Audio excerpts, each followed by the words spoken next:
Hello, everyone. It's good to be here again. Um, it's been a long day, so we are not going to take our time to begin to make any explanations. So we're just going to go in and give you an opportunity to respond to what we have been on since 12:30 today. It's been a very, very interesting discussion with our dear Dr. Ogbulafo.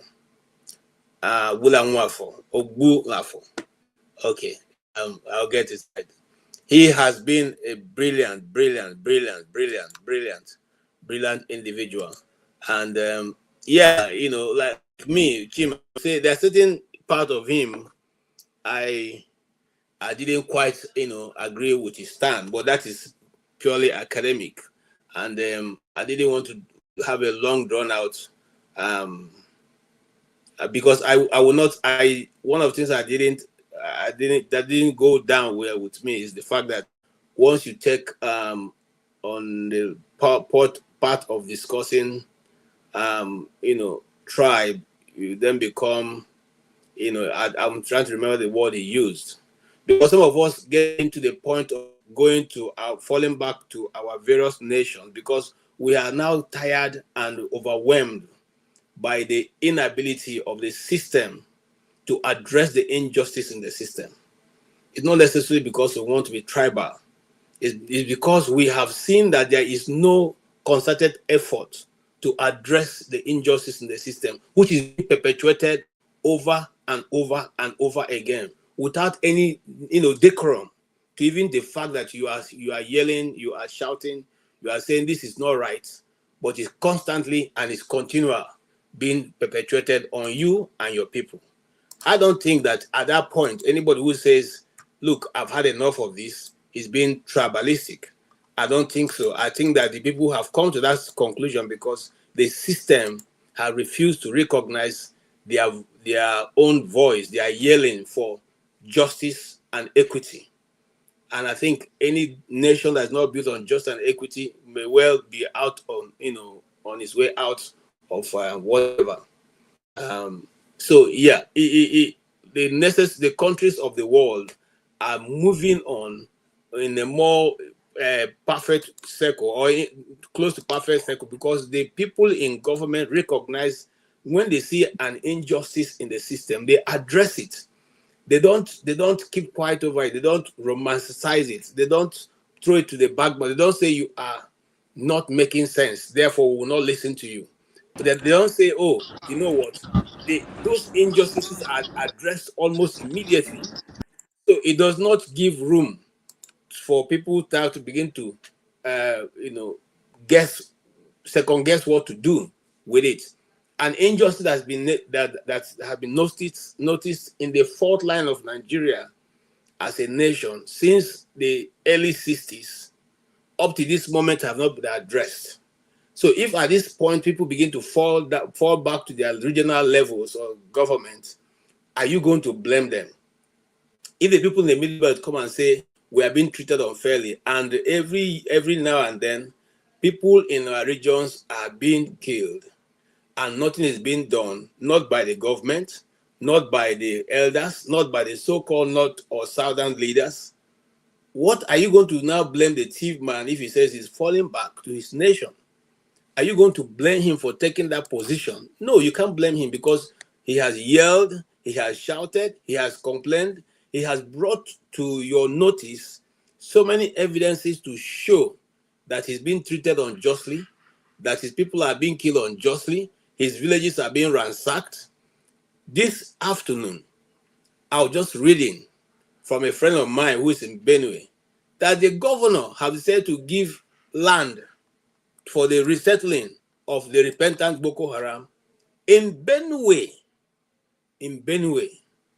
What a shame. Now, you want to tell me that when the T person now begin to say, no, we don't want that to happen, then you say he's being tribal? I don't think so. It is now come to a survivor, fight for survival. And that's what Nigerians are struggling with now. As of today, I counted 10 Obas from Yoruba land that have been killed by this ravaging Fulani person. Well, no matter, I don't care what you call them. No matter what you call them, it can be masterminded by whoever. But my concern is that people are losing their life. So the whoever is masterminding, and now it's not my business. It's how to deal with it. If it's coming from outside sources, which I think it may be, we should come together as a people and say, let's deal with this thing once and for all. We cannot begin to say, okay, it's coming from outside, so we throw our hands to the air, okay? And then, if before you even swallow that, look at what went on in FCT. And some people are telling me that 2027 is going to be possible. These are things we must interrogate. We can't push it over, okay? Atiku is there, Obi is there, David Mark, who is the general, is there. What's the other one? Kwankwaso is there. El-Rufai is there. And they just give people out. Amechi is there. They just read you people out. So, I'm not saying, look, the system is so bad that any person who thinks that you're going to get in a platter of gold or on the pages of the newspaper or shouting, you are wasting your time. Okay, you're wasting your time. So for me, I would always love to listen to, the doc, But again, that also does not mean that I don't hold my own opinion when it comes to those things.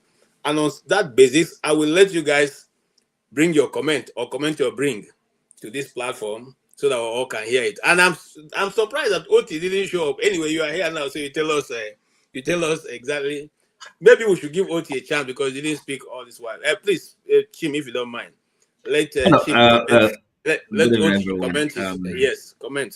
I normally last Sundays of every month I attend Anambra meeting. So so that's the reason why I was not here from the beginning. But I joined I think around maybe sometime after 8. So yeah, I think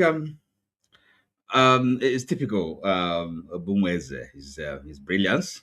I think we are already well accustomed to it, and yes, I think. Well, of course, I mean, I would say there are two areas I would disagree with him. Of course, is a matter of personal opinion or a kind of experience. Now, for example, this I do understand this issue about Nigeria, our faith. The effort we're making to be united, to build a country. Well, I think now it must be a commonplace that Nigeria was never designed to succeed. Because those that put it together, they have their own reasons, their own agenda. But then the question becomes, the peoples of Nigeria, what do we have to do? Well, if you ask me, I don't think it is very. I mean, if it is something that is built on something that is erected on the wrong foundation, why must we carry on? And then hoping that somehow we're gonna succeed. Just to what point are we trying to prove? If we have tried and we see it's not working and it was not designed to work anyway, and what we can do is have a rethink. See, because I don't even, yes, this whole idea of if like greater Nigeria, okay, a great nation, a great African country, if like the center the center of African Renaissance civilization or emergence, that's well and good. I'm all for that. There are so many ways we can go about it. So it doesn't have to be. We don't have to be kind of be together as the structure was put together, not by us by all means. So really, it's and therefore it doesn't defeat the argument of those who are agitating for if like a kind of if like a separation or even a disunity, a conscious desegregation. So the vision, the view of if like a strong, powerful African country, a black nation, it does not that vision is not the idea or clamor, agitation for this, if like uh, this disembowelment and or destruction of Nigeria does not defeat that argument. But anyway, I mean, of course, I have to concede that he's not opposed to having a kind of a restructuring, because the moment he talks about in a national conference, so one kind of accept that he's alive to that that reality. We can have a redesign. So, and therefore, that brings me to the what now, Keja, what I've just referenced. So we find ourselves in a situation where, as a matter of reality, I may be an idealist, but also kind of embrace realism. And I don't believe in talking too much. When you see a situation, you think about it and then do something. There's no point talking and then talking endlessly. It doesn't solve any problem. So, from what we have seen, now I think there are two options really left. Okay, to change the situation, to change the game we've been playing. And all of us are in this game, whether I like it or not, game of politics. So it's either because the what we've been practicing or trying to do to have a peaceful, democratic change of government, at least under the current dispensation, is not going to work. Okay, with this crop of politicians in power. So it's either that the election, some election is, if it is possible, if it is practical, is supervised by a foreign agent, or that new dispensation has to come by some other means other than the ballot box, because they cannot allow themselves to be defeated, okay, by the ballot box. So that is the conclusion I've come to, and I think it's quite easy for everybody to see, really. So now the other thing, he talked about he used to be a Christian. So again, where it comes to that, well, that's his opinion, his experience. But when it comes to this religion thing and all that, so um, I wouldn't my being a Christian, my conviction. And remember, we're talking about faith here. There's no certainty about all of this. Faith, a reasonable faith. I don't think maybe whatever we think about the white man or white person or European imperialists, whatever they do or do not do, wouldn't so much affect my my, if like, my kind of my openness, my receptivity to the Christian faith, because it's not a Christian, it's not an European, it's not invention, or it's not an importation from Europe, or white man. It's not a white man's religion. So you can again, theology. So you can study theology and see. So yes, it's a kind of it's a discipline. It's something you can study, and you can separate that from geopolitics or imperialism or capitalism. So because what is going on, if you ask me, at the bottom is economic. The whole thing, they really is economical. It's a capitalism. Is this drive for material. That is what is driving the whole thing: imperialism, colonialism, and slavery. So it's never anything to do with religion or the knowledge or love of God. Disagree. Oh well, okay. Well, of course you can argue. We can argue, but so it's never about the love of God, knowledge of God, or worship of God. It's about human appetite, the lust, and and sin and greed. So that's what's driving all this, including imperialism, colonialism, neo-colonialism. Okay, so our religion, we can be Christians. So because it's not something that okay, yes, they again, it's a fact of history that they brought the missionaries. They were white Europeans, but it doesn't mean that it is not their if like their inheritance as such, or something for them, a legacy that they're giving to us. It's not their gift. So that's the way I look at it. Okay, thank you so much. I also believe that because the last guy who made comment before that program rounded up touched something that I have read. I have seen the map of 1705, which was alluding to what he was saying. But I don't have enough of that fact in my fingertips to discuss that information as I would do a technical paper.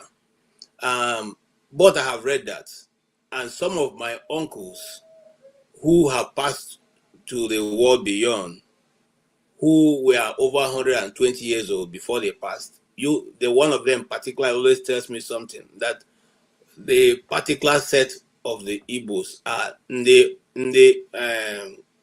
I want to remember the word he used. Ndibo. That's what he used to tell me. Igbos are Ndibo. And let nobody ever deceive me. That he's telling me.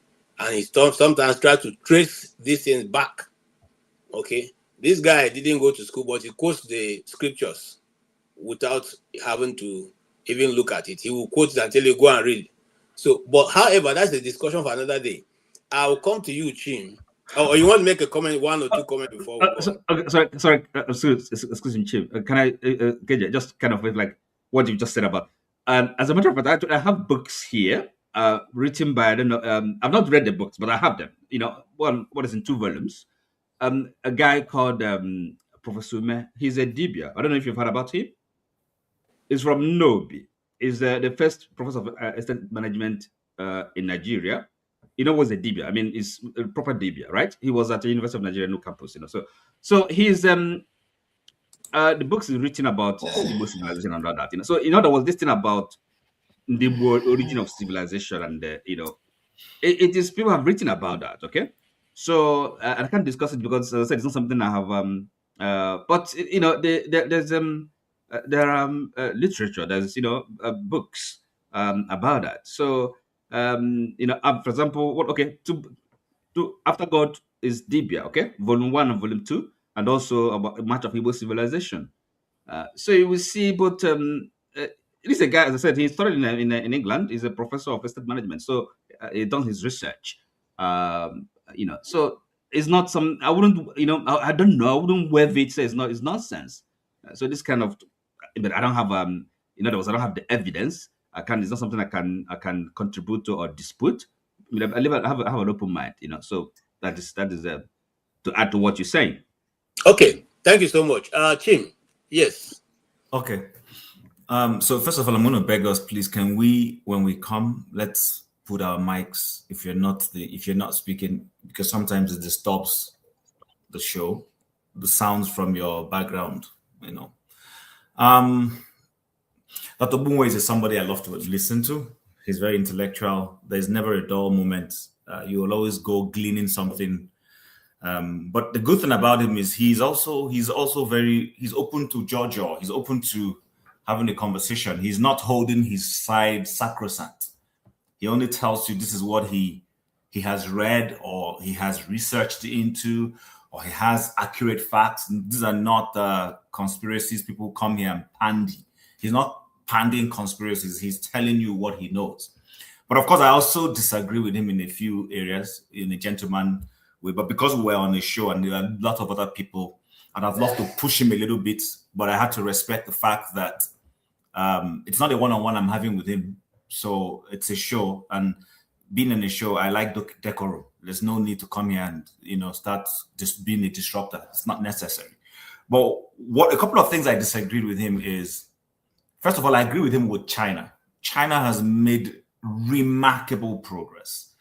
Chinese vehicles, I say it all the time, if you let them easy access into your economy, they will shut everything, because everybody will move over to them. Everybody will buy their cars.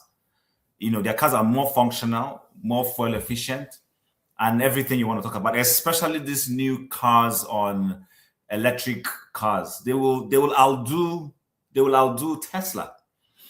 However, the good thing about them is they localized everything to their culture. That's why they're making progress. They went out, learned, came back with what they learned, dissected it, and began to apply it to their systems. And one thing that has helped them is the monoculturalism, am I correct? One language thing. They have multiple languages, but they have one central language that is unique to them, Mandarin. Everybody speaks it. And that is where most of we colonized societies that are a product of colonialism, perhaps excluding Canada, US, Australia, New Zealand. Every other product, and and anybody who is intelligent, I don't even need to tell you, mentioning those countries, you can know where those countries have succeeded. And the other ones that are colonial manufactured nations have not made any success. We can tell why. Many of these other societies are Caucasian-dominated societies. Australia, New Zealand, Canada. So they have this homogeneity of ancestry to them. But we don't have those things.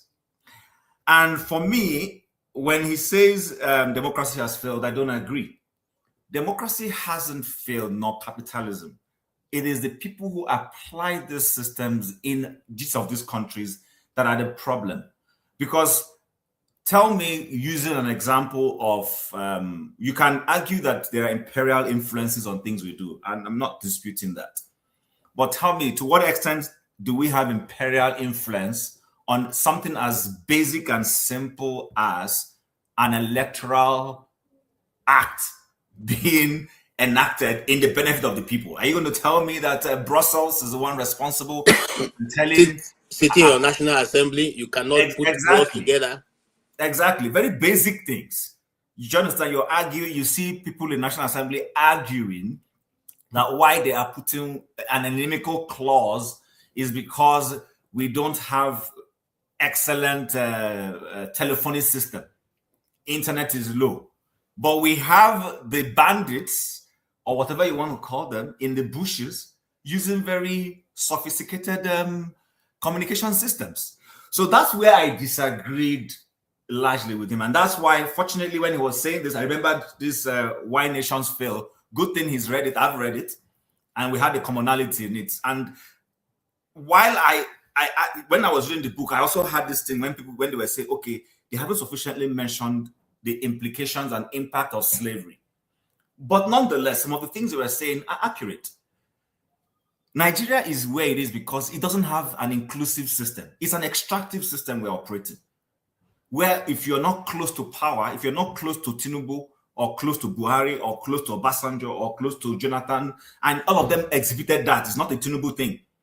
Everybody is trying to create his own set of businessmen. Obasanjo did that. Jonathan did that. Buhari tried to do that. Tinubu is doing the same thing today. City boy movement, all those things. These are extractive things. And once you apply an extractive method in any society, that society cannot develop. It's very simple. It's tested. So I wouldn't necessarily agree with him when it comes to where he says the book is wishy-washy. No. There are things to agree in that book with, and there are things to disagree with. That's on one point.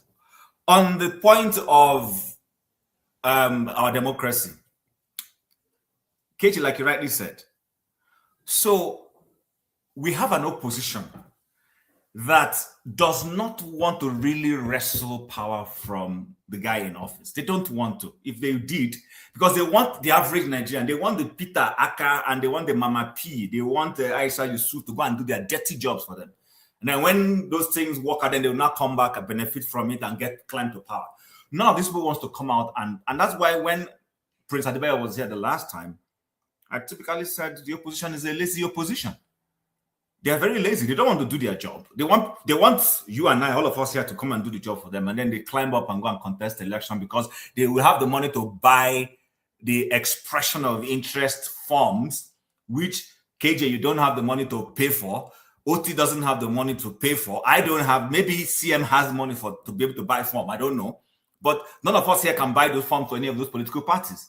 But we go and do the dirty job for them. Then they climb on it and go. That's not the way it works. Not even in that China he mentioned. There were people who had to wrestle things out of the hands of the previous structures and build what they wanted. So that's what I want to say to that effect. And then the other thing I wanted to bring up to our attention is this. The black man is the only disunited race. Let me repeat it again. The black man is the only disunited race. You go everywhere, you see the Chinese banded together. They band it together. Sometimes they even include their other Oriental neighbors. There is a place here in Calgary where I live. It's called, I'm trying to remember the name. It's like a Walmart or a Costco, but it's Asian owned. Asian owned. If you go in there, the groceries are Asian, the shrimps are Asian, the banana is Asian, the bread is Asian, everything is Asian. All the tills are manned by Asians. All the tills are manned by including those walking behind the shop. They are all Asians. I say everything is Asian. Asian. No apologies to it for you. Just the way you go into a Walmart, and some Walmart will be all Caucasian. Then if you depend on the neighborhood, there's some neighborhood you go to be a mix, some neighborhood you go to be all Indians. The African black man is the only one who is trying to please every other race to the detriment of his own people. I will repeat it here. The black man is the one.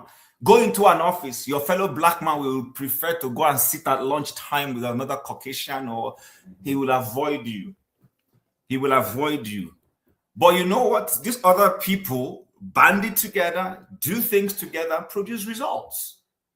So that's why I asked him that question, that why is it that every force we get that will try to rear his head, imperial leaders, supposedly or unsupposedly, silence him? Why have they not been able to silence those same kind of caliber of people who rise up from Asia or all the other groups? Why is it always a black one that is always the one that is always silenced? Because we're complicit in all these things. We're very complicit in it. We empower these things to happen. You will go into a place, a Jamaican will see you, he's blaming you for his slavery. He doesn't want to see you. I once worked in an organization, let me repeat it again, and there were only two blacks, me and one guy.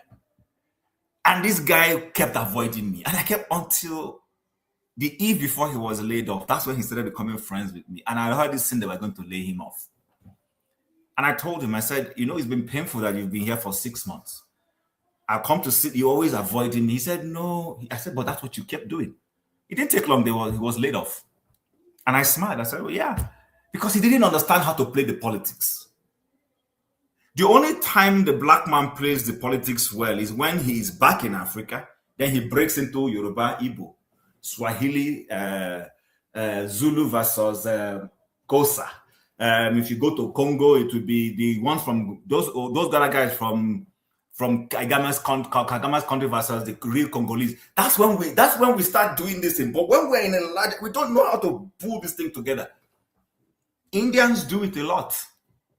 Indians, if an Indian enters a place, he will flood the place with his fellow Indians. When black man enter the place, he will start speaking Queen's English and start judging you based on Queen's English. He fails to realize that there is something about solidarity. I got your back. The day I will hear they want to assassinate you, I probably would want to come and tell you something is brewing here. But he doesn't know it. He leaves himself open. So sometimes I think we tend to want to overdo certain things. We're too righteous as a group of people. I'm starting to learn from you that over-righteousness does not pay. I'm sorry to say it. It doesn't pay. Let me repeat it again so that those who say, did I hear? Over-righteousness. It doesn't pay. It doesn't pay. Everybody is playing subdivisional politics. Trump is protecting his white people. Protect your own. Sorry, protect your own. If you think you want to be liberal and this, you will fail and they will bury you quickly, sharp. So those are some of the things where I kind of disagree. And then the last one I want to say is this. I think I've mentioned it. It's all about building from. So the one thing he didn't seem to understand is this, or maybe he knows it, but he holds it in a different perspective. When it comes to subgroup, I align with Awolowo heavily. Awolowo says what? He said, first of all, be a Yoruba man, good one, before you can be a Nigerian. If you have not become a good Igbo man, you can't become a good Nigerian. Anybody attempts, that is why Nigeria is the way it is. Because you have to come to that center with strength. When you're solidified in your subgroup, then you can negotiate from an angle of strength. And then when you come to that, then even the other person, you're able to respect him because you're already confident and satisfied in being an Igbo man. He is. Then you sit down and say, brother, okay, we want to sit down and work together as a group. So I don't want to disturb what people do in Ile-Ife. Don't disturb what happens in Owerri or Enugu. But you know what? Because we're black, we need to fight ourselves, protect ourselves against aliens. Let's do this commonality. Have this central, this thing that protects you and I. While you go back and you do your own thing, but anytime there's a problem, we can come together and align.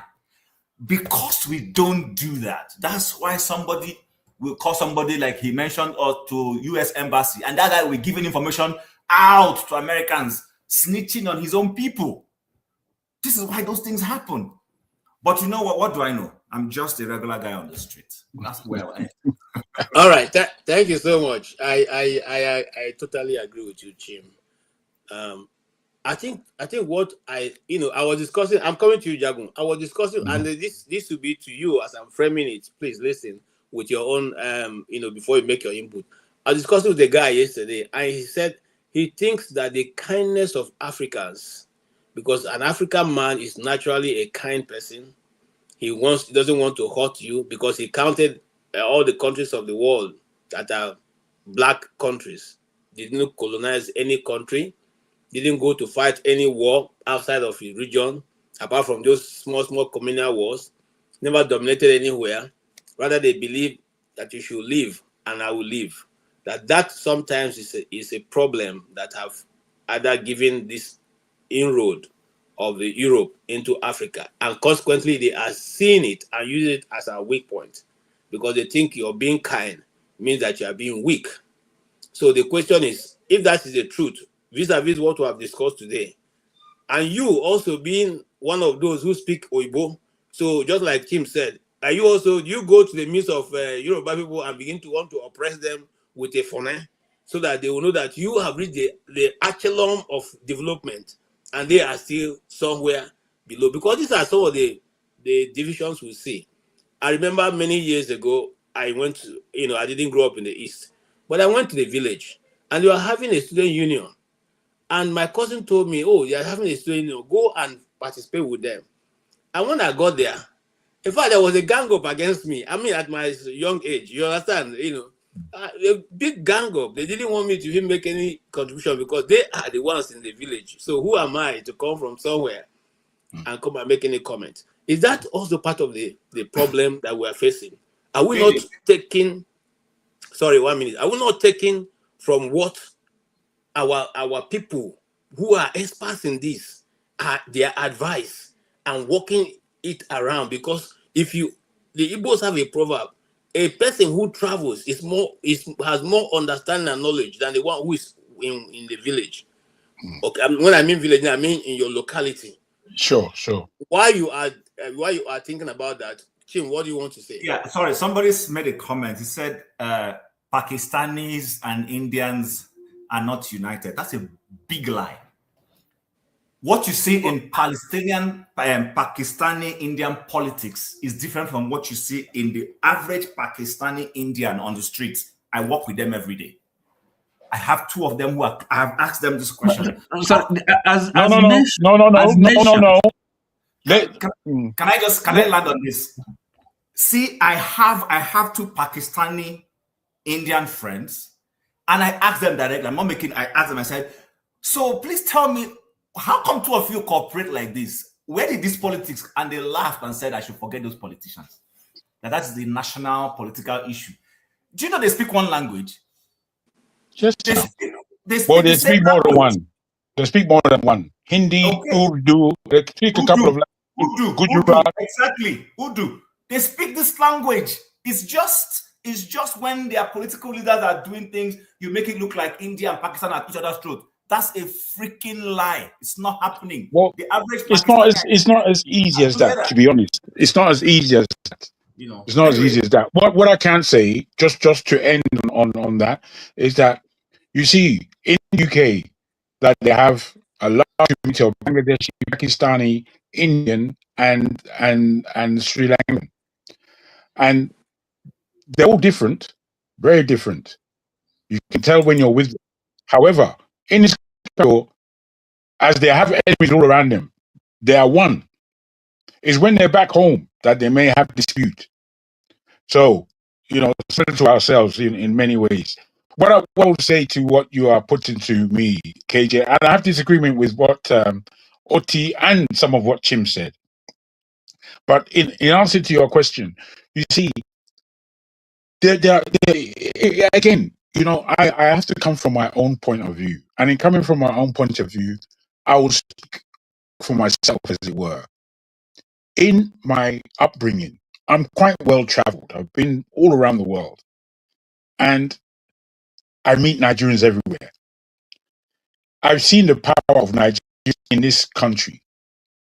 From the 60s to the 70s, there were very few Nigerians here. They used to come and go. In the 80s, when Nigeria began breaking down, there were floods of Nigerians coming in, all types, all different classes. So the class of Nigerians that used to come into England in the 60s and 70s were the educated class, the elite, if you like.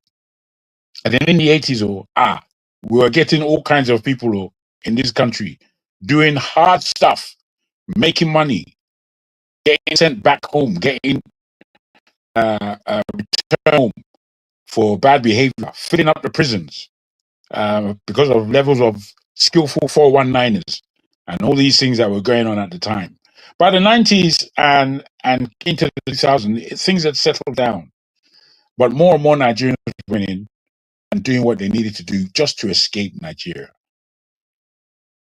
What I will say to what you are putting to me, KJ, is that there is oppression within our society. There's oppression.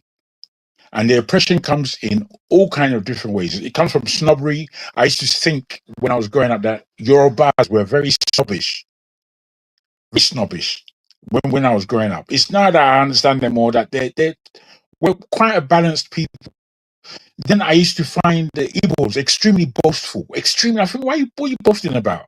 But then again, by the time I'm making friends with my Igbo brothers, they're not boastful. They just have a different way of operating. All these things have to be understood. And you don't understand it unless you are engaging. You have to be able to engage. That's why many times I come across rough. I come across rough because I'm not taking all the nonsense that we believe in. We believe in too much nonsense in Nigeria. Too much. In Nigeria, there are two things that influence us greatly. And they are Eastern and Western. The Eastern Islam and the education that Islam gives, and what we may think is wrong or right, ignorant or mindful, is similar in the West. That we who are more Western educated in the South, we have a belief, as you say, that if we're speaking English, now we get brain pass or more.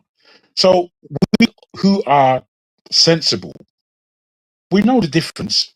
We know what's going on, but we don't always act on it because we are traumatized. These are words that I've used many times. Trauma. We are traumatized and we don't know it. Sometimes I just listen to people and I can tell their trauma. I can tell what their trauma is. Chin was just talking about his Jamaican friend. I understand exactly what he's saying. But what Tim has understood is the trauma that those people run through. 400 years of hardcore trauma. When they express themselves, you can't always hear the trauma. You can't always hear or understand the trauma, but the deep trauma there. I understand that these people have lived it. And as our professor said earlier, that we don't know how we're handing down trauma. We're handing it down all the time to our children. And our children. Okay, Jagun, your audio, I don't know. We have been trying to manage really? It was, yes. Sorry, man. Yeah, I don't know. Are you wearing an earpiece? No, you can see I never wear earpiece because of that very reason. But I do know that my phone, whilst I'm still charging it, it may be giving me problems. Yes. So once I can take it out of the charge. It's actually I think it'll cutting be what smoother. you're saying, so we're not being able to It's a hear you. great shame. I do Yeah. apologize. But if I can continue, because I'm a bit passionate, I'll try to slow it down if I may. Are you good? Thank you. You know, there's a link that was on. There's something I wanted to say.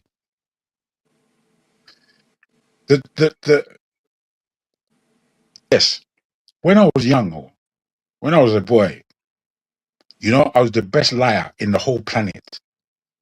I could lie. I know I've said this before, but I have to let you understand that this is a real thing. And then I have to understand that nobody taught me how to lie. Nobody. I can give you the whole parameters so that you believe it as the truth. Do you know where I learned to lie? I learned to lie via beatings. The way that they used to beat me, man, I used to have to fabricate real shit so that I can avoid more beatings. And the thing used to work, oh, by the time I lied, finished, or I was set free. The only thing is that this thing continued. It continued until I was about 6 different people. And I didn't like myself. I didn't like myself. So I got myself out of that nonsense, or I'm speaks to myself a lot. You know this language that we speak. Do you know that we don't understand half of what we're saying? In the 1940s, they took out.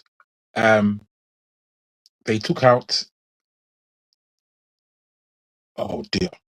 The word is a word that means the beginning of a certain word. Oh dear. Can somebody help me? I beg your pardon. Oh dear. Sorry. I sometimes things just leave my memory. Do you mean Oh, prefix? Is that what you mean, prefix? Is that Not prefix. It's a bit of prefix. okay. Oh, If you don't well, mind, no, we'll don't go. push me over yet. Everybody will get their chance. I'm only going to step in Yeah, so we I'm can go concerned around. about the audio itself, not Oh, necessarily what really? you say.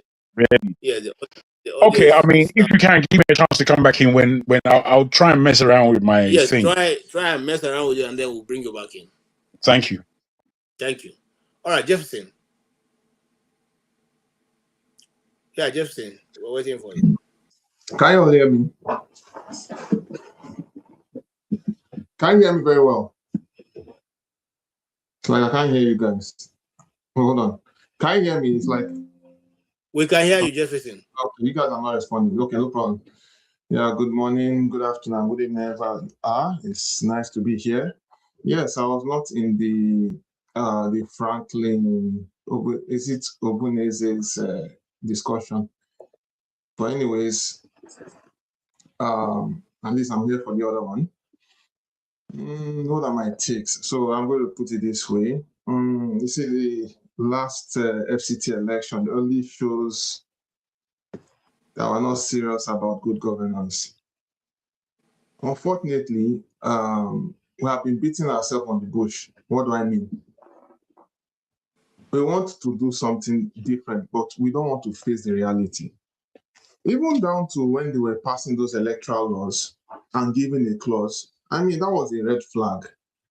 Make it look like we're regressing instead of progressing.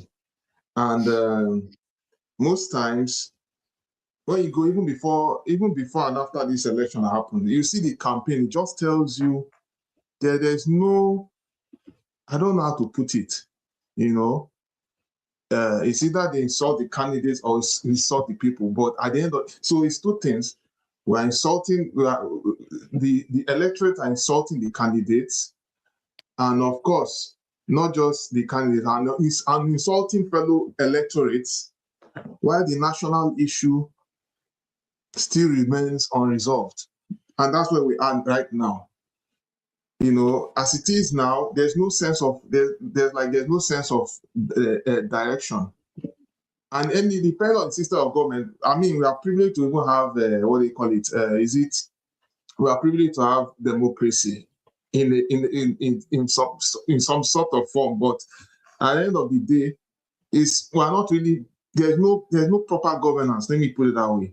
You know, we have been going through historical tales, talking about what the black man did. You know, I mean, as far as we are human beings, we can do things differently. We have the ability to think and reason. You see, I want to agree with some other people who spoke about how the Indians cooperate, the Asians cooperate. That is very, very true. You know, most of our people have been in Africa for years. Have been in developed society for years. And I must say this, within a span of 50 years, I can't even boast of any strong African presence, like in terms of business, apart from intellectual achievements, like strong business, like billion-dollar conglomerate companies. Apart from in their home country or in other parts of the world, you can't see that. You might see maybe one or few, but it's not as much as when you compare it to the Indians or the Chinese. And that's because they got it right. They think for themselves. They know that, yes, the British came to colonize them. But they have a rethink. You know, they still held to their culture. Of course, and again, I want to make this clear: religion is a thing is individual. It depends on you, what you want to stand. For the fact that most people are developed, you are in UK, America, and everything, don't mean everything is entirely perfect, right? Fine, they decide to allow the good human instinct of them to have good governance, but don't make them the best of who they are. If you look at it, they are not as good. Most of them are not God-fearing anyway, but at least some of them have conscience. As compared to our own case whereby we claim to be God-fearing, but we are not God-fearing. We don't have conscience. Our heart is far. We are in our lips. We claim to be religious, but I see we have a very, very black heart. Black conscience. Yeah, that's the reason why we are not where we are today. Right? We are not going where we go because, I mean, some people, they make this joke. They say, if we're holding on to our African traditional culture, where they say you have to swear by the traditional this thing gods that used to follow in the past, that many people will sit up. Sometimes I want to believe it's true. Because it's like people fear that are actually fearing God, who will even give you the opportunity to tell the truth. But but we keep on playing with the grace of God, which is another subject which we are not going to discuss right now here. Let us face on the major topic that we want to talk since we want to go that direction. So as it is now, we are just like deceiving ourselves. And when someone, they also made mention of, we have trauma. How would we have trauma? First of all, we have not gone off the civil war situation. That line of thought follow from our fathers down to the children, and it's also gradually passing to the children's children, which is to say, we are not being cautious about what we portray out there, right? We just had a crisis in LMA, in Rivers State, right? And Abuki stabbed somebody. The other people, the indigenous there, went and retaliated.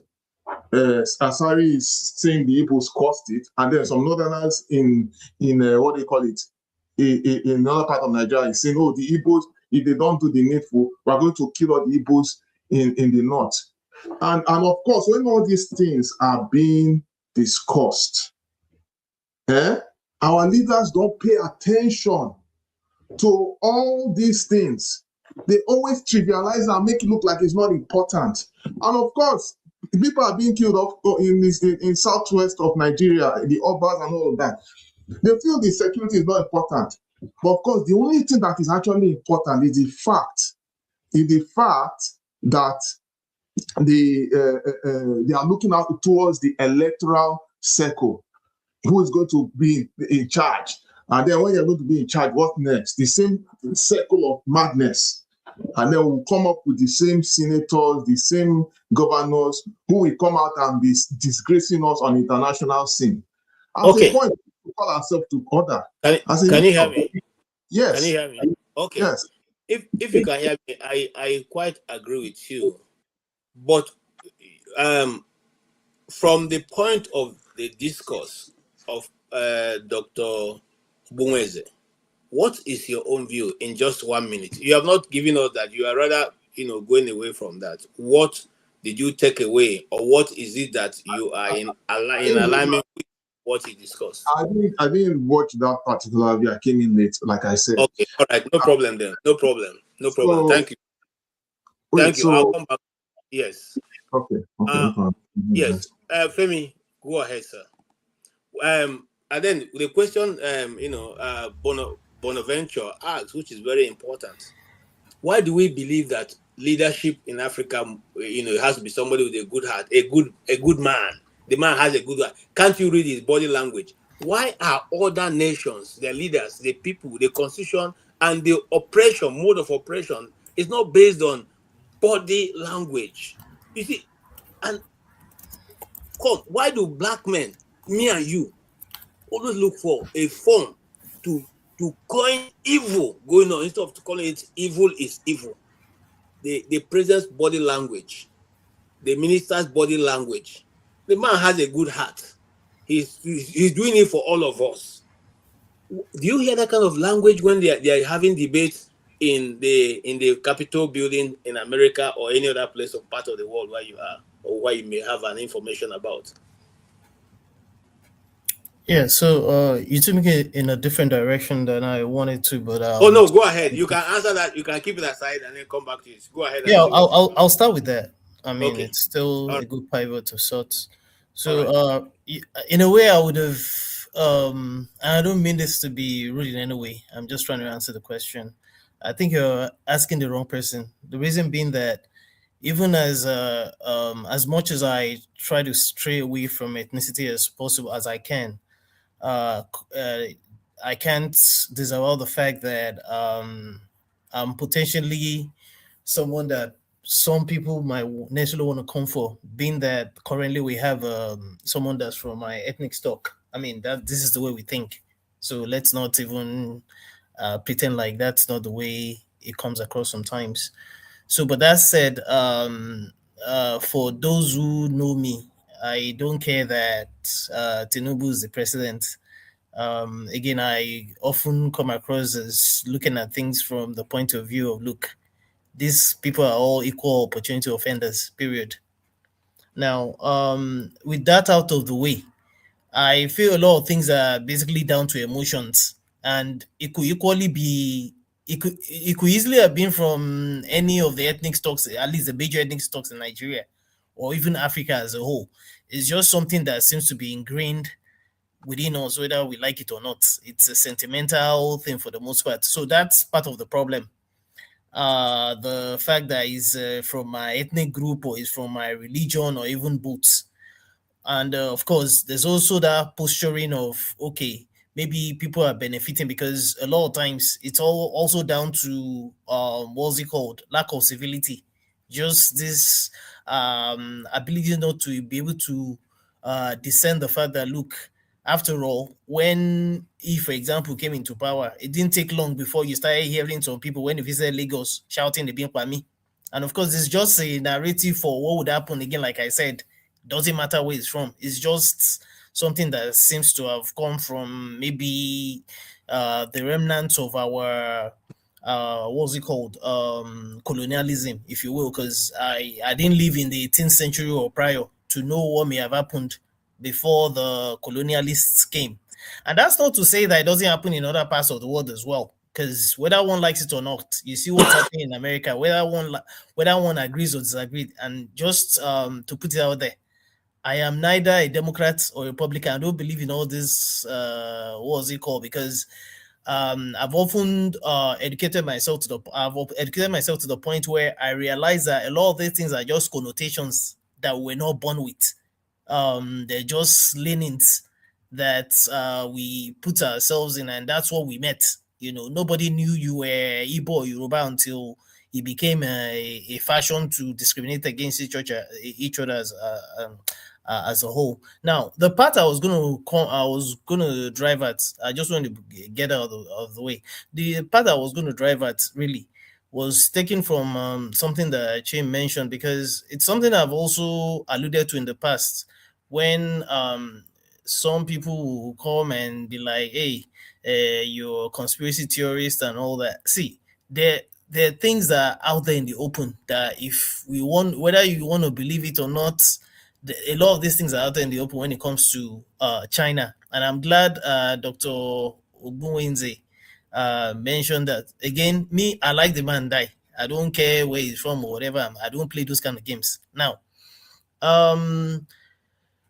I in the past I'd mentioned the fact that the Chinese had done a very good job, at least from my own readings and my own research and from listening to people and re-educating myself, because there's nothing as good as re-educating yourself and getting rid of whatever leanings or potential leanings you might have had in the past. I have my own sentiments. There were things I used to believe that I heard from CNN, VOA, even Fox or whatever.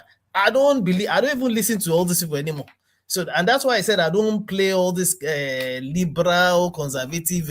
I do not, because again, going back to the reason why I mentioned China, I looked at them from the standpoint of how they got to where they got to. A lot of which I don't want to rehash. It's things that he has mentioned, and again, I've found out from my own fact finding that even this democracy, which democracy itself are we talking about? That we had our own ways. We had our own okay, fine, call it democracy, but at least we had our things that worked for us prior to when these people came and disrupted whatever they disrupted. Fine.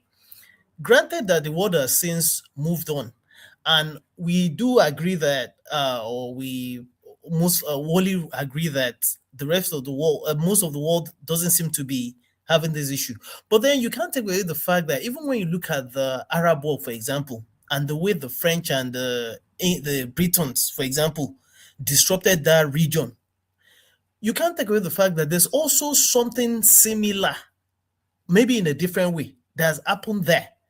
Just because we're concentrating on our own lived reality, which is understandable, doesn't mean that we don't have other parts of the world that we cannot look at, that as much as they may have moved or seemingly moved ahead, it doesn't mean that we cannot borrow examples from there as well. And the reason why I say so is because none of, as far as I know, at least the fledgling ones, the ones that seem to be doing well, like Saudi Arabia, UAE, economically and what have you, Saudi Arabia, UAE, Qatar, Bahrain, Oman, Kuwait, none of them is practicing this democracy. We might not agree with, or first of all, KJ, would you rather, if you are being honest, take away the religious part, whether you agree or not, would you rather live in Saudi Arabia if you were, as it is, with all the economic benefits and what have you, would you rather live in Saudi Arabia than in Nigeria if you happen to be a Saudi Arabian? I don't know how else to put this thing, but I guess you see where I'm coming from. So the democracy, me, I even have a problem with the democracy, knowing what me I know. And I'm just saying, because the same democracy as we speak today, and how I wish I remember to ask Dr. Ogbunwezeh, I wonder, you're a journalist, I wonder if you're following what is happening in Europe and how even the democracy is becoming a problem, even in Europe, and even here in America that me and you will live in. And the underpinnings, the underlinings, the several, what was it called? Bombs are wishing to blow that even we just met. We met them, and some of us that have gone ahead to study how America, for example, got to where it got to. Again, it's not has something to do with being a Republican or Democrat, for example, in our own lived reality. It has something to do with that. There are deeper issues that even America is still dealing with when it comes to democracy. That lets me know that even the democracy is not working for them. If we're being honest, KJ, is even working for America? So that's where me I have a problem. That even the democracy, that's why, whether we like, let there be Igbo president. In fact, let us even divide into multitudes. There's still going to be a problem if we don't localize it the way the Chinese are be able to make, for example, are be able to make things work for them. And then when it comes to the technology part, I remember someone telling me that, asking me when I was telling them the other time, because me, I'm heavily invested, and this is what I'm going to summarize. I'm very heavily invested when it comes to anything science, technology, and what have you. Because again, we live in a knowledge economy today. One of the things that is actually putting Nigeria on the map, again, irrespective of where we may decide to align with, is fintech and even AI. Even within Nigeria. See, KG, I was in Nigeria in January. Me, I know what I saw. I know the people I spoke to. I just did not have enough chance when I went to the Yaba ICT center, the main one where you have the likes of Andela and what have you. KG, if we're really, really serious, there's other things that are going on that could help us, if only we can broaden our horizon. I mean, we have a long way to go. There's no, a lot of these countries are making progress. I have no time for all these our shenanigans. I Again, agree. just to round up, whether we like, if you like, we break down into our village hamlets. Let's break down to hamlets. The same problem will still occur. And I'm not against anybody that wants to separate.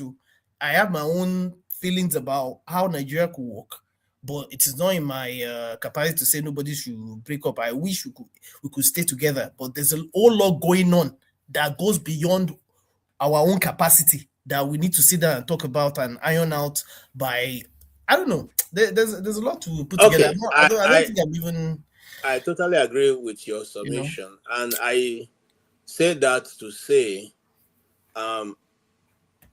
if we decide to use the Chinese model, we have enough power in Nigeria to develop that nation.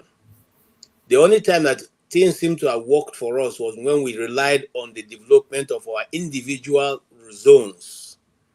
And those individual zones were run according to the culture of those people. The North had their system where the Southerner was controlling everybody, and it was okay for them. Awolowo was in the South, in the West, and he was running the thing. We can see the handwriting today, even many years after. Okpara was in the East. We can equally see what he did. Unfortunately, that system was jettisoned, and then we have what we have now, which is called them all crazy. And because them all crazy, we are all now gone crazy, because everybody seems to be doing whatever they like. A man comes to a federal capital territory and hits his hand on the chest and says to the whole nation, you just go out and vote and leave the rest for me. I know they follow those when they talk. I go do, I go see him. And really, he achieved that purpose. And everybody's they are all in their house. And when you talk, they will say, those of you in diaspora, now we will come deliver them. When you have refused to even play your own part, FCT, as small as it is, will not fit mobilize. So what am I saying is, I'm saying it to say, I'm coming to CM. And of course, after that, Tony, I'm coming to you also. So I might as well be listening. Why is it that, just like he said, there's a reason, what is holding the people from being able to stand and question? Is it that same culture thing that doesn't allow us to ask our elders something? Or is that we're just a people who don't know how to relate with our government? So that we are now looking at our government like the monarch system. The Oba is the man is too. We can't ask him anything. He's the one appointed by God to guide us. Is that what government have become now in Nigeria? That nobody can ask Wike anything, you know? See, anyway, haven't asked you that, and also say why you're answering, looking at all that. Look at also the contribution of Dr. Ogbunwezeh today. Did he address some of the, what you have been having in mind for some time now?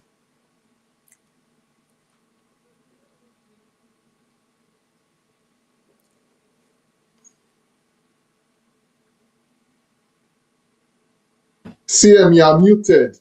Unmute your mic. We can't hear you, CM.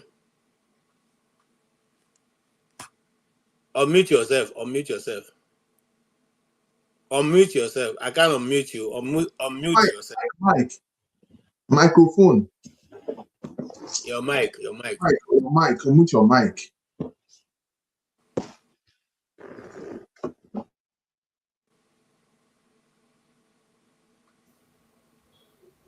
Is it okay. Okay. Yeah.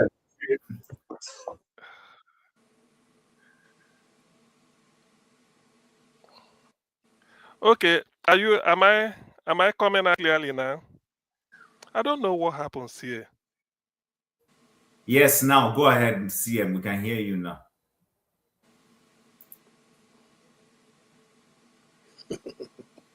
Okay.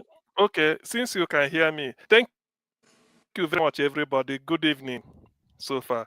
Actually, I couldn't join Dr. Ogbunwezeh when he started, but midway or somehow maybe he's gone.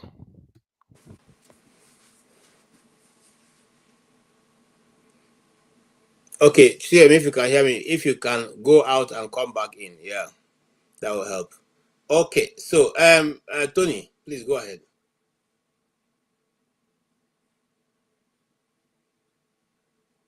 Yourself, no, you don't unmute yourself now, Tony. What's happening today? Sorry about that. Yeah, good evening, everyone. I think I'm not sure we have seen for a long time a guest who took so much time to be with us and to answer questions. I think it was very, very detailed. What he said was very instructive. Like Jim said, yes, there are areas of agreement. There are places, quite a lot of places that I agree with him, particularly when he talked about how knowledge can be used as a resource to develop a country or to fast track the development of a country. It's a major resource, a critical resource. I agree, with him, but I disagree with his view about democracy and his dismissal of the book written by Asamoglu and his partner, and even Professor Ayite, who is dead. Now, the reason why I said that, he recommended the Chinese model, even though he didn't go into details, telling us what the Chinese model is. He just gave snippets of, but what is the Chinese model? What do we know as the Chinese model? And which China is he talking about? China, communist country, or China that has that now has allowed some measure of capitalism? But I want to take I want to look at the fact that democracy has failed does not mean or seem to have failed in Nigeria. Does not it's for me not a reason to actually condemn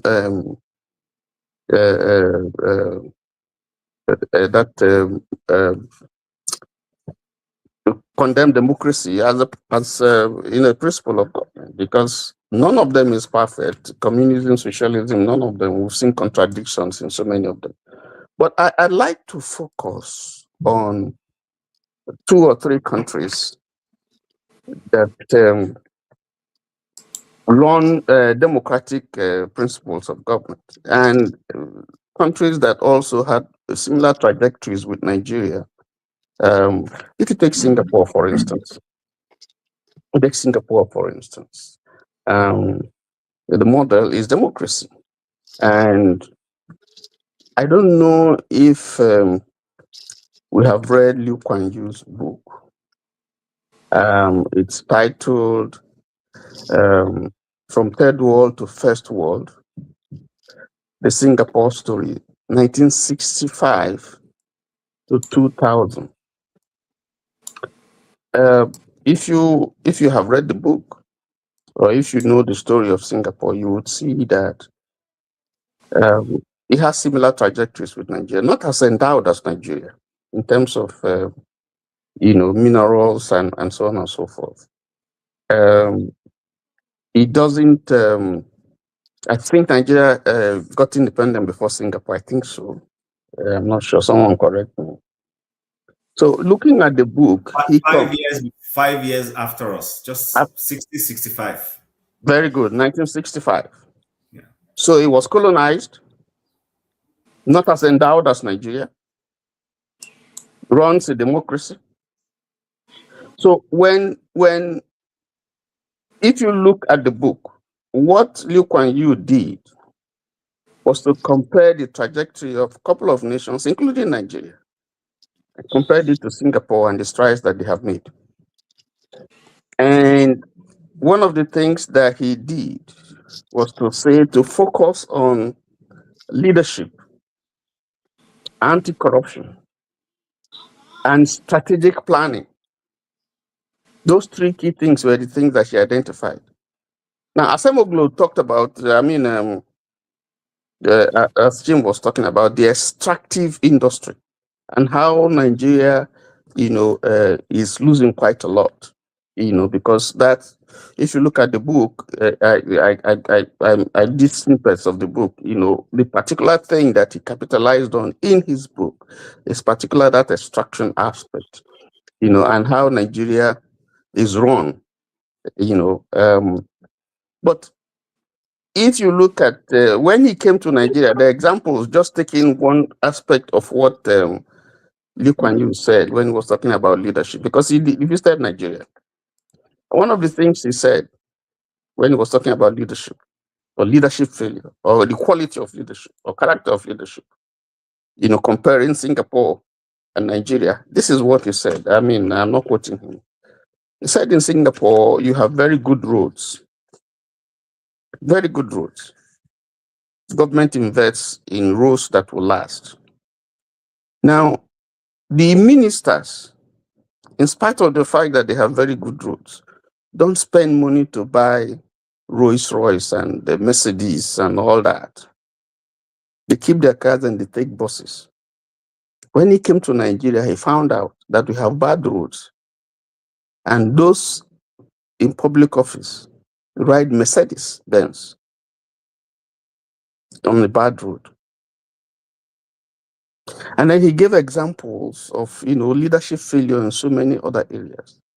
And he says, that Nigeria has failed to prioritize, the needs of the people. Leadership has not shown concern for the needs of the people. Leadership has not been run in a transparent way such that, everyone benefits and sees government as,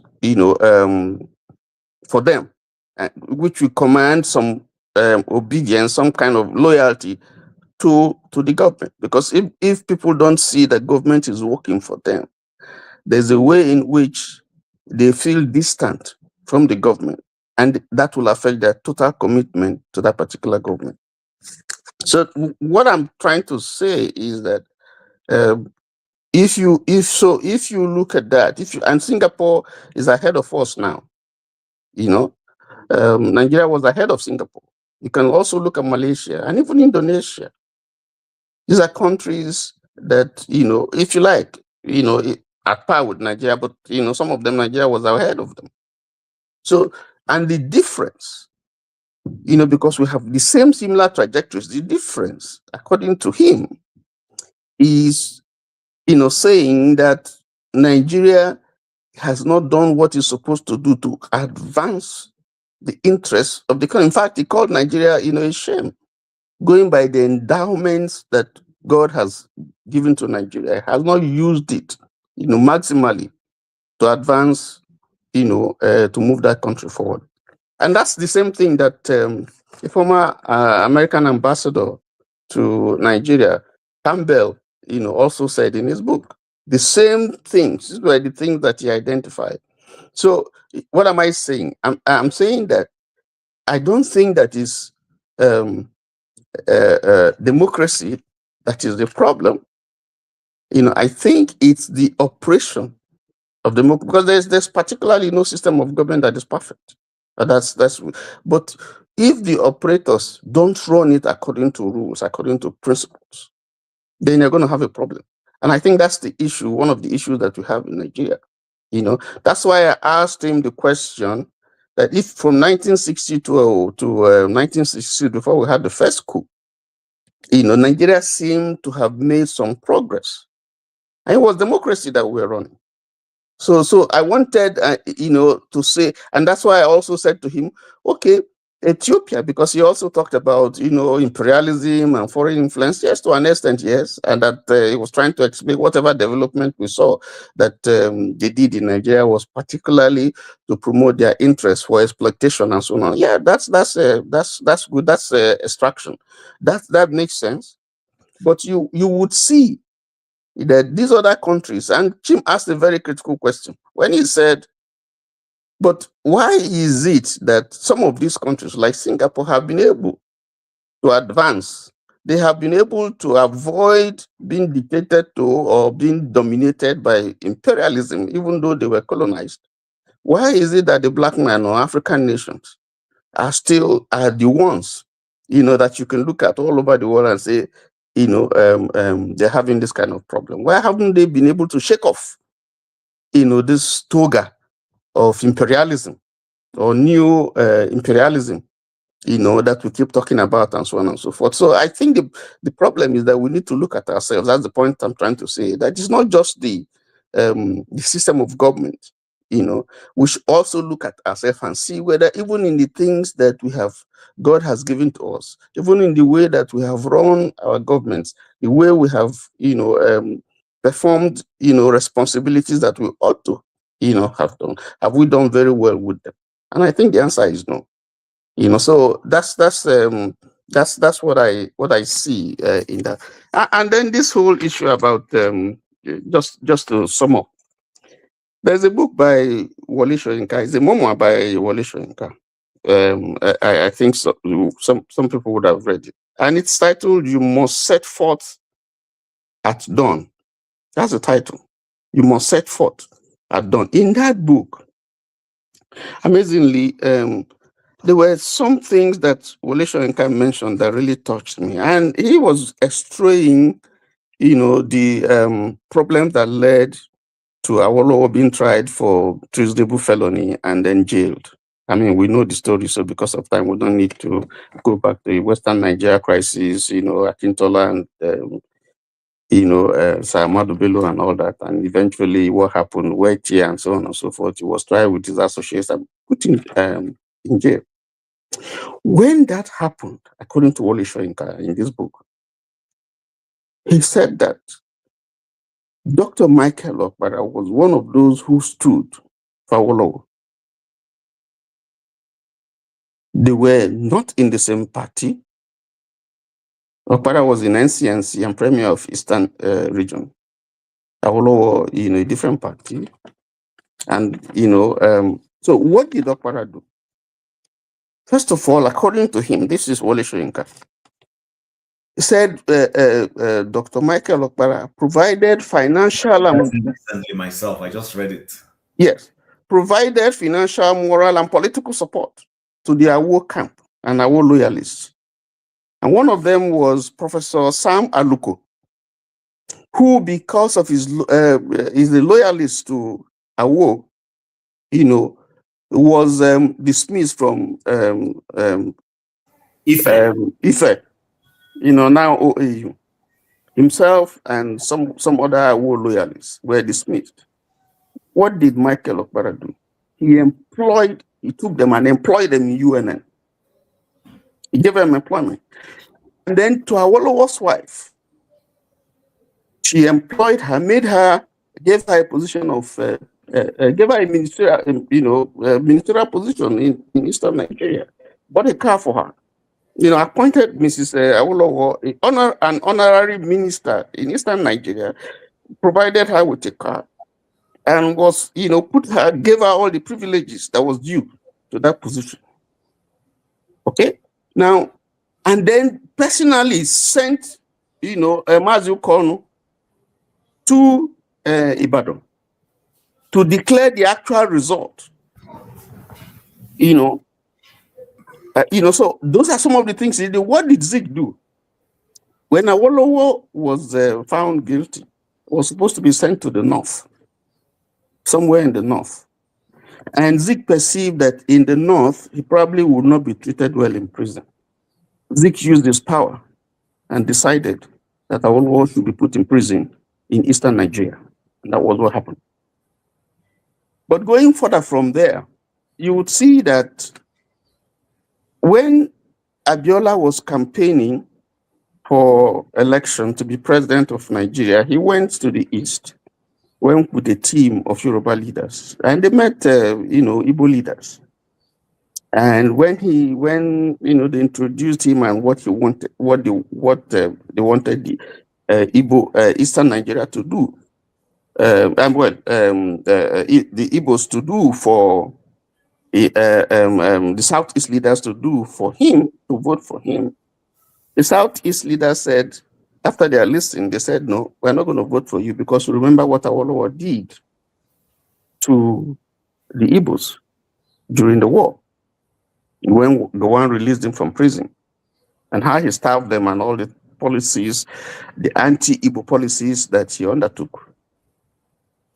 And Chief Falai, now an Oba, Royal Highness, stood up and said to them that what they have said is true and that they are sorry, but that they should remember that there was a Yoruba man who would not let an Igbo general, Agu Irunsi, when he came on official visit to Ibadan, to be killed.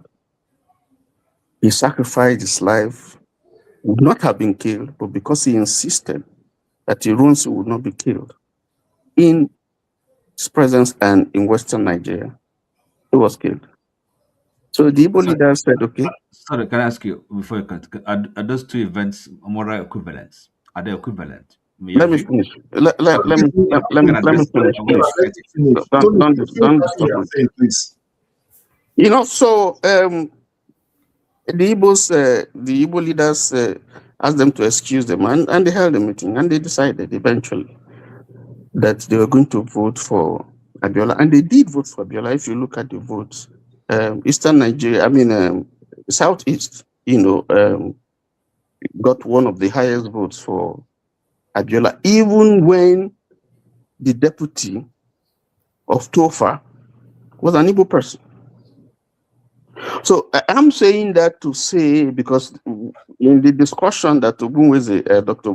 came up, there was this thing about ethnicity and all that, and how it has affected the country and so on and so forth. But I'm trying to say to demystify some of the things that people have said concerning the relationship between the Yoruba and the Igbo politically. So maybe that's what you want. That's the connection. So that ethnic card that we have been playing, if you look at it, and if you look at the fact that Nzogu was actually angling, from what we hear, to release Awolowo from prison and make him, the head of state. So when we fly some of these ethnic cards and so on and so forth, I think it's important for us to go back to history to see that some of these things that we're saying is not true. And that's the relevance of my story. But all put together, that is part of the things that is actually affecting our development. And it's somehow you find out these people, when they go outside, they're in parties, they eat, they drink, they meet, and they do all kinds of stuff. But when they come out, the impression that they give to us, they fly those ethnic cars, fly those religious, provincialism, and then we buy into them, and it's affecting, our entire worldview of politics and how we vote and how we conduct our relationship with fellow Nigerians. Let me just stop there. I don't know if I answered your question, KJ.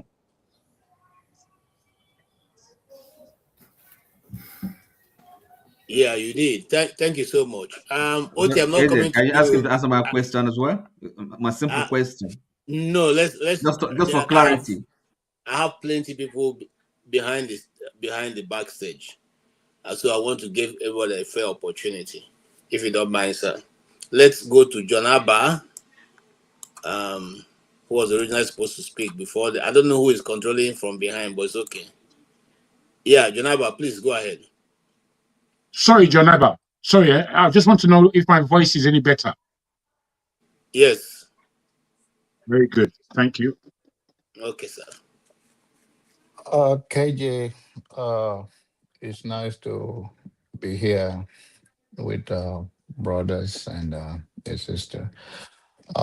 Good evening from here. I watch doctors um, interview by you guys or his chat with everybody. Uh, I have much love for his deep insight, the kind of person he is. I don't have so much disagreement with whatever he has said so far. I believe religion play part in where we Sorry, are. John Abba, is there any reason why your picture will not stay at the middle? I want to know.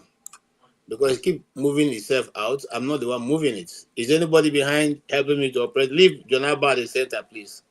Thank you. All right, go ahead, sir. Uh, Maybe my, Nigerian issue is like CM internet. Is you can hear him, you cannot hear him. So,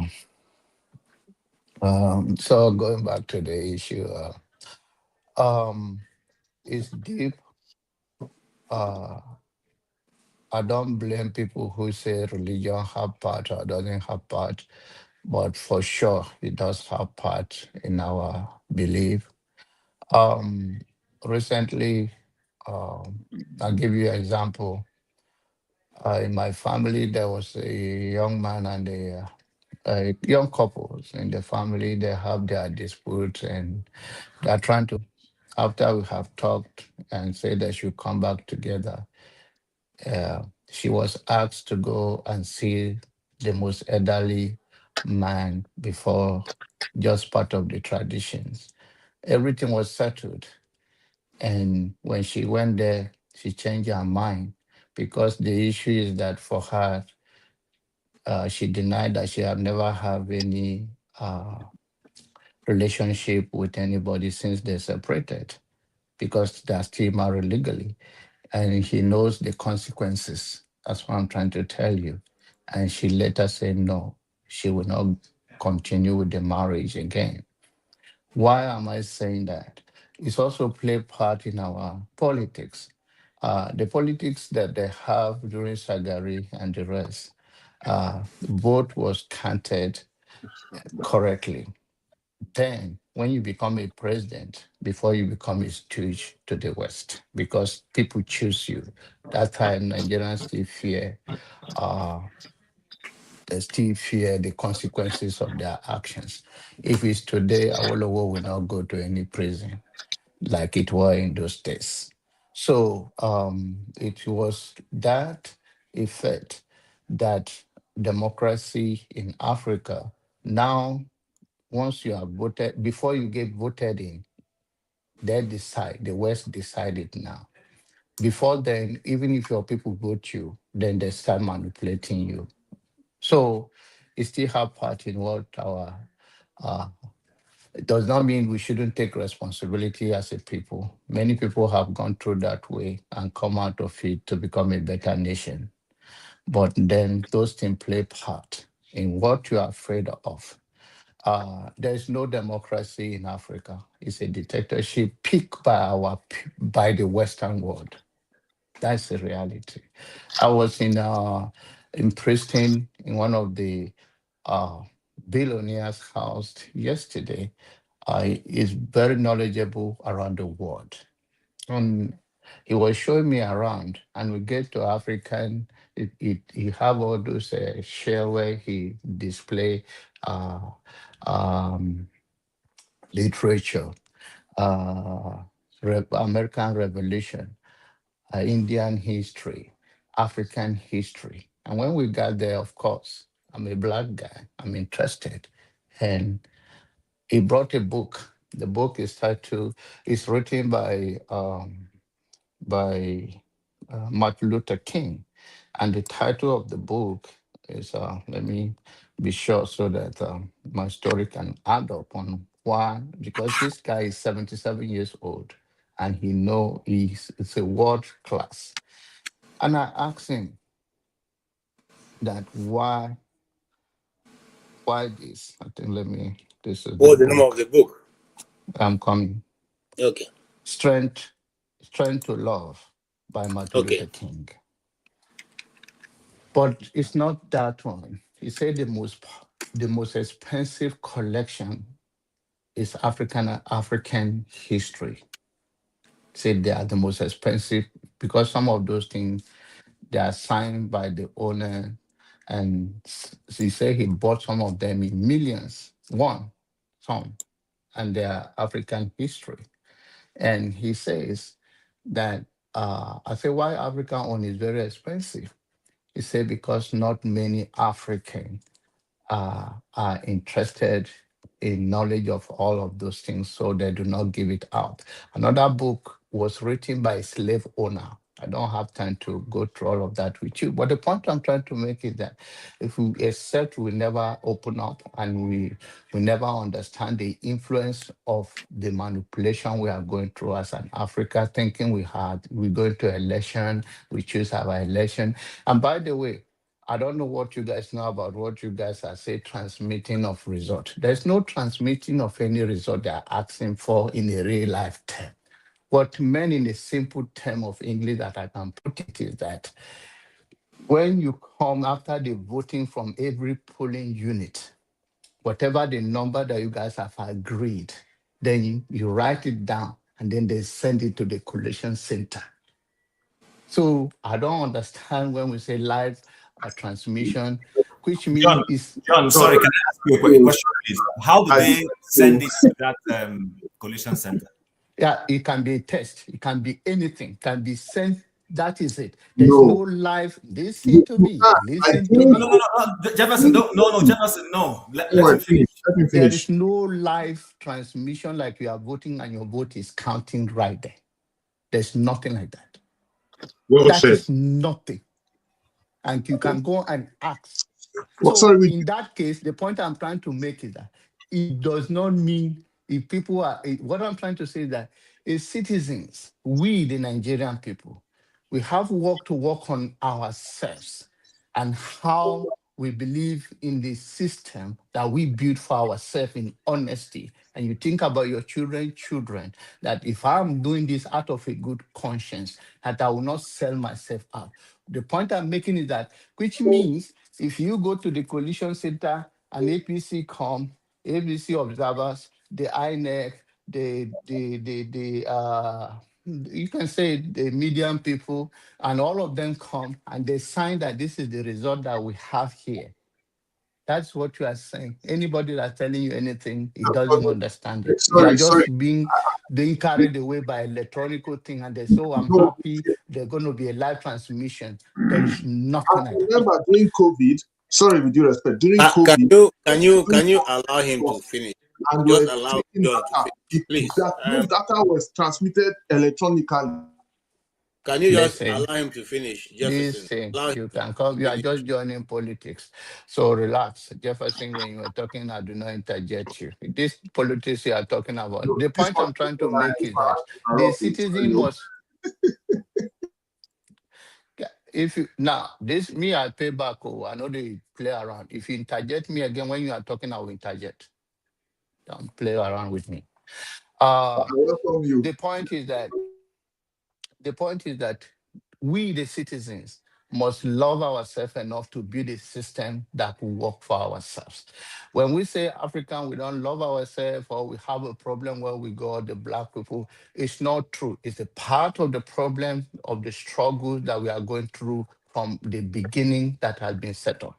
If we talk about Jamaican experience, Jamaican people are still experiencing trauma till today. In Jamaica, I've been there 2 times and I can still go there because I love the brothers and sisters who work so hard in those islands to entertain people that come, and I interact with them. And I went to the town, I went to Bob Marley town, just and till today, they don't have their own bank.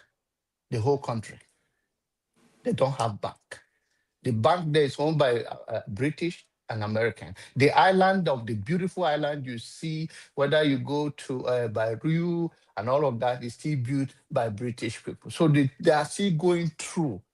In fact, to have a decent house there, you must be connected. So they are still using them the way they use us. In fact, I was asking my friend, I say, because they have a good road, their car is like a London car is on the driver's side is on the right side. So I asked myself several times, I said, okay, are they better off? They have a better road than all of those. Are they better off than us? The African, they say we have independence and we are still struggling, or the way of their life now that they have light 24/7 and all of that, and they push them. The Jamestown where Bob Marley is the downtown, they even warn you don't to go there, that it's a high risk area. Also, the point I'm making is people are still, Black people, we are still struggling. We are still struggling. And the reality is that we need to come together to chart our path. I don't believe in democracy that we have matured for it. I think the 4 years of this decay system that somebody will get it built in 4 years. You can't even lay a foundation of Nigeria decay system to make anything meaningful out of it in 4 years.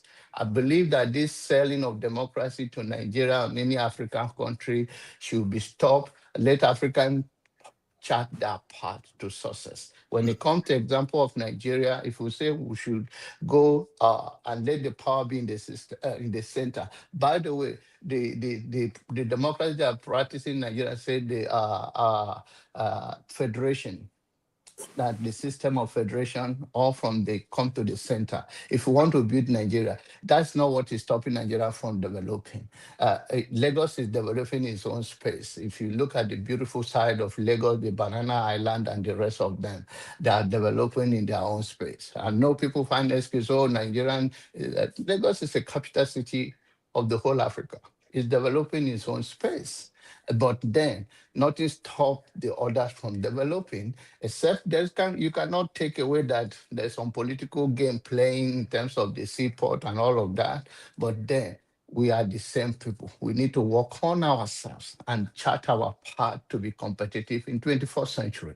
One thing he mentioned that we always said, I'm talking about Dr. Franklin, he says that until we make ourselves relevant, I'm using my own term, that when we have the power, and I think he's talking about like a nuclear power, then the world will come to the table and talk to us. But for now, we don't have that leverage. We don't have leverage to negotiate for that much. So what we need to do is that you talk about Zimbabwe, when this President Mugabe was suffered so much from sanction upon sanction upon sanction because of his stand for his people, even when they painted him a different thing to us. We easily buy to how we are being, how to treat our brothers and sisters, how to pull one down and bring one up. All of those things, if you talk about, oh, the Indian United among themselves, partially. If you deal with India that I deal with, they are the same thing. They're only going to gossip behind it. They don't, not that much, that the way we present them. But if that's what we believe, I think it's fine. We, the people, the Black people, must come together and chart our path. The world loves us, but we don't love ourselves enough. So, and it's not about the conspiracy of whether religion or no religion. What religion is individual thing. You can choose. There are many people now practicing paganism in other parts of the world than the African people that are running away from it. So if you also like To be a Christian is fine, but to say Christianity and Islam are not imported religion because it's similar or what you have had so many years, I don't think that's we are just living in denial. The truth is that the religions that Africans are known with is pagan, and there's nothing wrong being a pagan. It's just the way we practice anything. You can lift up your Bible and still lie. You can become anything and still do whatever you want to do. But the issue is that which one your conscience will hold you more accountable is the one you are known with, is the one that you are connected and enshrined, which is your tradition and your value enshrined around it. But having said that, everybody have the right. But Dr. Franklin is my man any day, any time. He's very deep. I love him just like I love KJ sometimes. When KJ is scratching his back, you have this belief you, but it's fine, I'm blunt. So, but you are a good guy, especially on Sunday. Okay. Thank you, Johaba. I have nothing to say. I will just try and be a good guy. Yes, one question for you from Chim. I'm coming to you. I can see you, Jagun. Yes, Chim, go ahead. Okay, mine is not a question. Chim, you are disturbing people, though. Brother Jago, what did I do, please? Come true, brother. All right. So my comment is not a question, is to correct something that Jonaba said, which is false, clear false. And I don't want us to run around with falsehood. So I want to premise my response on what he just said, which I agree with. Jonaba said, even though I may not have written it exactly the way he said it, he says, when the people says we must love ourselves and design the system that improves our life. And that's correct. He said so. I agree with him. So when he says there is nothing like real-time transmission of results, that's false. Exactly. Actually, I have deleted the video. I would have given it to you now to play. You would see that every society that wants to be transparent with elections, they have what they call a collation center. And you will see a board, electronic scoreboard. Yes. Now, what does that do? When you transmit from Oshobo with that device, it goes to a central. I worked in a telecom company, so please, I can't be bullshitted about this. Exactly. These are things that I've been involved in. When you send a result, it is received in a server, and those collecting it will take it. You can't manipulate it and add it. So if Jonaba is candidate A and KJ is candidate B and Jago is candidate C, as the result is coming, it gets sieved into all of them. It keeps telling you, it keeps tallying. As it's updating, you'll be seeing it. The results are coming in. I have worked as a collation officer here in Canada, so I know what we're talking about. As people are punching and putting it, there are people who are counting it, and they're sending it electronically, and it's going off. That way, that's why I asked him the question. Send it how? What these criminal men want to do is they want to be allowed to use paper. Why Big Brother Africa, how did they take good votes? Can you stop, Jefferson? Stop doing this. Stop doing this. When they collect it in that paper. Listen, hold on. Now let him ask the question. I don't understand this guy. What is he talking about? How did they do it? Big Brother Africa. How do you want Jonaba now to hear what people are saying? Sometimes you have a good point and then you spoil it with the way you're going. They collect this paper. What they want, KJ and everybody listening, is they want to collect this paper. As KJ and Jagu are going, they'll go and relay you somewhere. Stop you there. Collect Tipex and start changing those papers. But what we're trying to do is to remove that process so that nobody can cajole KJ. As KJ is collecting it, KJ is putting it into the document, into that electronic device. So you can't, if you relay KJ, the thing has gone electronically. You can't change it. So like Jefferson asked, how do they do Big Brother Africa that all of them are celebrating? People are voting and the results are showing and we know who is winning. And our president, people are telling us that we can't do that. Ghana is doing it. Congo is doing it. South Africa did it marvelously well. We were all following South African election. The electronic scoreboard was showing the result that it was coming. And at the end of the day, they'll tell you ANC has won. So please, John Abba, what those young people in Abuja were asking for is, we do not want John Abba carrying paper from here to say he's going to drop, and then somebody will snatch it from John Abba's hand somewhere. We want, as John Abba is collecting it there, he is punching the result accurately into that device, and it's electronically going. I intentionally chose to break it down like this because these men, these wicked men in this assembly, think we are goats and we don't know what we're doing. And that's okay. Why they are lying to people. We want to remove. Do you know why, John Abba, nobody takes bribe from you when you go to do your driver's license in this America? Do you know why? Because you can sit in your house and do the application. Human interference is removed.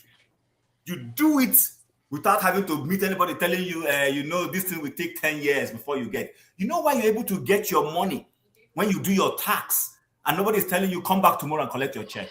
Because when you do it electronically, it goes. When they process it, they send you an email. It removes human interaction, which is culpable for corruption. It has nothing to do with your race. Every society knows that once you keep human interaction consistently, it will mutilate things. So they remove it. Don't come and meet anybody. Just sit in your house and do your passport and get it. That's what we're asking for. And it's not too much. Nigeria is old enough to do it.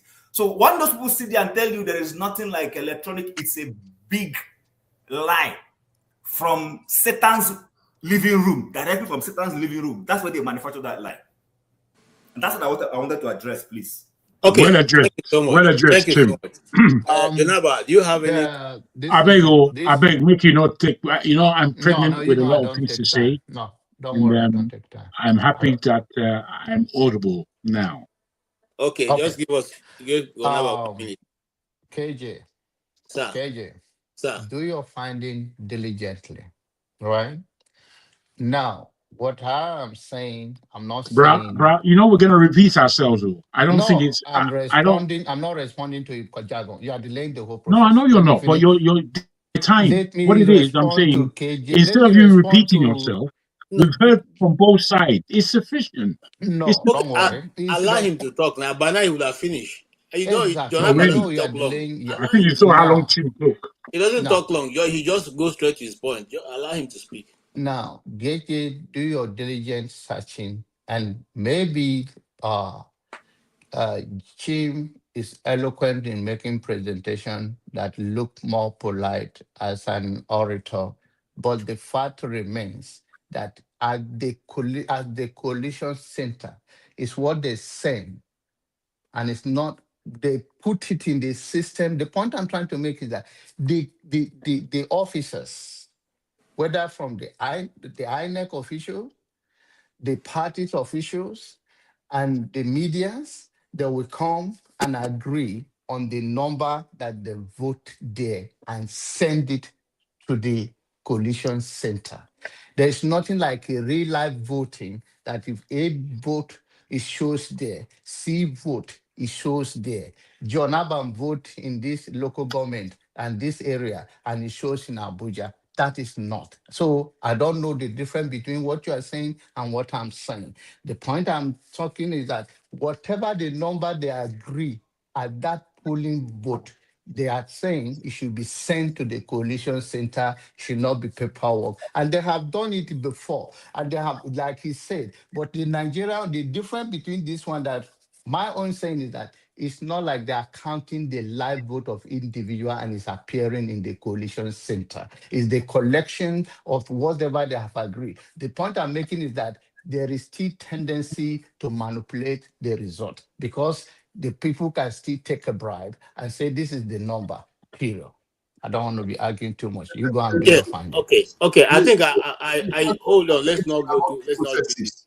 We're all saying when I'm talking, you better be quiet. What John Abba is saying is that, yes, if you have bad officials on ground, they can still decide what number to allocate to any candidate, and that will solve. So that's what he's trying to say, and I think we're all talking about this. All right, let's go ahead. Yes, Mr. Jagun, you are clear and you can speak now. Thank you very much. I must thank everybody for their comments today, both in the first program and in this, to be frank. I think sometimes we come closer to an agreement. Between Oti and Chim earlier, when they were disagreeing, I think they had interesting disagreements, but I found it more purposeful to see where we agree. Because you see, without agreement, we're not going forward anywhere. And again, there is always a point to intellectualize, to exercise our minds, to make our point, to argue. These things are important. But the critical issues that we have in Nigeria, unless we find where we agree, we're not going anywhere. Even on this platform, it's very difficult to know where we agree. Are we having these conversations that have lasted 3 years in terms of my involvement? I sometimes understand where people are coming from, and sometimes, I'll be frank, I don't understand where someone is coming from at all. That's why sometimes the things that we agree upon, it's very interesting for us to reiterate them. And I want to reiterate one or two things that has been said by my brother, very junior brother, I must say, but I'm trying to be young myself these days. I beg your pardon. Let me just see. Femio. You know, Femi was talking about the word conspiracy. Also, Chim used the word conspiracy. They used it in very different ways. Femi used it positively, as far as I'm concerned, and Chim looked at it as rather a negative, even though Chim is very aware of where the term conspiracy theory comes from. The people that are doing you see, what's happening in this world is that it's turned on its head. I don't know if everybody's recognized. Good is bad and bad is good. The democracy that we have today, it's ruined globally. It's going down the hatch.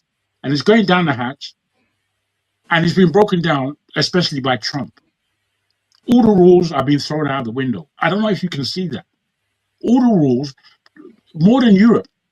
America is in serious problems, more so than Europe. Europe still has a degree of decorum about how they do things. Now, I'm not going to say that the present arrest of Prince Andrew, as he is, whether we like it or not, is still the Queen's son, her favorite son at that. They've arrested him. Now, I don't think anything's going to happen to him. I don't think he's going to prison. However, they've still done it. I'm waiting to see who they arrest in that America. They supposedly have one Ghislaine, a woman, in prison in America. I can tell you, Ghislaine's not in that prison. I can also tell you that this guy is not dead. The world is a stage, and we're all actors, and we are being played most of the time. Now, when it comes to this thing called let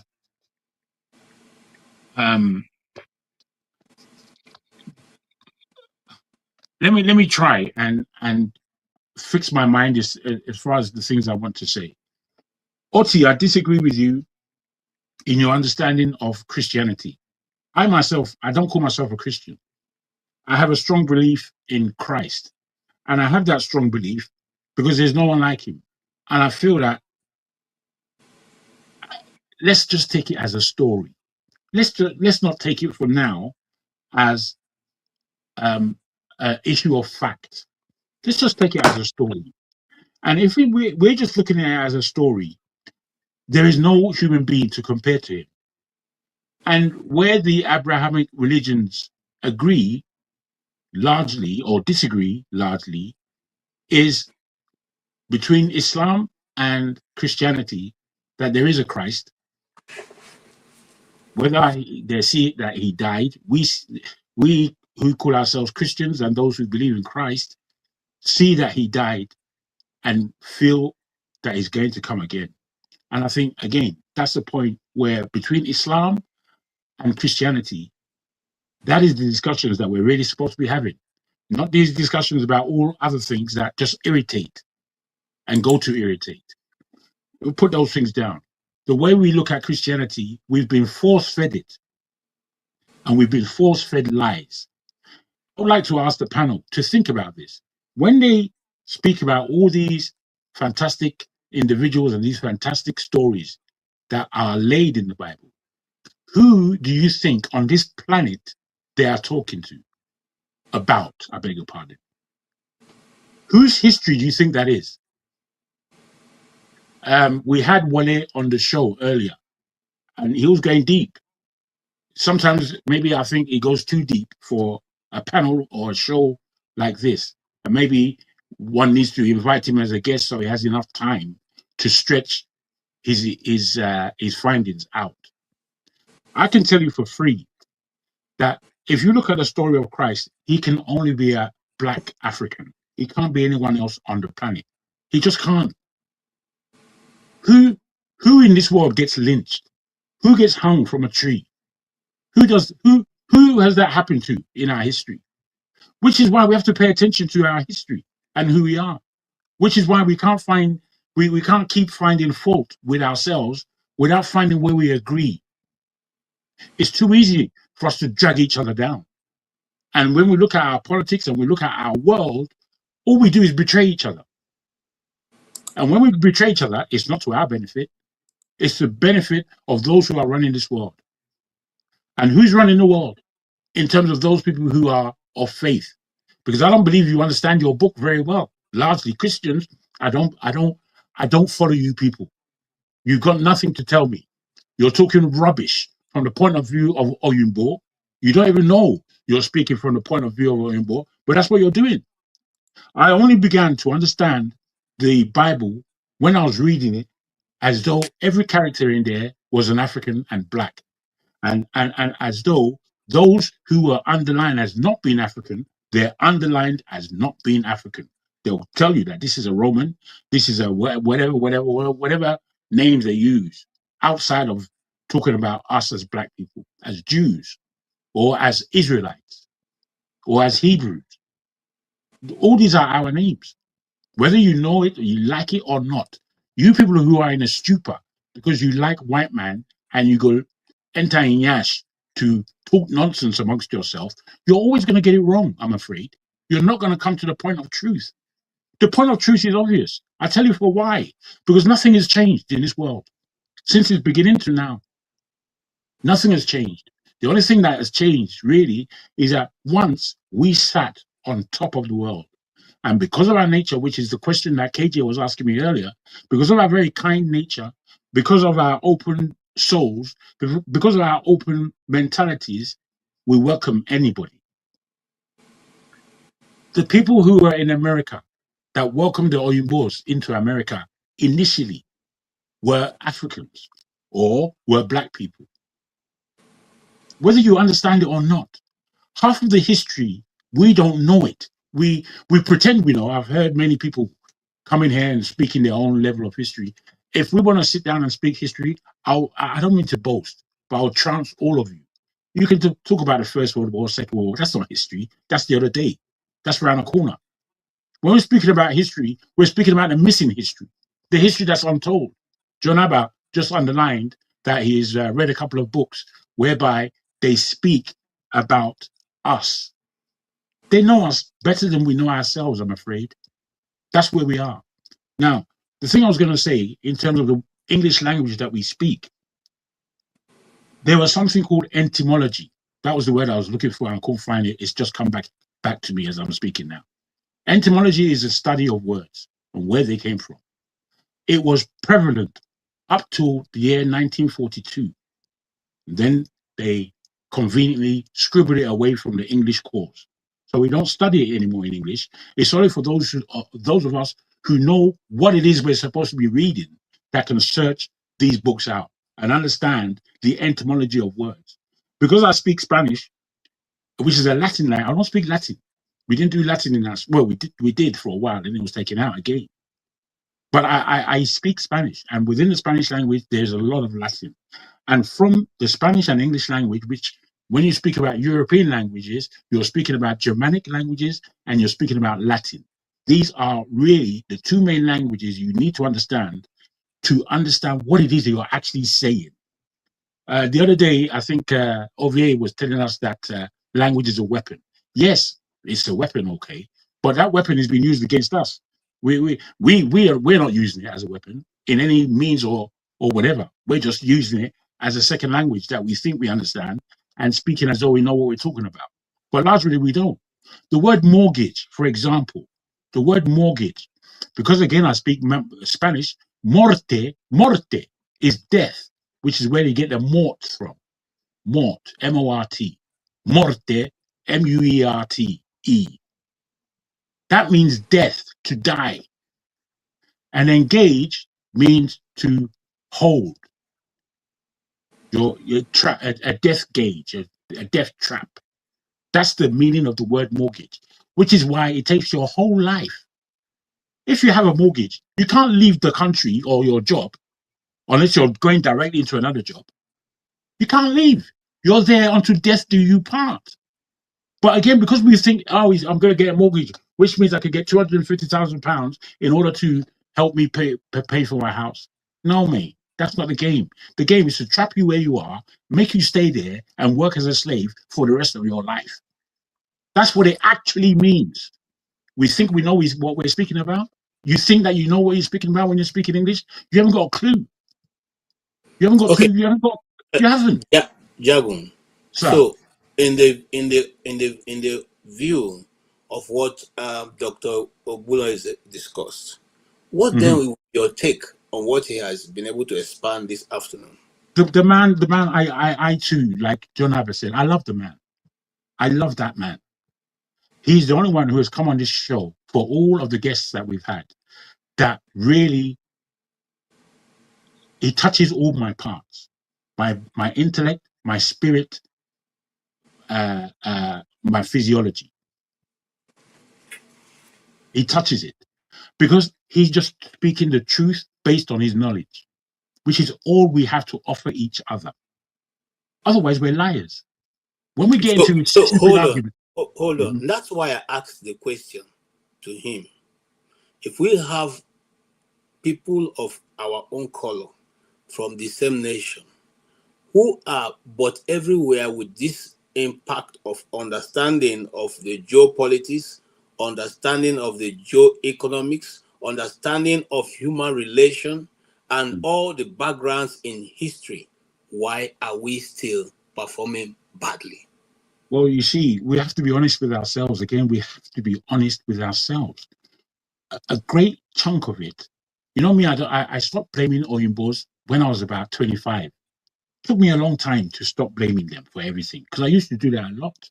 And all what I have to say, all what anybody would have to say that will put the blame squarely in your Oyinbo's lap, I would agree with them. However, doing that all day long is getting us nowhere. We have to understand the game we have played and how we have played it badly. We haven't played it correctly. And we are still to this day not playing it correctly. We're not playing it correctly. What is it that doesn't allow somebody like Tinubu, be left or right, good or bad, not to recognize what's going on in this West Africa, that he can dare invite foreign nationals with boots on the ground in our country? Both the French and the Americans are in our country. Is that how to play this game? Is that how to play the game? All you have to do is look at China, look at Russia, and it gives you a clear understanding of how to play the game. A clear understanding. Which is to say, we are supposed to be playing from an African point of view. We're supposed to be not looking to the east, not looking to the west, but developing our Afrocentralism. That's what we're supposed to be doing. We're supposed to be bringing out what is in our nature, what it is that we have. Look at what we offer the world, for goodness sake. Just look at the influence Black people have played in this world. Now, you can allow the entertainment side for a minute. Music, film, comedy, let's put that down for 1 minute. If you look at the sciences and what we have developed, the other day I was reading and they were speaking about the first industrial revolution. Where did it take place? They asked AI. I don't use AI for my own reasons, but they asked AI, AI first came with the British, and it spoke about the 1800s and what the British were able to develop through mass production, mills, factories, and such like. They spoke about all these things, but then they said that there's a problem here because there are empires older than Britain that had metals. Do you know where they said the first slag metallurgy was in the planet? When they asked AI again, it was in eastern Nigeria. It was in eastern Nigeria. That's the first in the world as far as AI is. That's correct. That's the AI telling us. To be precise, later. It depends on how you ask questions. That the answer you get would now be prefixed. So what did AI say? So that we'll get it clearly. What did AI say? AI basically said that it came from us. And then it spoke about the empires. It spoke about the Nok and how they were using. It spoke about the Igbos and how they were using. It spoke about the Yorubas. It spoke about Benin and how that was using. Which is why when so since I'm asking you now, that means that what this last speaker was alluding to is correct. I mean, I have read that. Like I said, I don't have enough facts to talk on that. But I have read it many times. And then one of my late uncles told me about the same thing which this guy was talking about.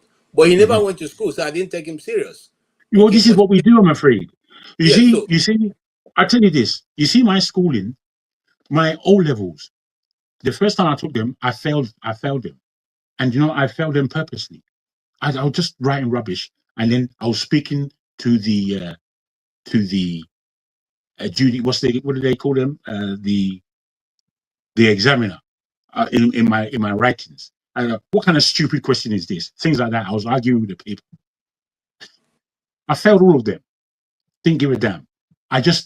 There was something about the way I looked at education that I knew that they were feeding me falsely. I knew it. I had to take them again. I passed. I did my A-levels. I went to uni. All the rest of it. But because of my attitude with education, I did a lot of my own reading, a lot of extra reading. And I knew that they've been false feeding us. The education they give us is shit, rubbish. If you're not educating yourself, you're not doing anything. You think you're clever with all your stupid certificates. Don't bring that to me. I'm a PhD. Fuck off. I beg your pardon. But I mean it like that. Go away. Now, I'm not saying that there's nothing in education. I'm not saying that. I'm saying that the education that we read, we haven't touched the surface of what these people know and what they keep away from us. We haven't touched the surface. I totally agree with you. We only have 70, 80 years to live. How are we in this dispensation going to get such a grasp of knowledge that we're going to be able to really forge ahead? Because everything that we read, everything that we see on television, most of what we understand on the internet, bruh, is half pence. It's not worth much.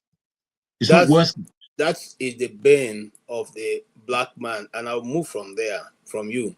The bane is that we are only concerned about ourselves and the time we live. These other people plan for 200 years. They may not even be around when that's excellent. This is it. Now, this is the only place I just want to support what the Chinese have done. Some people somehow, because they believe in Western world so much, that they like to entertain the yash. When you look at the Epstein files, do you not recognize that the devil is running the world? Obviously. The devil himself is running this planet. People don't like to speak spiritually, and I understand that, but there's no way that you can have the level of industry of killing children, having unlawful, disgraceful sex with them, doing all this hide and seek level that we see all about the place, and not conceive that this is the work of the devil. Okay, I will not agree to go there, Jagun. All right, thank you so much. Powers and principalities. That's what the Bible calls it. They've always been around, but that's a discussion for another day. let's All I'm move saying, on. I'm not trying to make us go into that level of speech. I'm just letting us know that this planet that we're on is not playtime. A lot of us like to play with words and, All right. Thank you. what is I it agree that with my brother over here says? I'm here. I'm only discuss with my equals. Otherwise, I'm here to teach. Okay. I Wonderful. don't know who he wants to teach, I because love it. when you're on this platform, you don't know what anybody holds. So whether they are speaking No, you see, all I believe is that the politically or African. otherwise, I'll say I this no no last no. and I'll I'm not shut up. I'll say referring to this you, but I'm last. even referring Ejo, to I'll say Obie. this one word last and I'll be quiet. You see, communication is the most important thing that we have because we don't have osmosis to read a man's mind. So if Okay. we can't make ourselves clear, it's the failing of the person who is offering understanding. I'll Okay. leave it there. Thank you so much. I wanted to talk to Yakubu because I saw what he has. Critical thinking save Nigeria. Actually, that's one of the course I wanted to do was critical thinking, and I couldn't get that in the Nigerian universities. Anyway, having said that, Ovie, I want to also dispute and quarrel with you that when you're not talking to this, you're talking to. I don't know what you mean by that, because every other person sitting here, you don't know what thing they carry. It's just like now you know what you carry. You don't know what the other people carry. And when people come here, they look.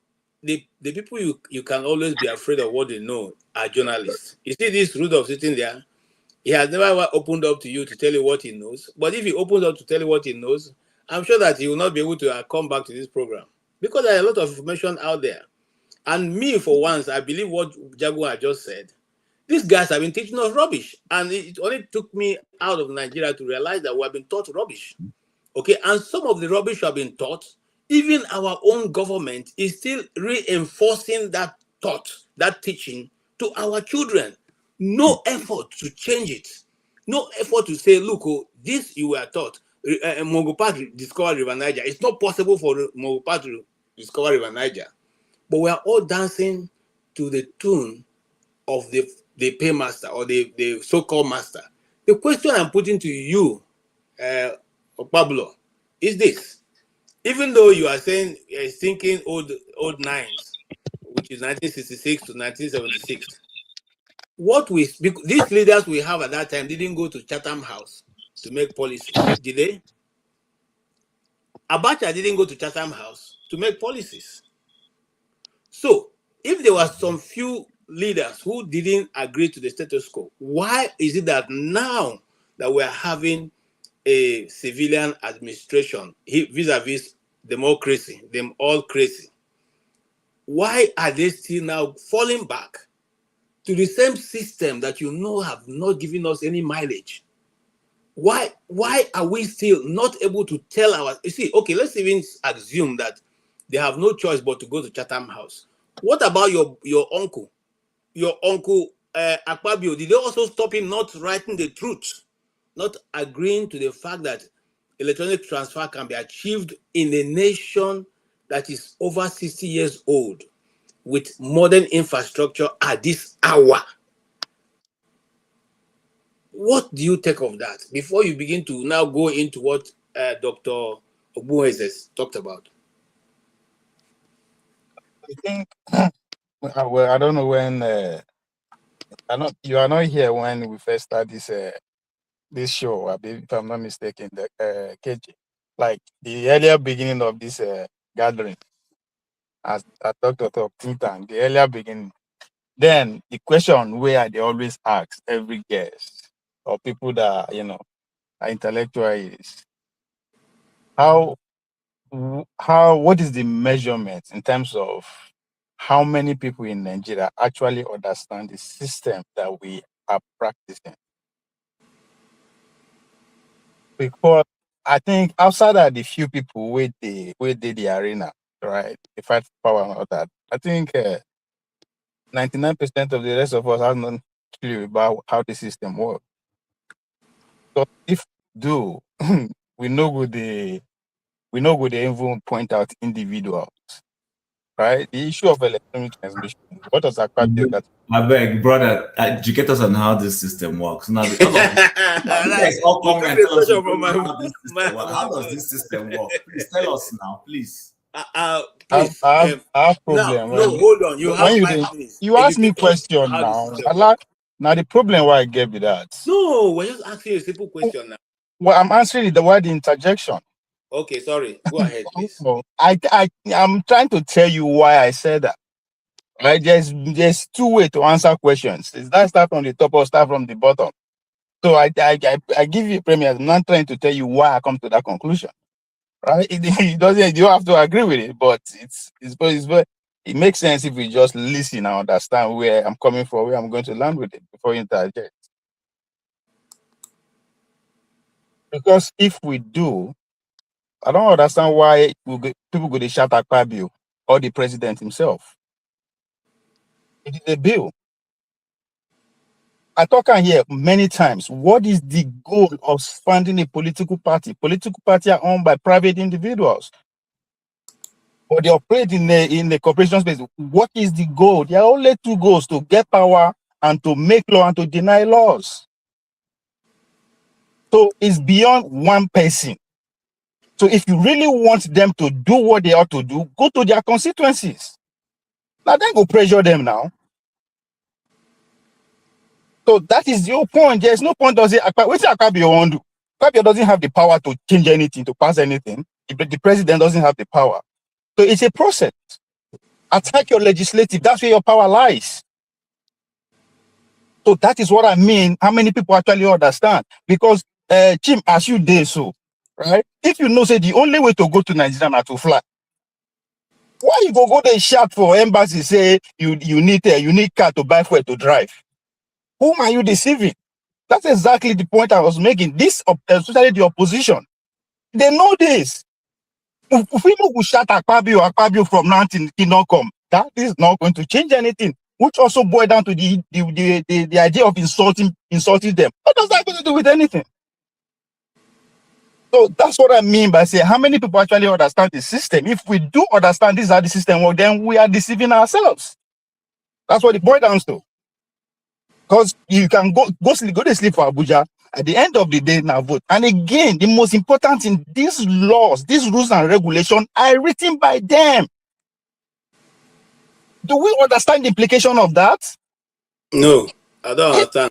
So if I didn't see anybody writing the law. If you write, hold on, right? Like this platform now, right? The rules and regulations that guide this platform is coming from the owner. Abi? No matter what we disagree with, the only person that can change the law is the owner. In other words, we are at his mercy. No, but that's where the challenge is. The example you just given now, Rudolph don't make this rule and regulation. It is we who are the moderators that make the rules and the regulation. He gives us every now. So no, KJ, hold on, KJ, sorry, hold on, sorry, please. He has muddled up something here, so don't come and confuse my head. He said the platform is owned by, and I know when he says platform, he means StreamYard. He's not talking about the local post. So there is a community rule on how things are done. That is not the same thing when you want to use that example with the Nigerian elections and Nigerian state. Who write the rules? Hold on. Who writes the rules and regulation of election? Hold on. Excuse me. You see, that is why I said don't confuse our head here. Okay, now they ask you now. It's a question. Make I answer you now. Now, conversation will they have. Okay. So the Nigerian state is owned by Nigerians, not by the politicians. It's a very simple question. The rules and regulations. The Nigerian state is owned by the Nigerians, not the Nigerian politicians. You're right. And the Nigerian politicians are supposed to rule in the interests of the Nigerians. Correct? Answer now. You don't pause. He's frozen. No, he's frozen. Okay. So that's correct. And can I also? No, let me finish here, sir. And if the Nigerian state is supposed to run on the interest of Nigerians said, for our election to be free and fair, please, those of you doing our job for us, we want you to make sure that this rule is what you put in place. Why is it difficult for those people to hear them? Why are they now saying, no, we will do it the way we want? Kim, Hello? why was there Hello? a public hearing Hello? in all the 6 geographical zones? Exactly, sir. Can you hear me now? I can hear you now. Did you hear me all the while? Huh? Did you hear me all the while? Did you hear me all the while? So should I repeat myself? Please repeat yourself so I will Okay, hear so you. Ovie, StreamYard owns this platform. StreamYard says no abuses. We all comply. KJ, can you hear me? Sorry. Can you hear me now? Sorry, my network. Yes, I can hear you. Now, Tim, the word I heard, you said suppose, that the politician is supposed to be working on our behalf, right? That's what you said. I didn't say suppose. I said the politicians are yeah, okay. I get what you mean. You suppose. It's Yes, just yeah, but suppose, yes. Meaning that hold on. You use that word because you know they are not acting on our behalf. That's why you use that word. Not to want to act on our behalf. That is my point. We are making the same point. So I'm speaking from the point of hold on, listen. It is their duty, obligation. Listen. Now, grammar and I will speak, right? It is now we elected. That's why I said if you really want them to respond, you go to where they were coming from, their constituencies. That is how they will yield to the pressure because my expectation would they expect. They are supposed all those who went to protest, no be their constituents. See, Jim, please just listen to me first. I know they talk waiting supposed be, right? I am not describing a normal situation. I'm discussing the abnormality of how these people are carrying out the system. Of course, it's a representative system that we are practicing. That's why I say where you get power now, out of rep, right? You go Abuja, go they shout. How are the people in Gomborungala, in Ososo, who will vote for Oshomole? We know what you are saying in Abuja. That's the point I'm trying to make. Again, you said they are supposed to be working for us. So the fact that we and you agree that they are not working for us, what are we supposed to do? Go and beat them individually. So my question, hold on. My question to you over here is that you live in the US. When the people go to protest in the Capitol House building, do they go to protest in their state or in this area? Good. Exactly. Now let's calm down. Give an example. Make I tell you how the protest spread. The last protest they just had, okay, was it in DC? Did they go to protest in their localities? Hold on. Which the protest against who or against what? There are many protests. There are many protests. Okay, let me see. Hold on. When they went to protest that they must release the Epstein files, did they go to that constituency? It's not DC they went to. That is, they're talking to the DOG, right? But hold on. When protests they happen for America, when me and you they happen for multiple places at the same time. I don't document so many of them. Exactly. Hold on. Hold on now.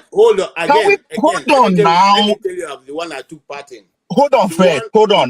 Let me just allow. If you allow me break them, I will tell you why I stay waiting at the top. That's why I say it depends on the issue.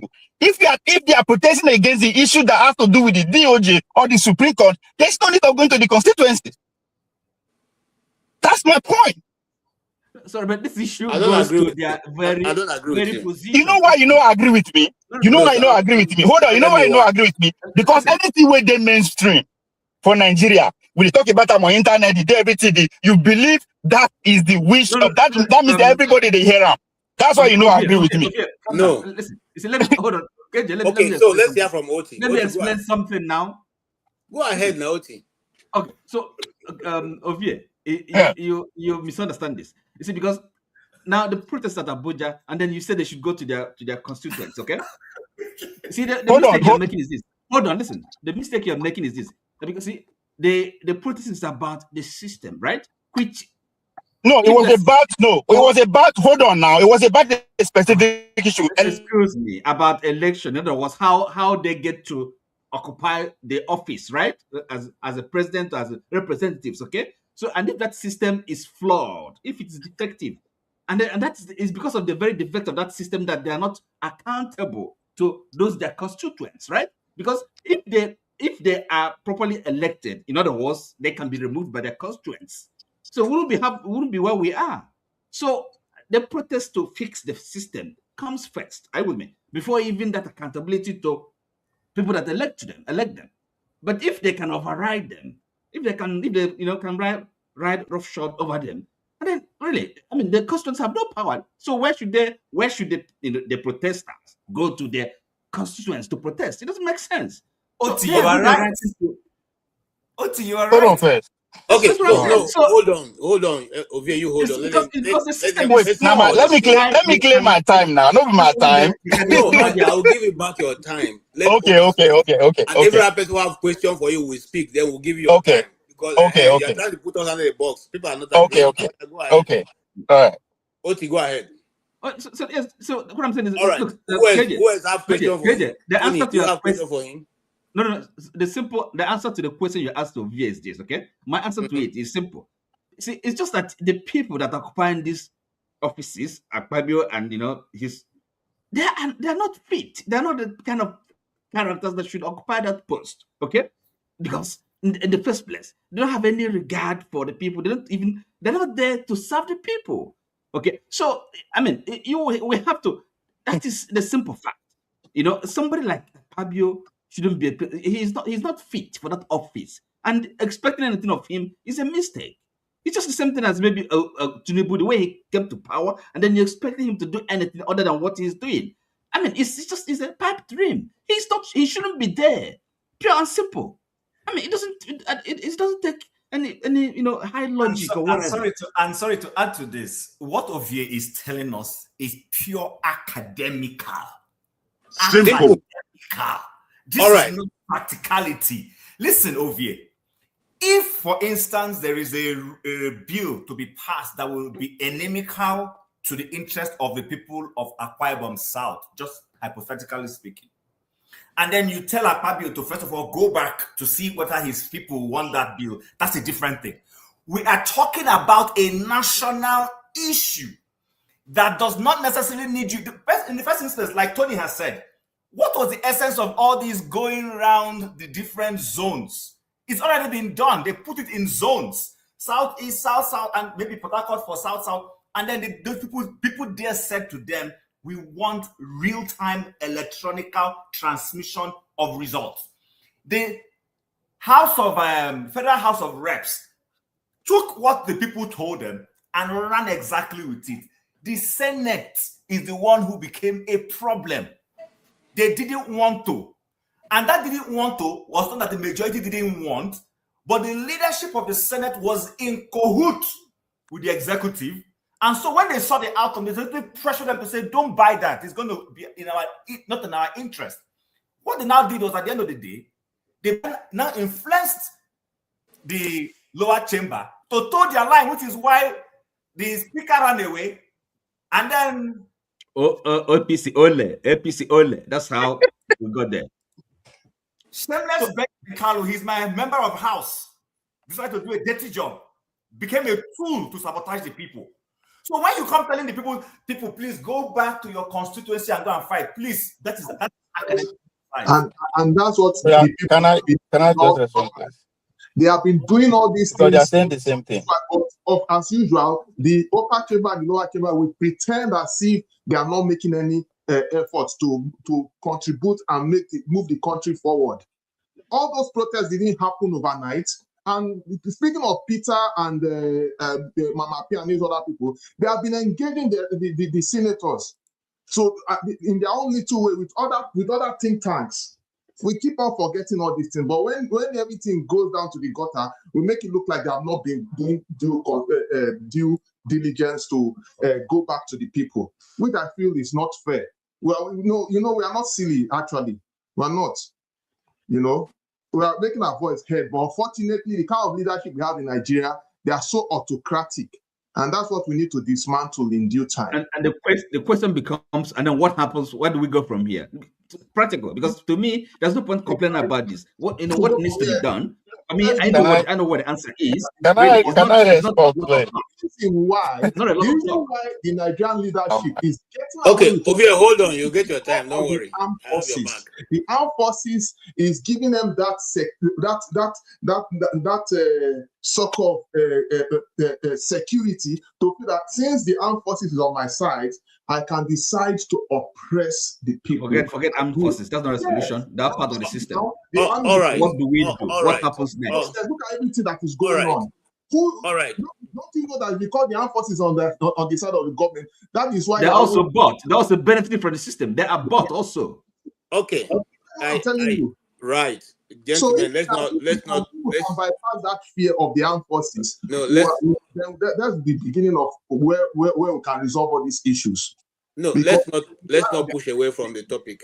They rely on their guns. They rely on their bullets. The highest office in any nation is the office the way they like. Okay, the highest office in any nation is the office of a citizen. But in Nigeria, it's been somersaulted. So once you are a ragtag, ramshackle living, slippers wearing, and trekking about, hiking all around your community, with no money in your pocket. Once you become a local government chairman, now you become a four-wheel driving, police guarding, and madam carrying, and all the nonsense, chauffeur driving car and security, and that is what governance is about in Nigeria. And that's what I'm telling you. It's the same. So Ovie, the question we are saying to you now is this: we do not have to wait to go to lodge complaints at the local government levels. We are saying that it's also proper for the people to go to the people's house, which is the National Assembly, where their representatives have offices, and lodge their complaint that this is what we who voted you in want for you to say. That is how it's done in the United States. In fact, as of yesterday, somebody was telling me that we have to meet this coming weekend to speak to a guy who wants to come into office and say, look, we are demanding this, B, C, D, E. And if we will have to get a commitment from him, and if you will not do it, we will not vote him. This is somebody coming in. The last governor went church by church to go and speak to the Christian community. And they told him, if you bring your nonsense, of course, you know the nonsense we're talking about, we will leave you where you are. So if you don't bring that nonsense, so we don't have a problem with you. We're not looking for anything, but I'm saying that. Hold on. So what I'm simply saying is that the people have the right to tell you what they want. It's not for you to say, choose what you want for yourself, which is what Akpabio has done. KJ, I'm going to bed now. See, question is how should a civil disobedience be engineered in Nigeria? That is, something practical. Okay. That question should go to my network no stable. That's why I said. Please wait for. I don't know how long we're gonna go about. Hold on, you have asked your question. Let him talk before his network goes off. Go ahead. Yeah. Okay. Please. It's good for just listen to understand. You don't have to agree. I'm not here to convince anybody. I'm not here to convince. No, that's not my goal. You understand? If you understand me, you agree to disagree with my opinion. No, that's not the point. But at least it's very good for you to understand, so that when you frame the question, it will make sense. Because as far as I'm concerned, at one question everybody they ask, and when I talk in English, now go destroy all of us. It not be saying na ability to speak cannot be the speaker. Because at times, when we they speak, we know they listen to ourselves. Everybody does say they suppose they are selfish. So we already know individually that these people are not up to par, right? This is the known fact. Now, the issue at hand is electronic voting. It's a law about INEC. Go back to the question I asked. How many of you understand how the system they work? It is not a new bill. This administration no start this bill. Matter of fact, Buhari administration did not introduce the bill. In other words, they know what they are doing. Now, what my point of saying to go into Abuja to scream is not the solution. It's not to force them to do this, and I know it's to force them to do something. I am saying you have to be able to establish threat. What will be the only threat where these people fear? Ability for them not to be able to come back. That is the only thing they fear. But they I don't don't depend have on the that people power. to come back. They don't depend on the people to come back. Can I just finish? Now They the don't depend on the people to come back. My God. It's like in a circle. They don't depend on the people by to the come armed back. forces. Now those police, army, navy, all those people. Now them they enable these politicians to oppress us. You see my problem? Yeah, that's the problem I'm talking about here, right? You don't have to agree with what I'm saying, but please have respect. Let me finish what I'm here to say. It doesn't make sense that every word you go interject. The people who have the power, KJ, you finished by using your constituency as an example. That you guys go into a deal, telling the person where they come, that if you not do so and so, una no go vote for them. Now una be that, no get the power. Imagine the person where they live for New York, go they shout for Abuja on your behalf. You just say the man go fear? What I'm trying to say, this bill, they get easy why then they postpone now, why did they do it, why did they implement and small. Because all of us they gather for Abuja. Politics is local. The only way to make sure Akpabio don't come back, because that's the only thing you can do right now. You don't go for impeach him. There's nothing you can do. He will finish his tenure. If you feel that he is the problem, if you start for Abuja from now to tomorrow, it's not going to affect him. Go and actually stage that protest in this constitution. Not it's not feasible. It's not feasible. Do you it's not feasible? If Akpabio won't look for vote, where in they go? Not be in village. Did he vote for him in the first place? Was he voted in the first place? That is the point. Hold on now. Hold on. Listen to yourself. He was not voted Please, can you? Please, I don't want to be disrespectful. This is not common sense. Person when you not vote for, you want to change something. Does that even make sense? If you didn't vote for him, can you please? Can I finish, please? Stop interjecting. Can you stop interjecting, please? You will have your time. Mr. KJ, please put one rule here. This because if you believe, we should curtail it, we should stop it. We should be civil sometimes. You must interrupt all the time, please. Common sense is that if not be you vote carry and put for there, if not be your vote put for there, what make you believe that you can actually make and do anything where you want? The common sense. If you send me message, right, you are expecting me to develop me. It's an expectation. If I not do what will they be consequences? I will say I'm going to think with that. If I chop your money, can you do me something? If you cannot do me something, I will eat it. So we are dealing with human beings who go to pretend. What kind of expectation? I don't expect my representative to do anything. Will tell me say I go actually hold on to his balls. Like this is not as do we actually understand what we are practicing? It's a representative democracy. Akpabio doesn't represent me and you. He became the Senate president because Tinubu wanted him to be like that. People that say to come and represent you have their power, have their will. This is very simple. If I dare Abuja, you can shout you want. If I know say you don't go vote for me, why you want to shout?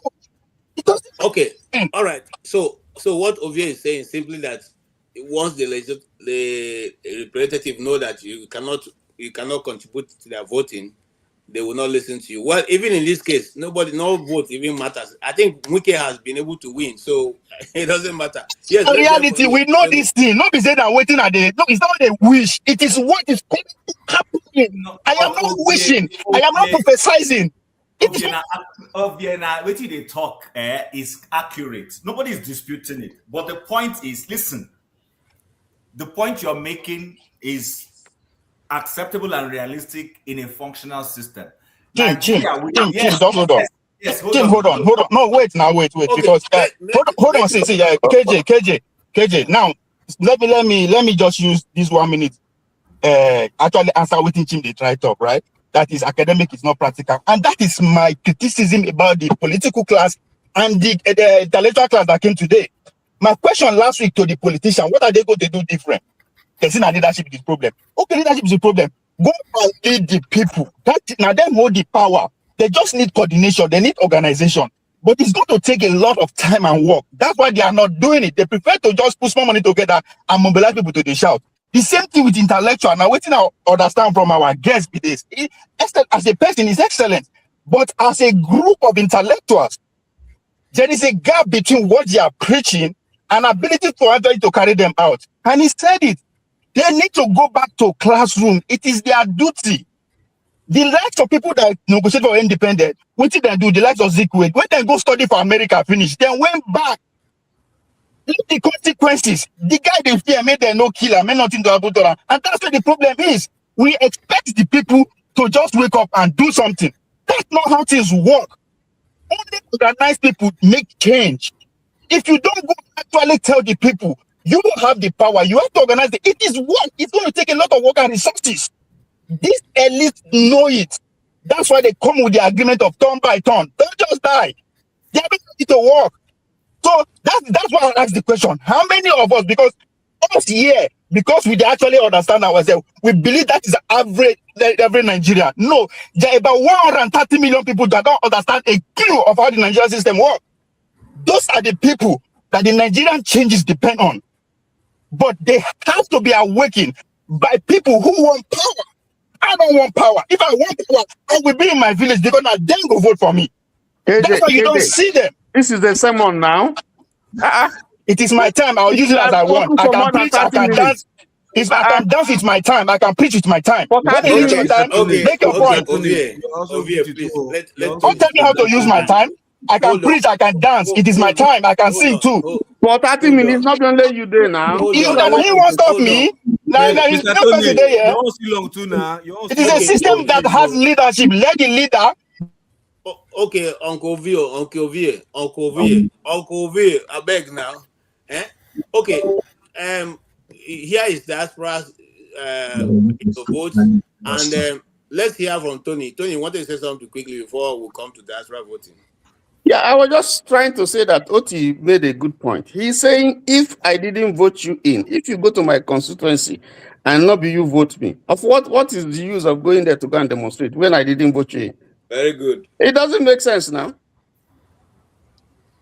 All right. Thank you. I agree with you totally.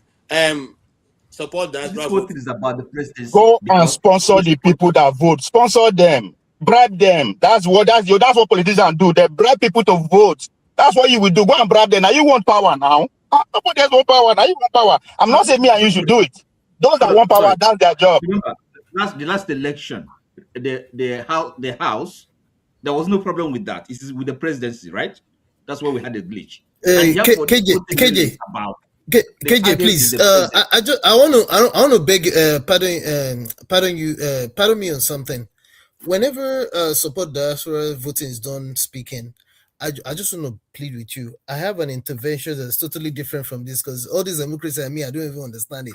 But I just want to speak on something that has to do with real time transmission of voting from the technology aspect, please. Okay. Meanwhile, there is confusion in Mexico right now. I hope people will know. Yep. Okay. Yes. Cuba also is in big problems. Yeah, that's American doing. It was that's American doing. That was planned. Yeah. That was all right. Yeah, gentlemen, let's move forward. Yes, that's why voting. You saw that you have not been able to use your voting power to influence anything that happened in FCT. So why are you here? Tell us. Since you couldn't even influence what happened in the FCT, you allowed your uncle to mess up the whole place. Oh man, I patient. I tried. I didn't say anything when everyone was talking. I tried. Anyway, I hope you're all doing okay. Anyway, while we are here just arguing here, front and back, I hope you realize that look, Nigeria is doomed though. Like not doomed because of our leaders here. Look, go down to the people, like just the ordinary everyday people, like those people who go out of their house, like if they don't go out to hustle that day, they can't feed that day. Yeah, go and listen to them. Man, those guys are in another planet. As when it comes to politics, leadership, how a country is supposed to be run, those people are in another planet. So even if you are talking about election must be this, election must be that. Look, we can have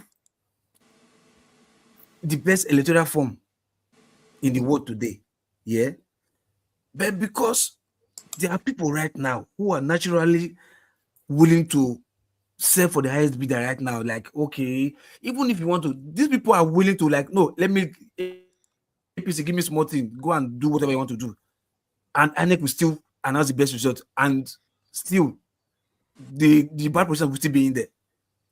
So even though that written politics or whatever, look, there's a problem.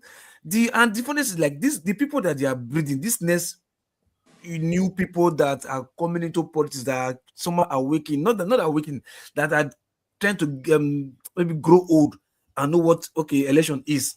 They don't know how a country is supposed to be run. Those are not the main virus now. Not even pressure. Those are the main virus now. That is dangerous virus.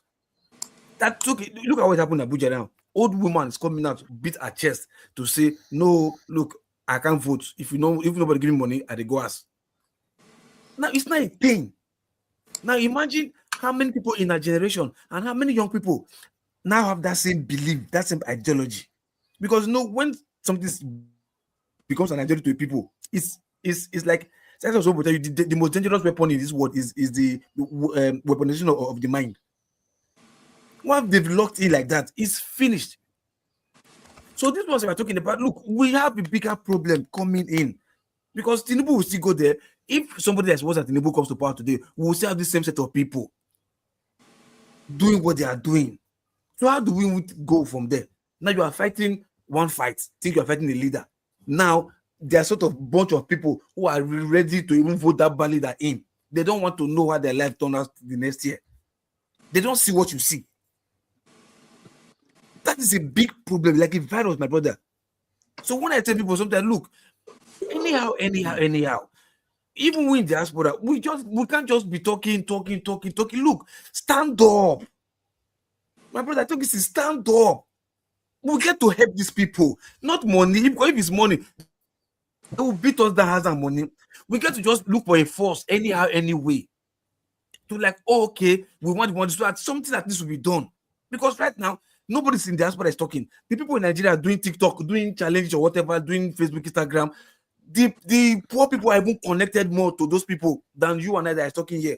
They go to these are useless influencers that have nothing to contribute in life other than to think to put nonsense out there on social media and make money. That's what they know. These people out there that are coming up, they are young youths right now, maybe in their 18, 19, 20s. They look up to these idiot people, these nonsense influencers that are not even meaningful to their life other than to how to make money. Look, They don't even know how to. Look, can I ask you a question? If nobody in diaspora is talking, why are they spending 9 million and then $120,000 monthly for 6 months to launder image here? Who? I don't understand.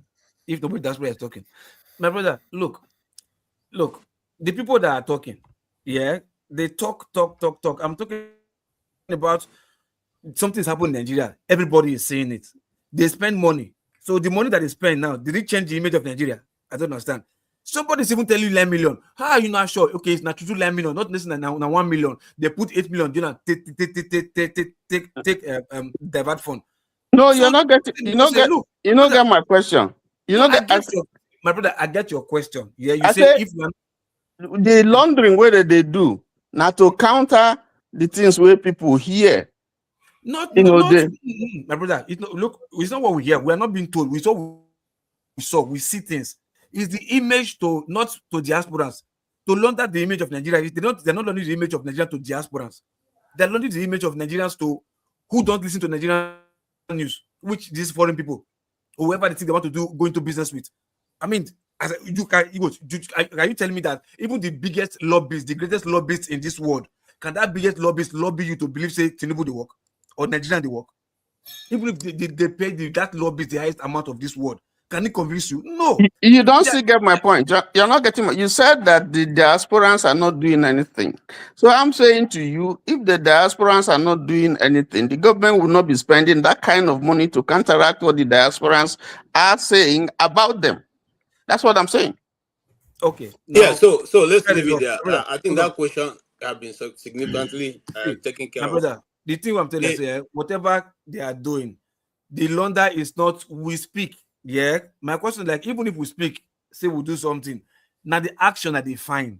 You get my point, my brother. Now the action that they find. So what Tony is saying is that the action is very visible. That's why they're spending that amount of money to try to KJ, look. Oh, okay, see, so wait. Hold on. Even as all the money. You were saying, what are we doing? Even as yesterday, that's this week that just passed. There was a conference right here in Capital. Okay, on this same issue of Nigeria. Now only that Capital, not Nigerians there. I'm talking about worldwide. Come on, my friend. Hold on now. Calm down now. So because people demonstrate in America now, so that's okay. Hold on. Do you know, Lokopi? Do you know that there are people? Do you know that there are people all around the world? Do you know there are people who are mobilizing and writing to the king in the UK that they should that this state visit that is coming, that they should. Mr. Tony, please get me right, yeah? I'm not going to tell you, Mr. Tony, hold on. I'm not going to tell you, say, no, but like my own, I they move around. They talk, they go forums, they go meetings for years, where this so talk to people, whatever. I'm not going to say nobody they do, like say one person or that. But I'm talking like visible stuff, like if we move, if not embassy, whatever, news go see, I'm so these people are agree, whatever. That's what I'm saying. Not they do lobby work, underground work, like okay, we are moving, we'll hold meeting, let's go and write petition and go and submit. Not those kind of stuff I'm doing, not be paperwork. Okay. I'm sure people go move, news go carry them. News go see say these people. Okay, not be your house now. You say Mexico, do some Mexico over that. News go carry them.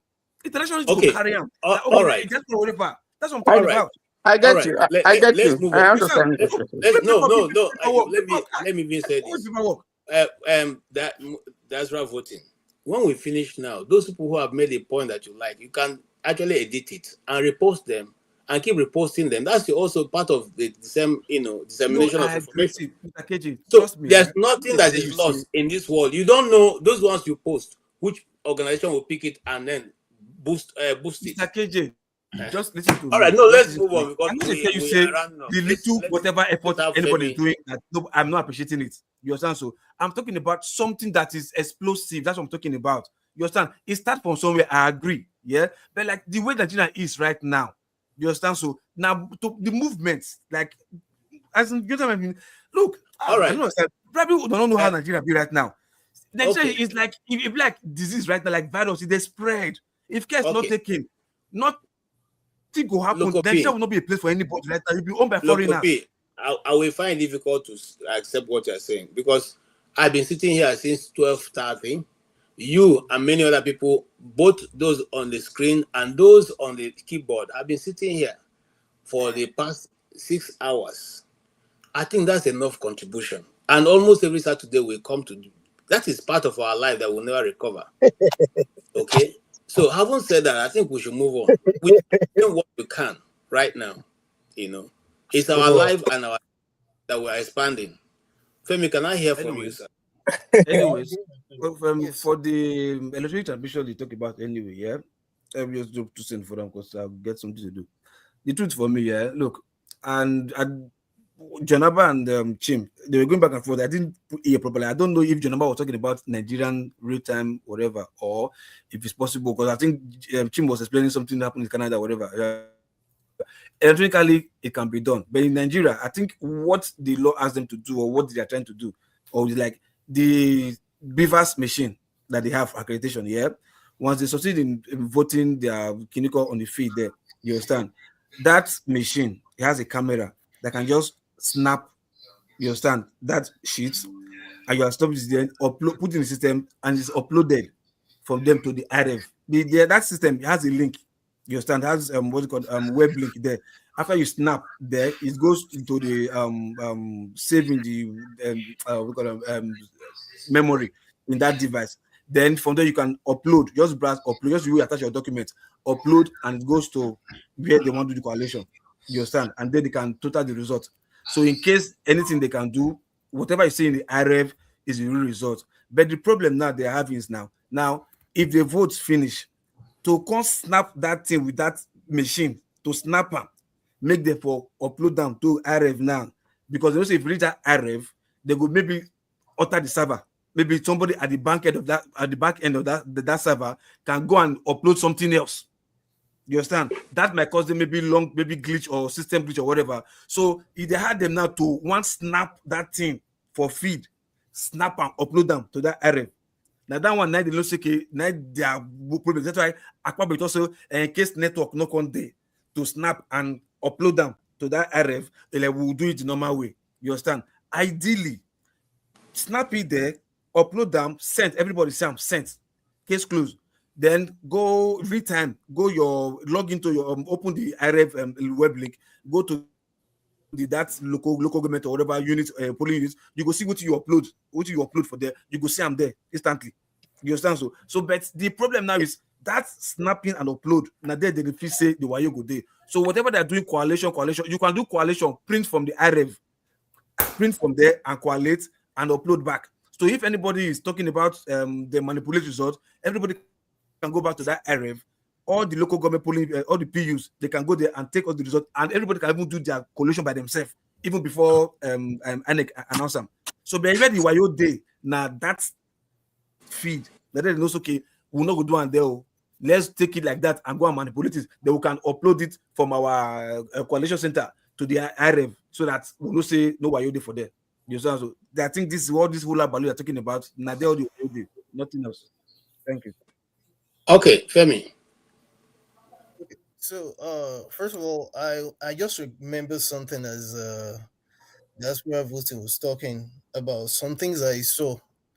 Again, when I visited Nigeria, it was just it's ironic how in driving at times or just passing through, I noticed a lot of canopies and people registering and just listening to interactions. Nigeria is an interesting country, and Nigerians are interesting people. I heard a lot of things along the lines of Nilogba in Yoruba. They were speaking Yoruba, and then some people were speaking their own languages as well. So I'm not going to say it was just Yorubas per se. But again, it just speaks to the fact that I think it was Jagun or Ifi or both of them that said it in different ways that if I had my way, we should forget about elections for now, because all this. I just we were joking. Part of what I heard was things along the lines of, you better go and register for APC, or that was the majority of what I was hearing, so that you can collect your own, whether it's 1,000 naira or 500 naira or whatever. And it was happening across different locations. I saw a lot of these things. It's not like I was told, I saw it. Now, to which I say again that I don't think this democracy that is being so eroded is not even working anymore for a lot of these Western countries. Now, the intervention I really wanted, and this is why I want to say I hate this, my elder brother stealing part of what I was going to say when it comes to the technology part. Do not be deceived. Even if they wanted this real-time thing to go ahead, again, what I saw from just ordinary Nigerian driver's license I was doing, because it was funny when I was having an interaction with the guy that was in charge of the capturing for that.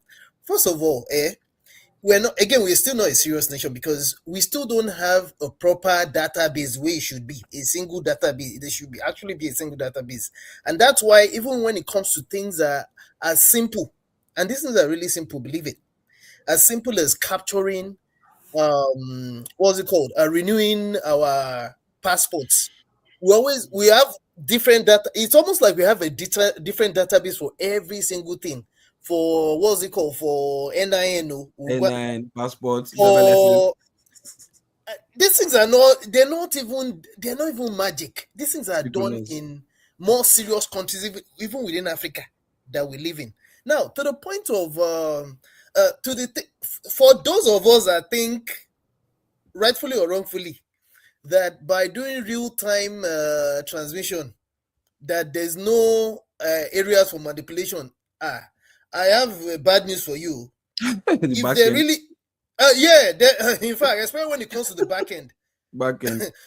That back end, there's something for anybody that's done SQL is easy. That one is the easiest part.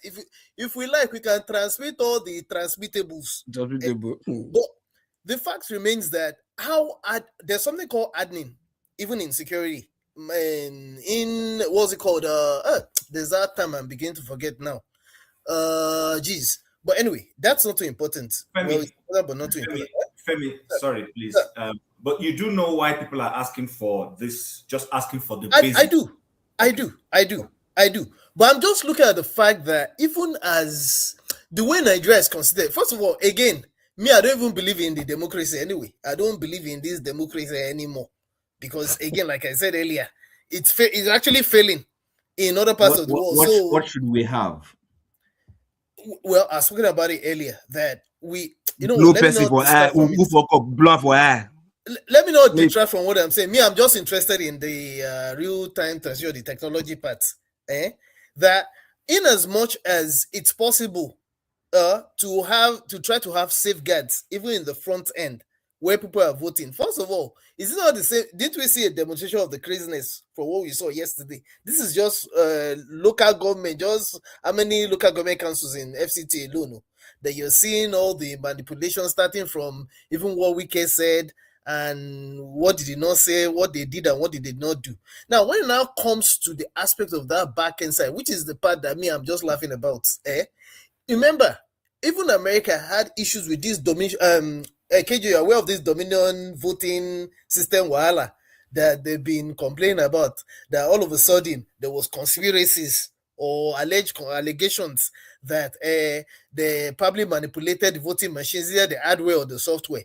So even when Americans, or depending on what side you choose to belong to, they're already complaining, doubting a system that's supposed to work or allegedly works. Is it not the same system that we're trying to use more or less in Nigeria, that already people are compromised in their own instance? And it's not as if you have a situation where all the parties, if at all they're parties, and if at all they're even different, are represented in terms of even the back end. Because usually what would happen is, even right here in America, even within the where you have the results being checked and second checked, you'd have different political parties having representations. And this is a country where you like to think that they have different ideologies and you have proper representation. Here in Nigeria, that we don't even know whether everybody is the same. PDP, APC, ADC appears to be the same. Is it in Nigeria that first of all, you don't have that representation at the back end? Second of all, who are the people that are in charge of that back end? Is it not the same people that are in power? So what makes you think that this thing cannot be manipulated even when you have KJ, before you ask the question, sorry, I beg your pardon. KJ, can you send a link, please? There are people requesting the link. Okay. Thank you. All right, so Femi, so here's the point. Voting has finished.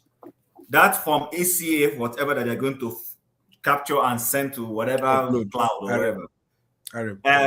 I agree that what we have written in it is correct. You agree for your party. He agrees. Everybody signs. And I get a copy. You get a copy. We all walk away. Then the collating person sends it up. If tomorrow when they are counting, I suddenly my party says, no, this is not what was shared. I have my evidence. You have your evidence. Then when we go to the court, then it becomes easy to prove. In the last election, that was where we had a problem. INEC up till today that you and I are sitting here, there are parts of the presidential election that has still not been uploaded to that IREC because they have done wuru-wuru to the answer. And we have mutilated from CA form. You will see where APC 0. Blood result. Chief, sorry, you have a valid point. My problem is I don't even think we should have election. Let's move. No, that's a different conversation. That's a different conversation. No wala. So people are saying life presidency. Yeah. So people are saying, Femi, please, if tomorrow we go to court, you cannot come and tell me otherwise and get away with it like you got away with it last time. That's the point. And these guys know they can't dare do it, which is why they are insisting they won't do it that way. Okay. So for people who are they're telling us, we know what we're saying. Do the right thing so that tomorrow, if I feel aggrieved, then we cannot contest it properly because it's in the law. but they don't want to commit themselves because they know it is a life. It's like somebody cutting his face to spite. How do you say it? They're afraid. They don't want to do that. They don't want to commit. Your nose to spike your cutting face. your think nose to people spite should your just face. stand up and revolt. All right. They should If just you- revolt when if they're you guys ready. don't- When we're If you serious. guys don't mind, I No, want to I'm press- sorry, MKJ. Sorry, MKJ. Please, just 2 minutes. 20 seconds. Sorry, No. please. In the journey, what Femi was saying, there was like Nigeria not serious. Look, now what is even this fucking opposition they call yourself ADC? What are they doing? Have they done the primaries? You understand? Because like they've not done primaries, but they're all about campaign as if they're campaigning for different party. You also the whatever they're like. Come on, why not just go and do your in-house primaries first? You understand? By the time you have a consensus candidate, then you can go ask and do your stuff. Because I don't know if they're going to do their primaries, if they're going to do direct primaries or indirect primaries. Okay, Because what the party thank is you, doing right now, Loco. it's even Please. shit. The Nigerians election are not rules serious. in Nigeria says that a particular time that all that is done when the election season is up. But it wasn't up, since Tinubu won right from the very first year. He won. He started campaigning for 2027. So he has actually messed up the whole system. You cannot blame any party who have not done any primaries. But let's hear. I'm moving quickly to Maska, who has been on ground. He was on ground when they were saying that go and vote, leave the rest for me. I don't know whether that was for him or for other people. He was on ground when he went to vote. I don't know if he found his name or is among those whose names were manipulated, or they asked him for his NIM before he could vote, or he was even able to vote. So let's hear from him. Master, you have a lot to tell us. Please start from running down how the election went, what you saw, what is the takeaways, and eventually what is the real result that is out there now. And is it true that there was total blackout as NEPA promised in Abuja for that day? Okay, all right, go ahead, sir. All right, thank you, Mr. KJ1, for sending the link, and I can see you are giving me accelerated hearing. Yes. Thank you for that. The truth is that I've really tried to join when Dr. Franklyne, and he should please forgive me. I know he would prefer I call him by his traditional Igbo name, but I don't want to murder it like the Germans are murdering it. So I will call him Dr. Franklyne. I'd wanted to join. You're a Nigerian, no? You're a Nigerian. Ogbunwezeh. Some people cannot pronounce some names. Very funny. It's also Almajiri. I see how some people would misspell it even when it's written clearly, but it's okay. So let me first start with your question, KJ. I voted. That's one. I think it was peaceful. That's two. There wasn't blackout. But the reality is that even though I voted, I was very clear that my voting will not really count like that, in the sense that we are not yet at that space where things are done according to the way it's supposed to be done. But the truth also is that some of us believe that there are certain things, even if it's just going through the motions, you should go through the motion. Because one of my belief is that things happen not simply because everything is lined up. Sometimes they simply happen, or okay, let me put it this way. One of my problems with we Black people is that we always want to start from the answer. You tell yourself, oh, my vote will not count, therefore I'm not going to vote. So technically, you're already presenting the people a fait accompli. And I also believe in what is called spanner in the work. So if the people are assuming that people will not go and vote, it's important that people go and vote so that you just simply put spanner in the work. Even if in your mind, you believe that there is something that would happen, but at least everything is step by step. I am a very logical person. I believe in step by step. You should at least vote. Then you can have the basis to say, okay, it was not fair. If you don't come out of your house, then you've lost that local standing to even say that the election was not fair when you haven't even voted.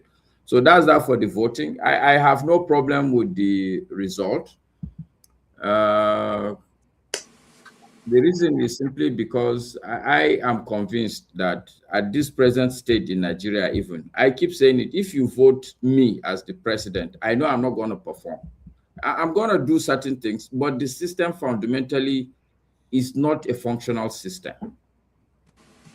Okay, so if you vote UKJ now, we vote you into power, you suddenly wake up and realize that people are just going to hinder you from performance. You know, that is not to suggest that if people say I should contest, I would not contest simply because I think I would not be able to work. But I'm saying that I won't kill myself because of this candidate or that candidate, because in the end, most likely, as far as AMAC is concerned, the minister would prevail. People would do all sorts of shenanigans. So that I don't know if I've answered your question, KJ. Yes, please go ahead. I know you won't like my answer because I won't come with some dramatic responses, unfortunately. No, I'm not expecting. I follow the election. You know, I have friends who covered it who are journalists, so I have first-hand information. So I'm not expecting. I'm asking from your own view what you witness and all that, and you have been clear on that. Yes, I think it was a fair election. I would say a very, but it's fair. I mean, I saw the campaigns. I was curious, but I was also very clear who I think will win. You know, because I do understand the dynamics of politics in this country. It's beyond. Did their candidate win? Did their candidate win? I won't tell you, Mr. Oti. Is the outcome fair? Yeah, acceptable? I think it's not the best of outcomes, to be honest with you. So you can read meanings into my answer, but it's a fair outcome given the dynamics of politics in this country. I don't understand. Okay, What are those dynamics? What are those dynamics that played out that you saw? Okay, so number one, it's a money politics. As it is the opposition APC that will give these people a good fight, they don't have that kind of money. And they are even, the truth about it is that the people who would have the money to bring out are not going to bring out for this election. You know, because our politicians are selfish politicians. It's not like, oh, I see a good candidate, I put money and push him. And they are not the kind of people that would have the foresight to say, oh no, let's push our candidate, let him win at this. So it's an indication that we are doing seriously. Everybody is selfish. People are just looking for their hand. So for instance, the APC candidate already has a lot of financial wherewithal. It's clearly he's an establishment person. So these are the dynamics. KJ, please, I have a question for Maska, if you will. Go ahead. Okay, so Maska, when you look at how democracy, what's your impression of democracy, and second of all, when you look at the role that money and big business plays in politics, and you do in Nigeria, and we just oppose this with where part of with American politics, just the role of money and how it seems as if it's not even the people that you put there that control the dynamics. What does that say about democracy to you? And what do you think we can do in lieu of democracy? I think it's sorry. I'm not going to. I'm not intending to disrespect you, Femi, but I think it's a very superficial question you are asking me. I say superficial because you've already assumed so many things. Okay, you've already assumed that. Okay, so democracy is a good system. That's the assumption from partly for actually no. Maybe you didn't listen to me earlier. No. I don't even like democracy. Exactly. I don't even like democracy. Okay, so my response, therefore, if that is your position, I would have, if I were you, I would phrase the question that do I think democracy is good for us? I will stop there. Because when you start relating to America, then that's why for me it's because if you start relating what the only reason, Maska, the only reason why he related to America is because he's saying not just democracy in Nigeria, He's saying democracy all over the world seems to be questionable. What are your thoughts? No, it's okay. I understand where he's coming from his additional information. So my position really is that democracy as a system, or let's even rewind back and go back. You see, there's statehood, which is separate from democracy. If you go to, say, Dubai, for instance, there is a state, functional state in Dubai, and they are not a democratic state. Okay? So democracy is not that fundamental, if you ask me. What we should be dealing with is, even my conviction is that, I'm not 100% convinced, but I'm beginning to incline in a direction where perhaps maybe a country needs to first develop to a certain level before it starts thinking of democracy. I'm asking whether democracy it's even very sophisticated for us. Very friendly with developmental states.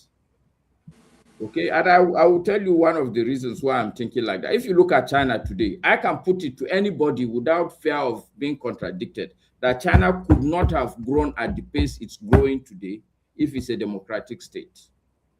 Of course not. It could not have grown with this speed. And all you have to do is look at China, look at India. You can see the difference. The elements are all there. Yes, but if you look at China, the speed with which they go is fast. And I'm beginning to think that the only reason is because there is not too much argument. What of Singapore, sir? No, I don't like the Singapore argument because Singapore is not up to AMAC. I don't like. We're talking about the system now, not the numbers, but the system. But even Singapore, I don't know the story of Singapore, but I can tell you that it didn't start with like a democracy. It did. Singapore. Can you say something? Okay. What they have today. But anyway, so I don't know. Femi was the person who asked the question. Gentlemen. Sorry, KJ. I joined for a reason. But yes, go ahead. Of course, out of respect. So, Femi, have I answered your question? My position, if you want it in black and white, my position is that certainly this democracy is not working. It's not working. The system in Nigeria is not working. Okay, and I'm convinced that it's not working because as a people, even as the institutions are not there. Because for you to start talking democracy, you need to have the legal institutions. We don't even have the institutions upon which you drop this democratic system. I don't know if that is. I ask Masker a question because I like the conversation we're having. If you don't mind, please. So I want to because I want to challenge him a little bit, not out of. Okay. He also came for intellectual stimulation. I have something to say about it if you don't mind. When they finish. So, Masker, I hear you. When you say this democracy is not working, I was about asking. Then you quickly went there, but you didn't finish it. You said it's not working because I was waiting to hear the because, and the because is not, in my own view, is not the because. Okay. You're making it look like democracy is not working because democracy does not fit Nigeria. No. Democracy is not working because the people chose to sabotage democracy.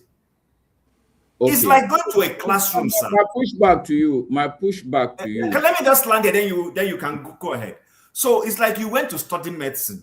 There is a code, there is a process, there's a class. I'm not a medical doctor. There's a class where you study cadaver and all those things that you go and write the exam. And then they've told you the process that this thing is supposed to take. But you now went into the medical practice and you want to go and do it your own way. And you now say, oh, medicine is not working because medicine is not good for Nigeria. No. You decided to sabotage the process. Simple. No.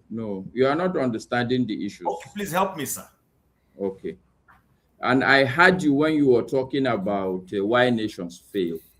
Yes. And you were very supportive of these people and their children. The books, the people that wrote, 2 people wrote the book.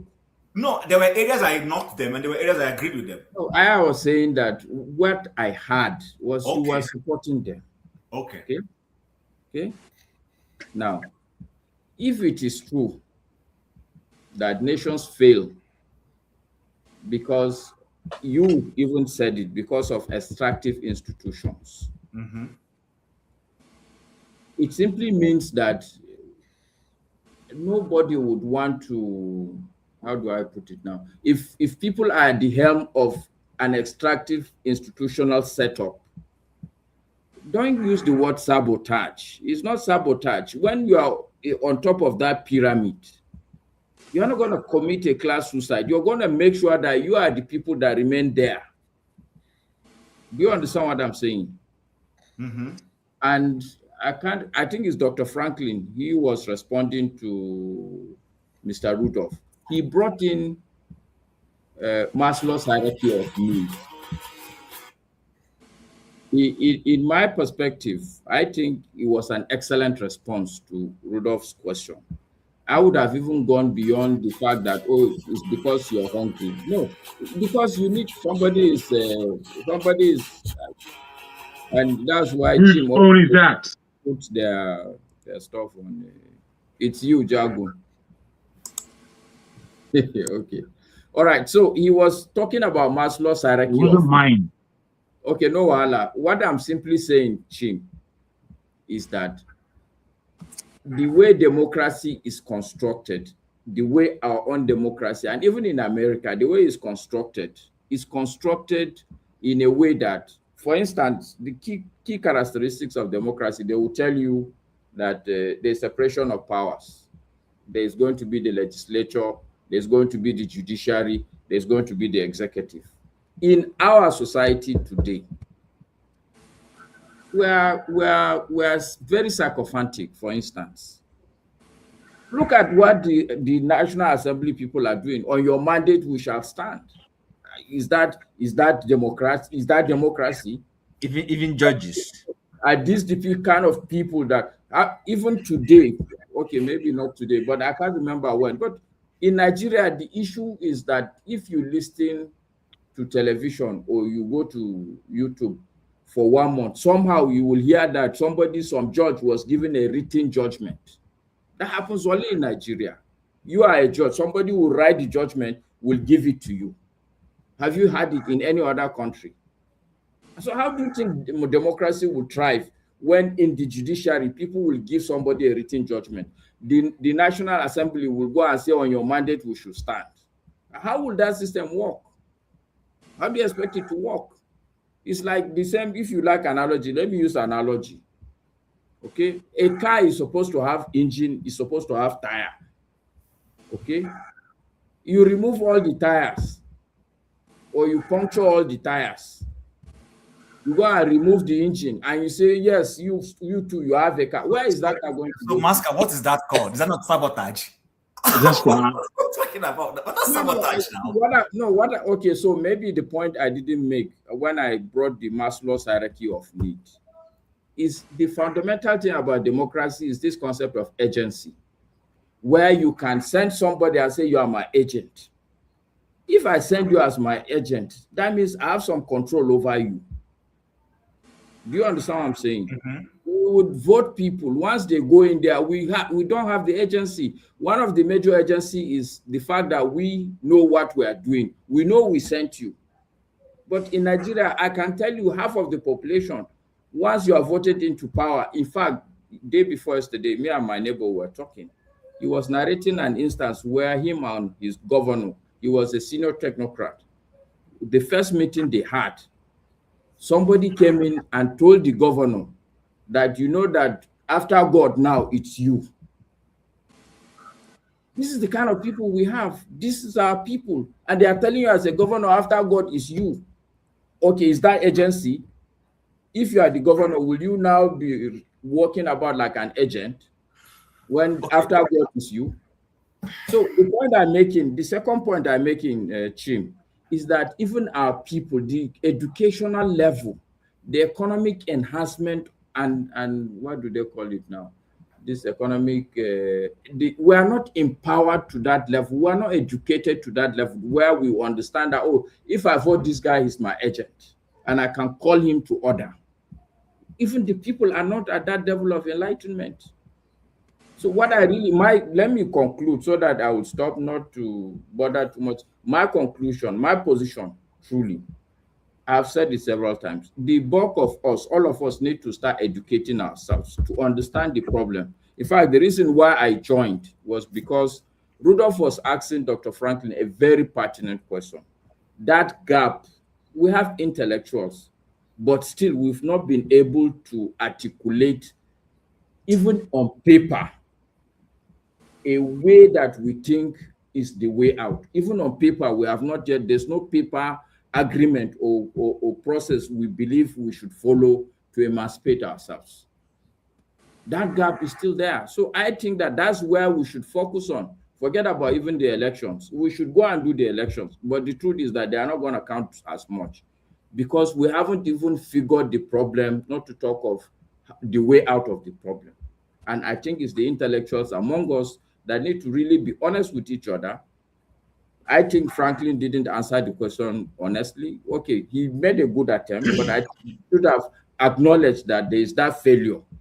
Yes, it's true that they are killing Walter Rodney, they are killing everybody. When I was in the university, in my faculty, the number of intellectuals, Patrick Wilmot was there, Dr. Bala Usman was there, Okelo Okoli was there. These are credible intellectuals.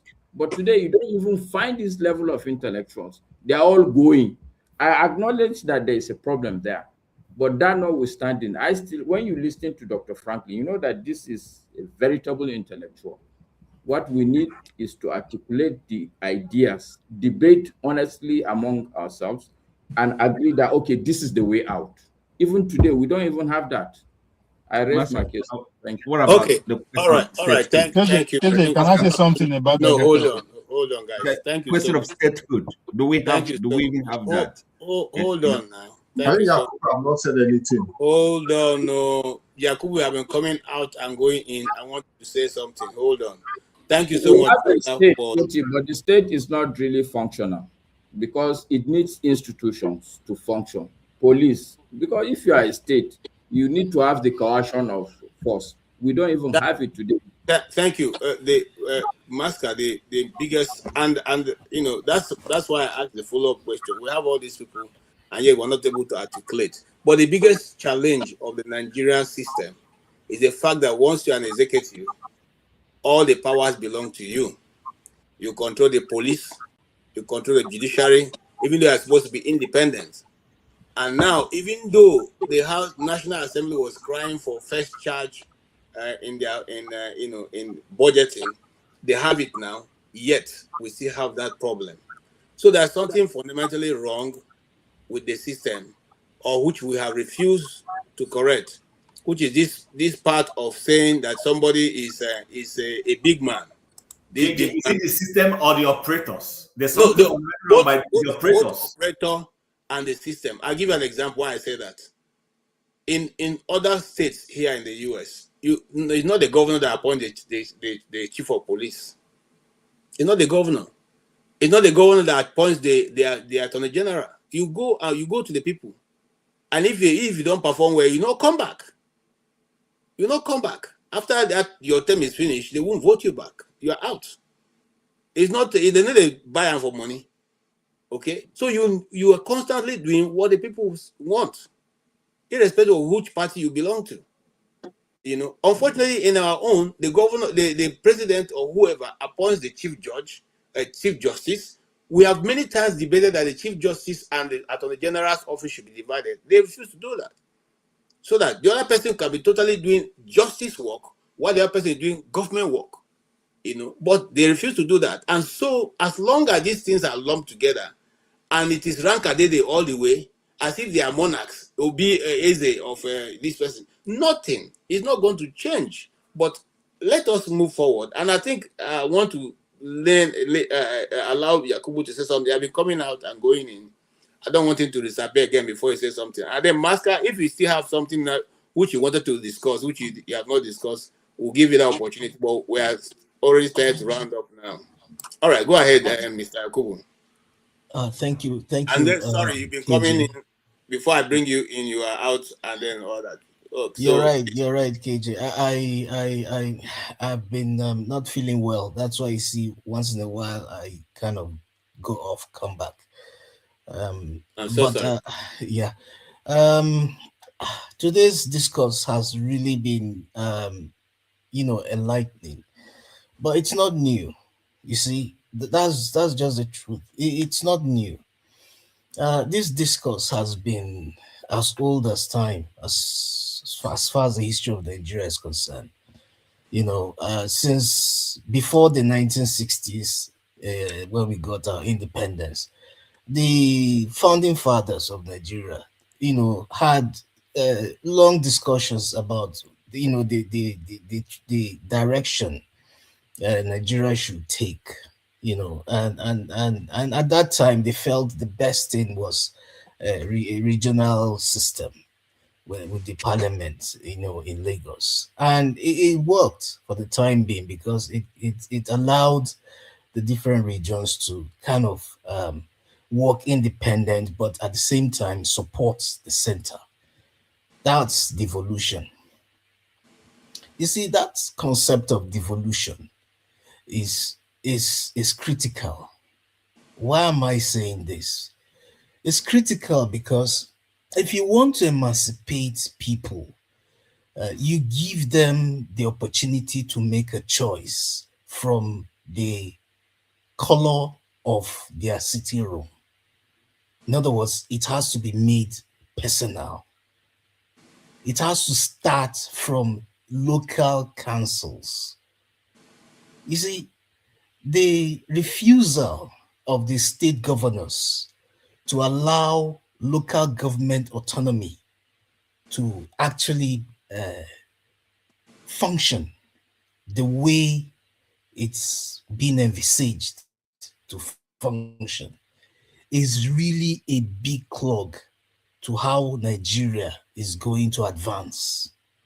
Because already there is what we call a chasm, and that divide will continue to allow what is happening currently to continue to happen. That was why I said critical thinking saved Nigeria. In other words, I'm being futuristic now in this head notes. Because if you look at what critical thinking is, it simply is the ability to think clearly. Most Nigerians don't have the ability to think clearly because all the factors in front of them is there to ensure that they follow a certain conditioning. They have no choice. And that was why when the gentleman Masker said that, was it Masker? I can't remember who amongst them said, or is it Femi, that said that people were registering for is it APC by the roadside.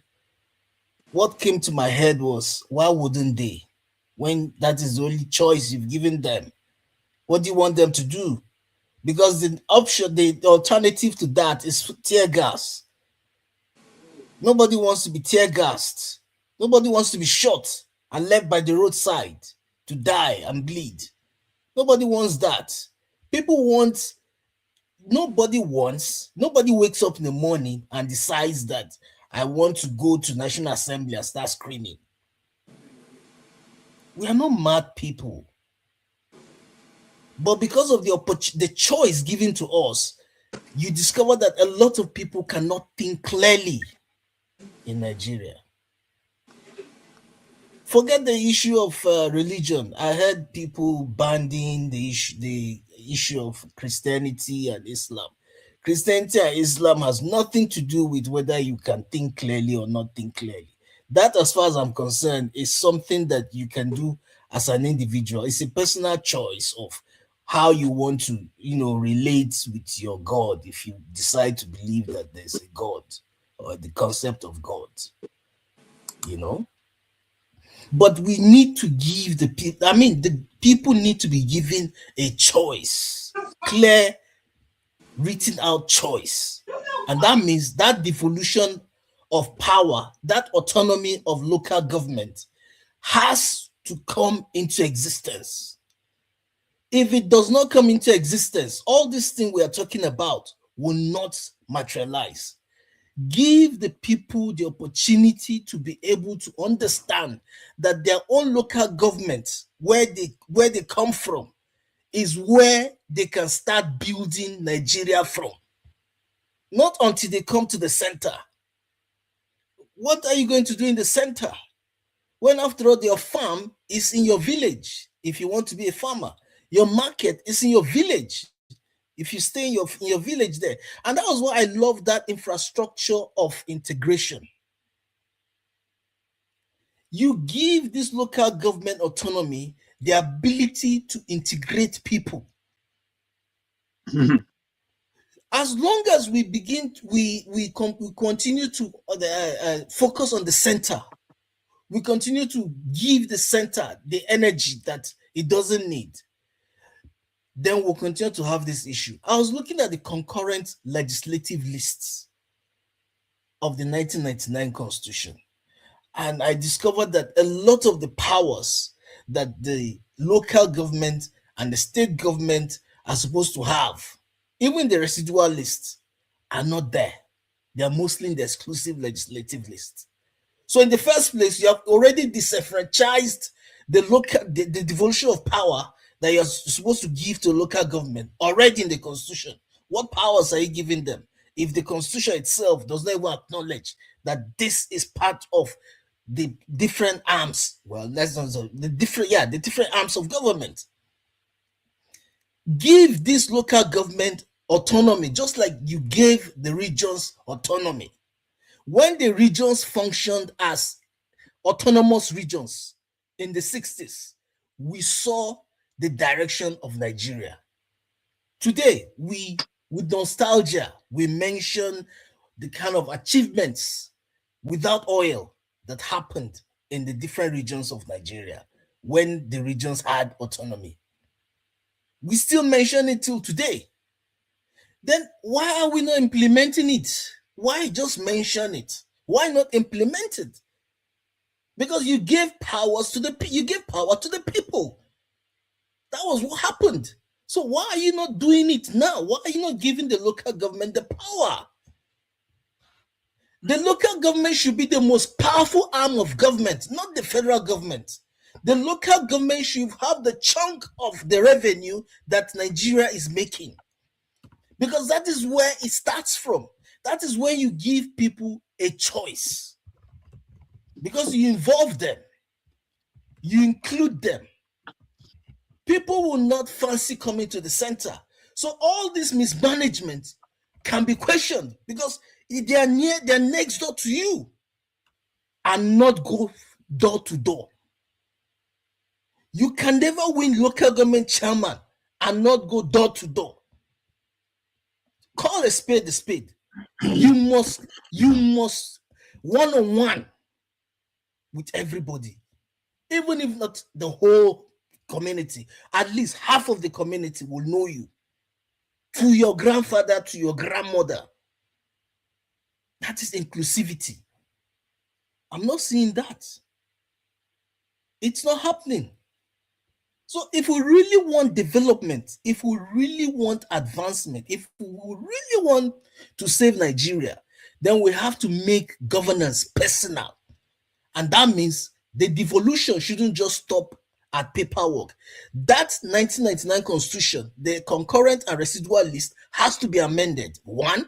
2, chunk of the revenue should go to the local government councils, not even states.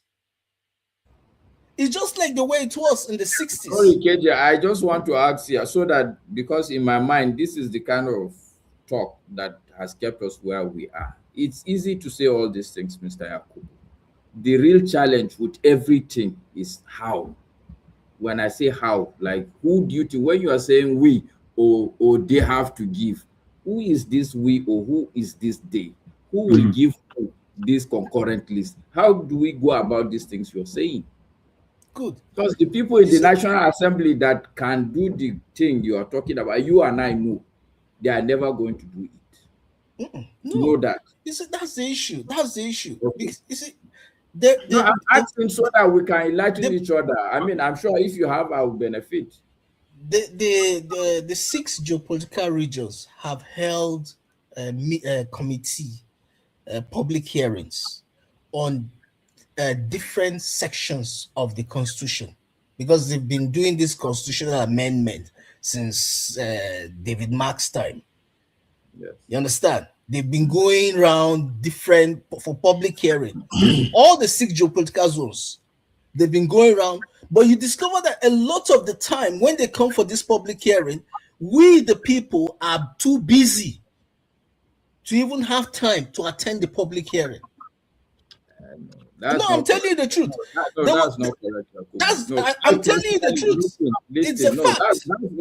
It cannot be the truth. I have done more than 10 papers. I have gone for public hearing more than 20 times. Oh, so you've attended public hearing? Yes. Now, but you see, I can tell you even what these people will tell you.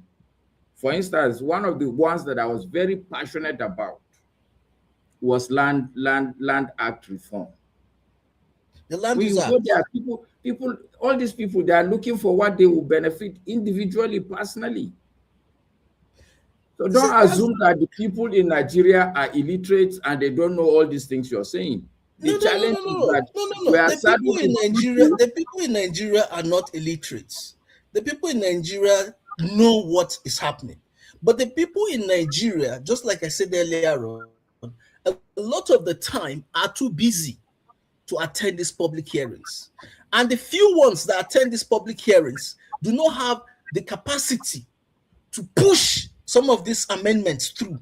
Because at the end of the day, it is still the same Senate committee on those aspects of the Constitution that will still sit down and decide eventually what to include in the final document.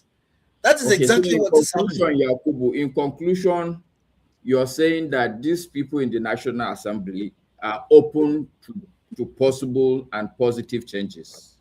If the pressure comes from the people, they are open to do it. So where will that pressure come from? How will that pressure come? All right, let's go back to the 1989 Constituent Assembly. How do we generate the pressure?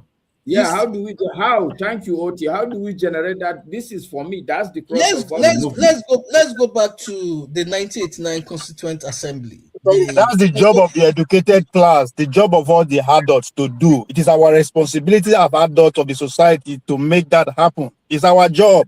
Let's stop shying away from our responsibility. That's why we know one or two things. Go back and actually teach the people.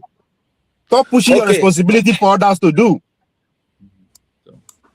Okay, gentlemen, I think we have had a good debate. And KJ, sorry, I have a different thing from democracy if you don't mind. Just a minute. If you take 1 minute, I'll not have problem. If you go beyond 1 minute, okay. Right. I think our problem with democracy is definition. I said that because let me go back to the British people, right? The British, what they are practicing democracy up to today. And many of us know that they also have a constitution that spans centuries. And many of us know that more than 1/4 of the members of their parliament are not elected. They are coming straight from the royal home and from heritage families. And many of us know that. When the American gets, when the American, we are ignorant. Hold on now. Let me. You say you give me 1 minute. Let me finish. It's a rhetorical question, not the. No, I'm just answering for everybody because see. That's why. Okay. When people come, don't assume that people don't know what you know. They know and just keeping quiet. Yeah, but what I'm saying is, I'm not in terms of general conversation here. Okay. Now, when the American gets their independence, in order for them to be totally free from that of the British people, they have to tweet their own democracy, define it. And what do they do different? They take the power away from the royal institutions and from church. That's why they tell us it's presidential democracy. They say the law has to go for the people. Why the Senate is still the state? Before 1912, the Senate were direct donation from the state, not just like the college voter. So the state will donate Senate to Washington D.C. So when the Chinese are actually economically of age. They are trying to also be free from the stranglehold of external force. They also tweak their own democracy. After all, the center of democracy is the every system should benefit the majority of the people, which is what China has actually achieved. So in the recent, China is also practicing democracy. It's just that it doesn't fit into our own definition. That's what we do. And for us to also be free from the external stranglehold, we also have to be able to articulate our own democracy and tailor it, which also boiled down to the question Masca was trying to ask. Our intellectual fail were unable to actually articulate a way forward or a way out of our situation. The same thing with our political class. They are not able to define the kind of democracy that we should be practicing that will tailor to our own way of life. That's the only way we can wiggle our way. But if we keep practicing directly the way they give it to us, they will continue to remote us from outside and invisible. After all, it's really time. All right. Thank you so much. I agree with you. And then Boom Boom Ray, made a correction. Give me a correction. Some states in the U.S. Are not their chief of police appointed by the mayor, and the minister of the secretary of justice or thereabout is also not elected, appointed by the governor. So even at that, they still have a lot of checks and balances within the system that regulates. Unfortunately, ours is such a way that once you are appointed, you are automatically assume that you are the wisest man in the city. Even if you are a non-entity, somebody who couldn't add up, you become the wisest, and your idea become the perfect one. Everybody who sees you just tells you, Oga, that is Eze, Odogu, you are the one who know everything. So that is what we must see as an artist. Many years ago, one of the reasons why I stopped performing, before dignitaries was because I've sat to perform, and I noticed that people sitting before me are people who I've known, and they were not, non-entities in my university level. So, but now they become highly respected, members of the house, and so they will see me, you this boy, I see here, that is the person that you are in. So this is the Nigerian situation, and until we get this mentality, and you see, let me tell you, the system knows what we give the people with liberation. They refuse to do it. They refuse to do it. If you remember, back in the days, there used to be an organization called MAMSA, where we get that. If you are a governor, govern well. If you are a president well. They know that if that MAMSA continued, by now there'll be system education, and everybody will know. Now, in these places where they develop all that, don't they teach their people how their government run? They teach them everything. My son knows everything. He will tell you, do all this, how this, how this.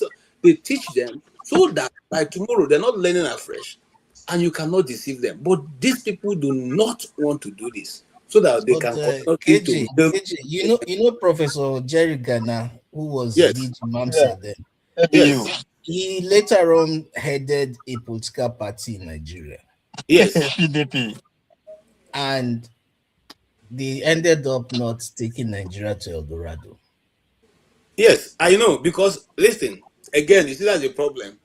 Jerry Gana, I don't want to say it because we are friends with him and his son. I went to the same school with him. But you see, after a while, it's like some of them. Is it Joshua you're talking about, the one in the House of Rep? Yes, Joe Gana, yes. But the truth is this: our Nigerian people, whether they are from the south or the east or the west, when they are younger, they see a national vision.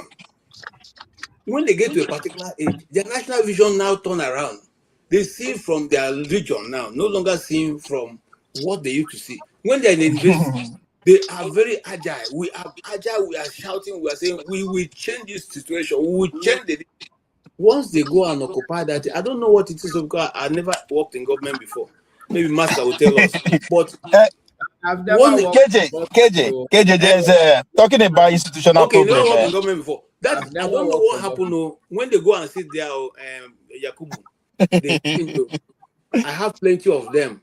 Mumuni, who was the one who dictated the pattern of this thing, is my schoolmate who were in the same University of Abuja.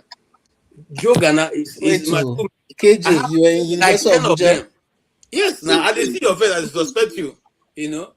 I was in University of Abuja too now. The same time with Joe Gana. So he read law. I read law too. is Or is this it one? Joe Ghana that read political science? Because I'm Yes, thinking Joe of Ghana read someone political else. science, and you are talking about his younger brother, who is Joe Ghana, who is sorry, now I'm talking about Joe. What's his name now? They now who is now in the House of Rep. Okay. Yes, Okay. he's not in the House of Rep. Joe Yeah. Ghana. Yeah. Yeah. So you were part of. I was in theater art department. It's Joey Okay. before. Okay. So Dandora was a lecturer, Dandara was me and Dandara. Haka and I. Professor Bilika was a lecturer. Stengbulika, Yeah, he's that they student compare. rep. They are our problem. Oh. They are our problem. He's Friends student of the now. mighty. Yeah, that they explain themselves. No, you see, when to be fair to to those guys at the time, to be fair, and I'm being fair. When I was in University of Abuja, our VC was Issa Mohammed. I think he's also late Professor now. Isa Mohammed. Very fair man. I mean, when I say very fair man. Okay, and Birai was the This was student president. 2002, 2001. Dean of Science Affairs, Kejo. Professor Will Omar not tell Abdul. you. Will not tell you. No, I Complexion. know. Birai is also late now. You know that. Very He fair man. It is. was Birai who told me, you are doing elective in political science because you want to be a politician. What about those who are doing political science? What are they going to be? There will be master. Okay, Now, KJ, make I ask you this I question. see. Currently, the British Wow. institution is going through problem, right? They threat the prime minister say make he resign, and the guy they threat say make them call Ingo call a snap election, and all is boiled down to the fact that they want to replace those people where the royal institution they donate to the common House of Common, and those one where they come from heritage, they want abolish that one, made them the stand election, right? Instead of made them just the donate when they come, made the people they elect them. So do you think that way happen? Because this is pretty much first time for like 200 years when the institution, the two of them, the royal institution and the parliament, they go into a fight that will tear them apart. You see, So both the royal institution in England right now and the political. House of Commons, not Yes, House of Commons, House of sorry. Lords. House of House of Commons. So Lords, they not want to, the House of Lords, they want to turn on to elective institution. all the systems in the world all have problem right now as me and you are sitting. That is what have been. Yeah, I'm serious. That is what No, yeah, have been that's it. argument here since for saying if this is the situation now all around the world, what is our own? Are we going to sit like sitting dogs so that they can come and capture us again? You see, this is where our Yes, us problem. first. Yes, that's what we are Okay. doing. This is where our issue is. Our issue as Africans, as Nigerians particularly, is that there's a big chasm opening regarding power and the restructuring of the world. Yes. And the whole idea about resetting in terms of Nigeria, the quicker Nigeria resets, the quicker we can get to the real power of things and hop, skip, and jump over the Western Europe, and join the position where China is to become a power in the world. You know, Nigeria, with all its flim flam, is the sixth country in the world that is most adding to the GDP of the globe. So even with the rubbish economics that we're practicing there, we are still outdoing so many countries that are supposedly better than us. Now, imagine if somebody with an ounce of sense, for goodness sake, understand what the geopolitics is actually saying and where Nigeria's position is. All we need is the politics that will bring us there. But the way Nigerians behave, I scratch my head. I think, can't we see what's going on? You see, all the politics we're speaking about right now, it's pointless. To me, it's pointless. The only thing that we need to talk about is how we restructure that country. Because as Masker clearly said, even if me, you, people that think they are sensible, because you don't have to be the cleverest man in the world to care for your people and to run a country correctly. You do not. What you have to do is to know how to protect and defend your nation. Once you understand that, everyone in Nigeria will follow. But because nobody knows where they're going, everybody's going round and round, intellectualizing bullshit. We're not thinking. Jack, you know what we are in this position. Those that we seems as if we are not going to take advantage of this opening that you just put in mention. The people who are supposed to negotiate or fight for us are all compromised. So they don't even look at the Chinese way at all. They are compromised. Most sort of compromise, just as we've all said already, they shouldn't even be there, but they are. So it is up to us. You see, this is our last chance. So I don't think we understand. Wait, I don't think we understand the magnitude of urgency that we need to be portraying. I mean, this is why I'm largely frustrated. I'm largely frustrated with the way we do things in our country. Because the fact is, we have the people, we have the intellect, we have the manpower, we have the resources. God has given us everything. Yet still, we're pouring the eba on the floor. Plus the egusi as well. So we need to be on the floor now and taking away all the dignity that we're supposed to have. You see, we do too much intellectualizing. 1 and 1 is 2. If we can start from that level, we will get where we're supposed to be. But we're not doing that. We're doing some crazy arithmetic that's ending us nowhere. It's ending us into the Atlantic Ocean. I'm rather frustrated and disappointed. Not with necessarily, but with Nigeria. Nigeria, do you know? I mean, let's talk about something slightly different. In West Africa, every other West African country is looking at us like we're idiots. That's how they look. If you go to other platforms where they're making discussions, especially about West Africa, bruh, me, I went there the other day. They told me apart, calling me a Nigerian and a Yoruba. They was telling me that me and Tinubu. I said, I'm not Tinubu now. They didn't want to hear that I'm not Tinubu. You are Yoruba. You are part of the problem. You have been failing from the beginning. Bruh, if you see the pressure that we're under. And the thing is, I've got little defense. I don't really, apart from to tell them that I'm not Tinubu, I've got little defense. Now, yeah, but Jagun, we said that on this channel, that when Tinubu chose to intervene in those people's affairs, that has finally destroyed the little image you have around West Africa. Correct. So there's nothing anybody is going to tell anybody who's a Nigerian that we're not the problem. No. You see, therefore, just as other Africans are looking at Nigeria the way we are, because it's not a secret. All of us, there's nobody suffering Nigeria more than a Nigerian. Nobody. However, those people are suffering as well. And they know that they need Nigeria. But Nigeria is not performing. So we need to go. Okay, I haven't said a lot. And I know we're under time restriction. Unless we can take down this present government, which is to take power back to ourselves. It's not going to happen now. It won't happen. That's why I'm saying that there's no point in going to the polls next year. There's no point. What's the point? So that we can do another wasted 4 years. We've already done 8 wasted years with Buhari, 4 years with Tinubu now, and then he'll be in for another 4 years. By then, we're dead. We're all dead by then. Let's be serious. Okay, no, we'll still be here. We'll outlive the evil. Okay. All right. So having said that, next week I will try and get, many things happen to us as Nigerians outside of Nigeria. My friend's son was murdered in South Africa.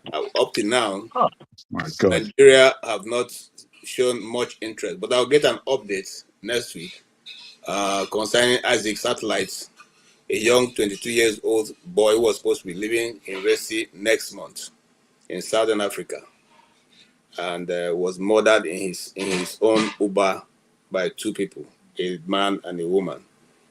You see, you know that guy. I don't know. I didn't know him. I worked with his father for more than 7 years. Brilliant, nice guy. That was terrible, man. Yeah. So the question be, you see, that's why most of us are losing, hope and interest in the country. Any nation would have asked questions, would have taken actions. A young man, he wasn't doing anything illegal. All his friends who are Southern African people describe him as very brilliant. He was supposed to be leaving Southern Africa next month to Canada, relocating. And up until now, apart from the initial statement that they say Abike Dabiri made, nothing. So much so that the Plateau people are gathering money to bring his body back. So I will find out from his family how far that arrangement have gone, and if I get the videos of whatever they're doing, I will try and play it here next week. Man, I don't know if you watch that video, sir, but I don't No, feel I finish already that. have that one. I don't want to play that one. It's too Oh, painful. It's too painful. I oh. mean, they are trying to fly the body back to Plateau, so I want to see if we can have that.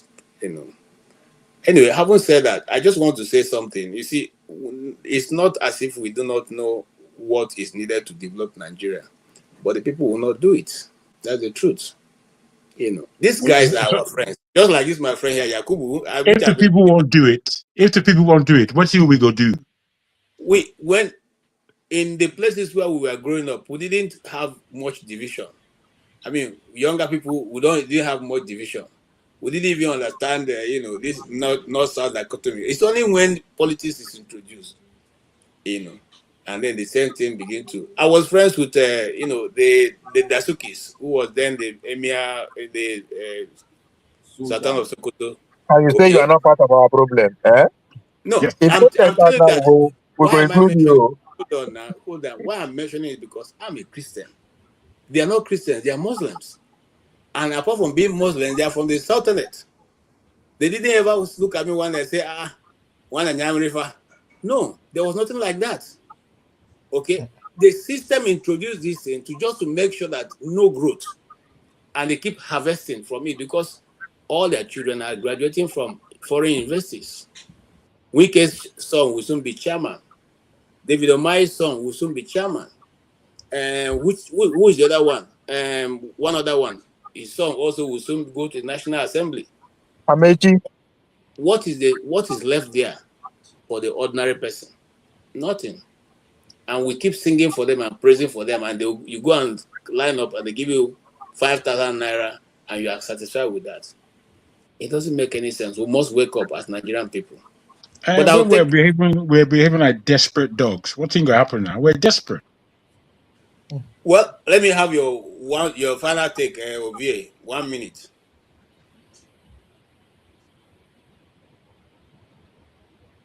OVA, your mic no go talk now. I'm referring to a message on my other phone. Please. Let somebody else go first. Okay, Master, go ahead. Master, you have 2 minutes because you've just not spoken too long. So. Well, but I will take 1 minute because you guys were gracious. You listened to my monologue for a while. So Okay.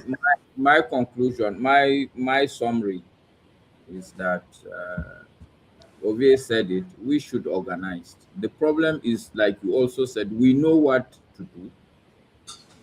The challenge is how. And in my mind, the how is that all of us here that talk, we need to organize. What I mean by organize, in the first instance, we keep throwing ideas, but we need to organize ourselves. Look at the idea that will make sense. For instance, today, there seems to be an agreement that democracy as it is, completely wholesale, needs to be amended before it works for Nigeria. So even on paper, let's begin to itemize, okay, what are the parts that will draw away? Let there be some sort of semblance of Agreement. something that we think you can show people, say, okay, do you think this one will work? Do you think this one will work? And then we all organize. What I mean by organize, if you are a Hausa man, okay, go and talk to your Hausa people. This is what we think should work. The idea that we are going to look up to the people at the top of the current pyramid to do any change is absurd. We must organize. Those of us that are not there and we can see that, oh, it's not working, we must organize, not just every day to be repeating the same thing. We must organize. And that organization must start with articulating the ideas. What do we think can work? I stop there. Thank you. Thank you. Absolutely. Thank you so much. Yes, and do we think you have been coming up and going? What's your closing remark? You can take 3 minutes because you have not spoken at all. Yes, I greet everyone on the panel. I know you guys have have spoken for long about the troubles of Nigeria, but we can all see that this country was not built to work. At every turn, we try to make some progress. Those fault lines will rear their ugly heads. People will begin to manipulate their ethnic or religious biases to have their way. Unfortunately, the teeming population of our people have been so immersed in these ethnic and religious sentiments, most by oral tales from their parents against other ethnic groups. And that is why the country is not progressing. I heard when some of you were talking about England's democracy has spanned maybe centuries now. But for them, they don't see themselves as people of different races, ethnic groups. They share one common belief to see their country work. But all these politicians who are dividing us, some of us keep believing in them. When they do things that we like, even when we know that those things are wrong, we praise them and see where we are. See the shame of elections yesterday. People catering away ballot boxes, people mutilating figures, results, security men supporting someone to rig election. And those security men, they have children who they hope to bring up, who they hope to train, and so they will get better than them and become more successful than them. How would those things happen? Our politicians, most of them think of immediate gain for themselves and their family. They don't look at the future of the country. I don't think going to elections further will solve the problem of Nigeria. Nigeria truly needs a reset. Even in homes, in establishments, when things are not going well, the owners, those who created it, or the family, they come together, they sit and say, let us identify the problem and solve it. But our leaders are not ready to make sacrifices. See the way many of them in power are looting and living lavish lifestyle while the country burns. No true politician who is in power will sit down and terrorists are roaming the country freely, killing and destroying properties. And they will say, oh, we have given marching order to the military. We've not even known why is the military not in all these places where these things are happening? Something is going on that is not pleasing. I think it is high time, like our guest today said, everybody, we here, people back home, particularly some who are patriotic among the elders, who have been keeping quiet, who know that the country is on the brink of collapse and total implosion, should come out and speak. Even if the government doesn't listen to them, let them speak and say, we need to reset this country. The country is really not going on the right direction. Everything has collapsed. All we see that is going on is just artificial stuff, artificial progress. The country is in dire situation. The country is going. The right thing to do now is to halt any further move towards any election because we can see that it will not take us anywhere. It's like people come together, grab power, and lord it over the people. We are in jail in the country. The country is stably people are in jail, but they don't know. No meaningful progress. We need to reset the country. We need to come down and tell ourselves the truth. Say we must sit down and decide whether we want to live as one country. And if we say yes, we have to reshape the country completely again. Collapse the system and start afresh and set things right. How can we have a country where the judiciary is in the judiciary in every society? The judiciary is always the last hope of the country. When men who are leaders or presidents begin to have their way, doing the wrong thing, people go to court, the judiciary call them to order. But in our own, the criminals in power, they have pocketed the judiciary. They appoint judges, they appoint their siblings, their children, their friends, and all that into the judiciary.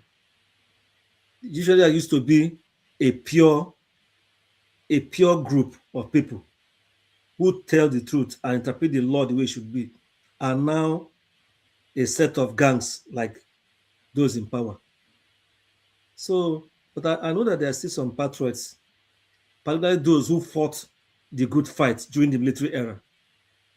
I know some of them are still there, but they feel nobody listens to them. But they should all come out and speak and tell these people in power that you people are taking Nigeria to the dungeon. Because that we need to sit down and reset the country. This thing cannot continue like this. We cannot make progress this way. It's a terrible situation. That's all I have to say. Thank you.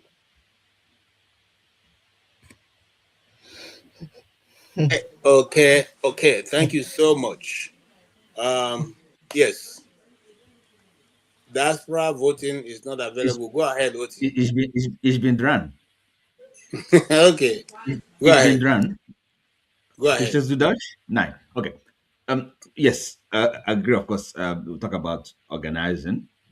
So the next question would be organizing for what? Okay. So, under the current circumstances, of course, I mean, having an election under the current situation is a waste of time. Is an exercise of futility, and therefore, so what is the next? So the organizing, which I agree with, but we have to organize for something. And of course, how do we do the organizing?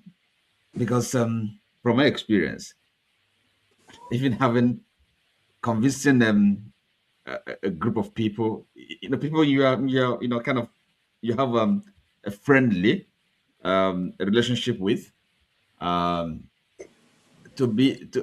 convincing to be interested, to show interest, it is not that easy. So, and this is the organization we're talking about. So, may I suggest maybe next time we perhaps we can even have a session for that. I try and just let's have that imagination, because talking about organizing is easy to say, but what do you actually do concretely to organize? Okay.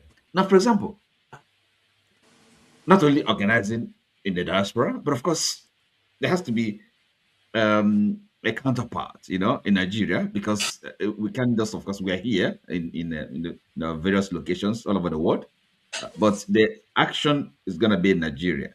So we're organizing, but not in isolation. It has to be with those in Nigeria. Say, for example, maybe the big churches in Nigeria, is there a way we could kind of be in concert with them and in this process of organizing? Because what it really means, what it boils down to is resistance. Okay, if we say we're going to take part in the election and the government is going ahead with it, what happens? Okay, and so it has to be this. We're talking about resistance. That's what it is, because people that are not free, they have to resist. They have to push for their freedom. So this is the fight. It's not just organizing. It's a pleasant word, but it's a lot of hard work. Okay, so that's all I can say. Okay. Okay. Thank you so much. I appreciate what you had to say. Um. Yes. Who is the next person? Is it Let Jabu? me oh yes oh Okay. make I go do my own resting. You know, guys, I think today was one of the most progressive discussions we've had for a long time at least. It's been less rowdy. People have spoken very sensibly. People have agreed and disagreed. Fundamentally, as Ovier said a couple of weeks ago, he spoke about we've been having a conversation for a long time. And some of what we've been speaking about should be put to some level of memory because there's a lot of wisdom that has been spoken. At the same time, there's a lot of trash and rubbish, I would put it to you, that has been spoken. Those things that have been sensible, they need to be collated. What Oti is underlining is that this is war. This is not going to be an easy road. I'm quite clear right now in my mind as to what Nigeria should be doing. And I believe Nigeria should be organizing not to have an election and to have a good 2 to 3 years where we can set forward a new system, a new motion, a reset as to how Nigeria is actually going to be. Now, I've got my ideas. Ovie would have his. Masca would have his. Blah, blah, blah, blah. We put everything down. We have to use this platform basically to do more than talk. You know, really, we began a long time ago speaking about this, and we began in terms of trying to meet in a private circumstance away from the platform so that we can have a real dialogue about how we document a lot of what we are thinking about. Now, whilst it's going to be hard work, it's not impossible. And I can guarantee you, if we don't set to do this, nobody will. The way I look at all the platforms, the way I look at YouTube, the way I look at everyone speaking all this hoity-toity, highfalutin bullshit, none of them, no one's going to do nothing. Nobody is going to do anything. So if it is us that are going to take our time and put thought, pen to paper, let's do it. Let's do it. Let's do it. As I said, mine is not, there is no feasible point in Nigeria going to elections. We know it's going to be a crock of shit. We know it. Even if Obi wins, Obi, who I was really hoping for in 2023, I can't see him being able to do anything of real diligence if he was to ever win in Nigeria under this regime, under this present system. He's not, as Masca said, he's not going to be able to perform. They'll frustrate the life out of him. If you notice what happens in Nigeria when a southerner takes over with the system that we have, the North goes haywire. The North just simply don't like it. They simply don't like it. They just, where Jonathan was there, up to today, nobody's beaten Jonathan in terms of direct investment. Nobody's beaten him, but he's gone. He did 6 years. He's gone. He should have won a second term. He deserved it. Compared to Buhari, who was sleeping for 8 years, sleeping practically, as far as I'm concerned. You know, you can say he did this. I don't know what you want to say, but as far as I'm concerned, the brother was sleeping until he died. And I had no feeling for these people. I have no feeling for them. Tinubu, what should I feel about him? He's wasting our time. He's making people suffer. He's making people phone me, asking me for money every other week. And I'm telling them that, look, you're in that country, or if you are not doing enough for yourself, whether you get a job or you start a business, there's too many ways of making money. There's too many ways of tidying up your surroundings. Everybody is completely in an abject mood. They're not willing to do anything because they don't believe in anything. They don't believe.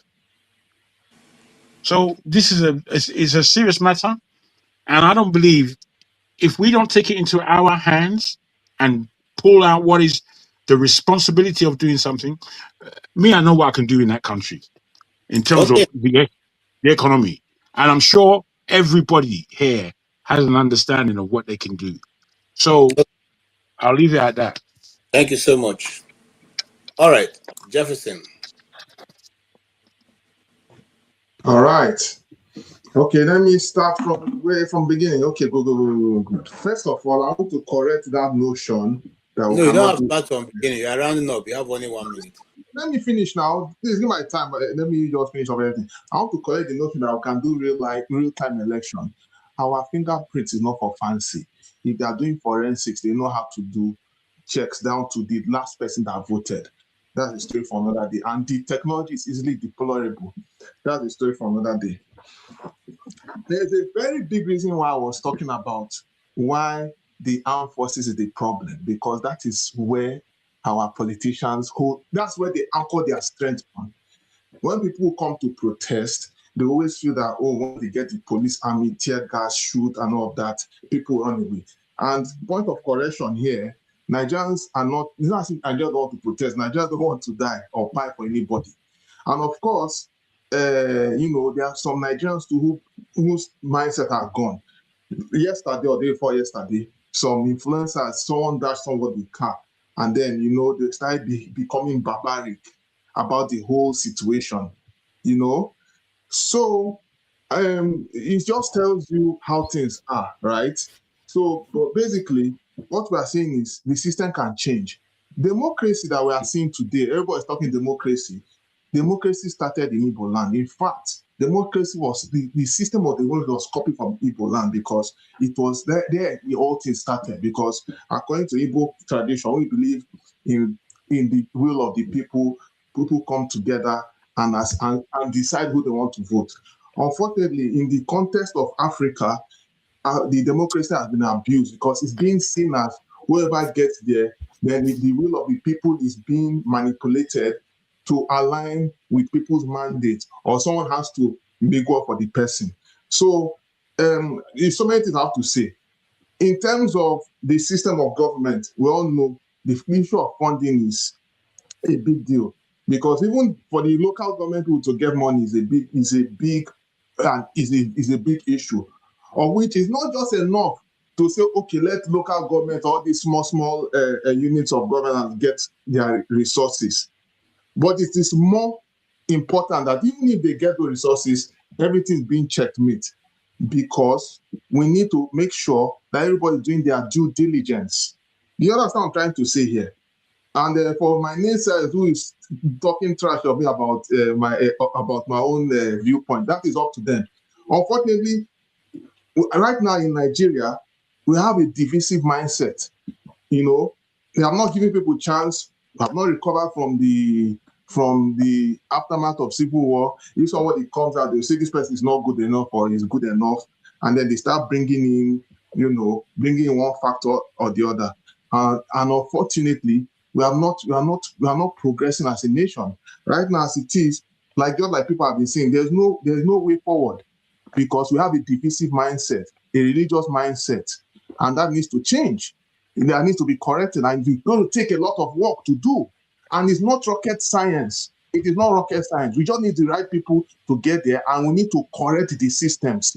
So anybody that is telling me, democracy cannot work, or we cannot get real-time election, that is fallacy. So in conclusion, I'm just saying that we need to find a way to see how we can also make our voices known in the diaspora, right? Making sure we disturb all those, our embassies, disturbing them real time, disturbing them by going to their offices and disgracing them internationally, so that the whole world will now know that we need to understand that things need to be done in a proper fashion. Because at the end of the day, even though the world will not listen to every of our cry, but at least we need to get to a point where some excesses need to be curtailed. I rest my case here. Thank you so much. Thank you so much. Am I leaving out anybody?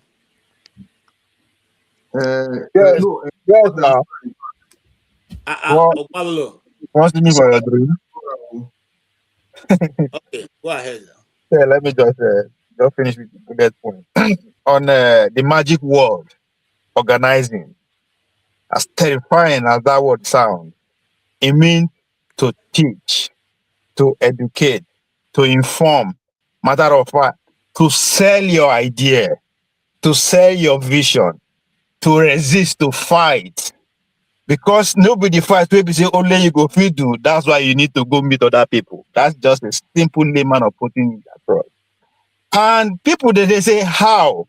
How is first of all, we the so-called intellectuals, the English speakers, those that are the cosmopolitan people, they need to actually start deceiving ourselves and take our reality into perspective.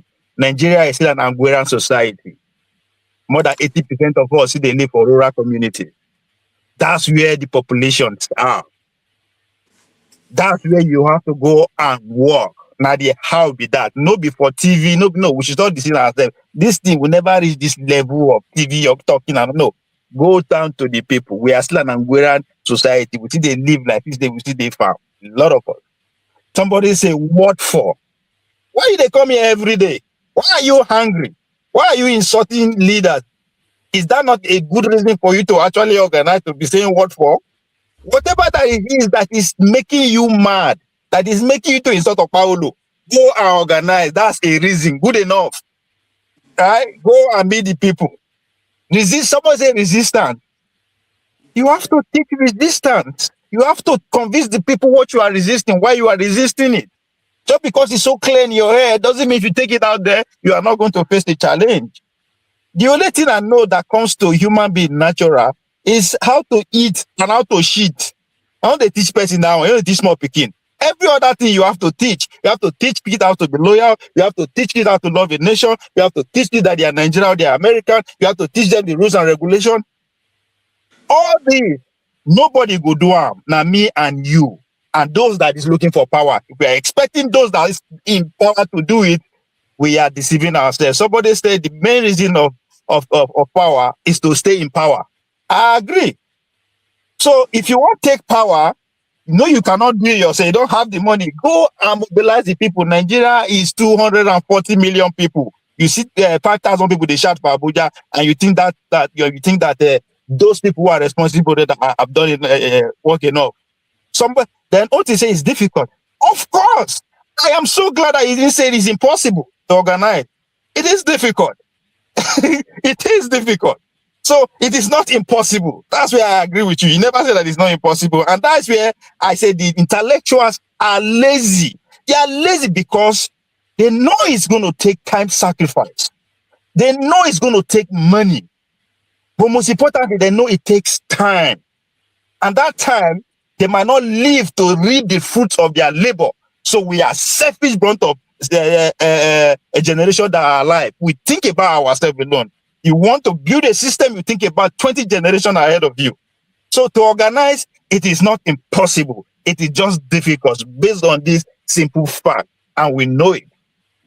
So we should start deceiving ourselves and claiming that if we don't understand what organizing means, it's going to take years, it's going to take time. So please, and again, not the ask wait what is for.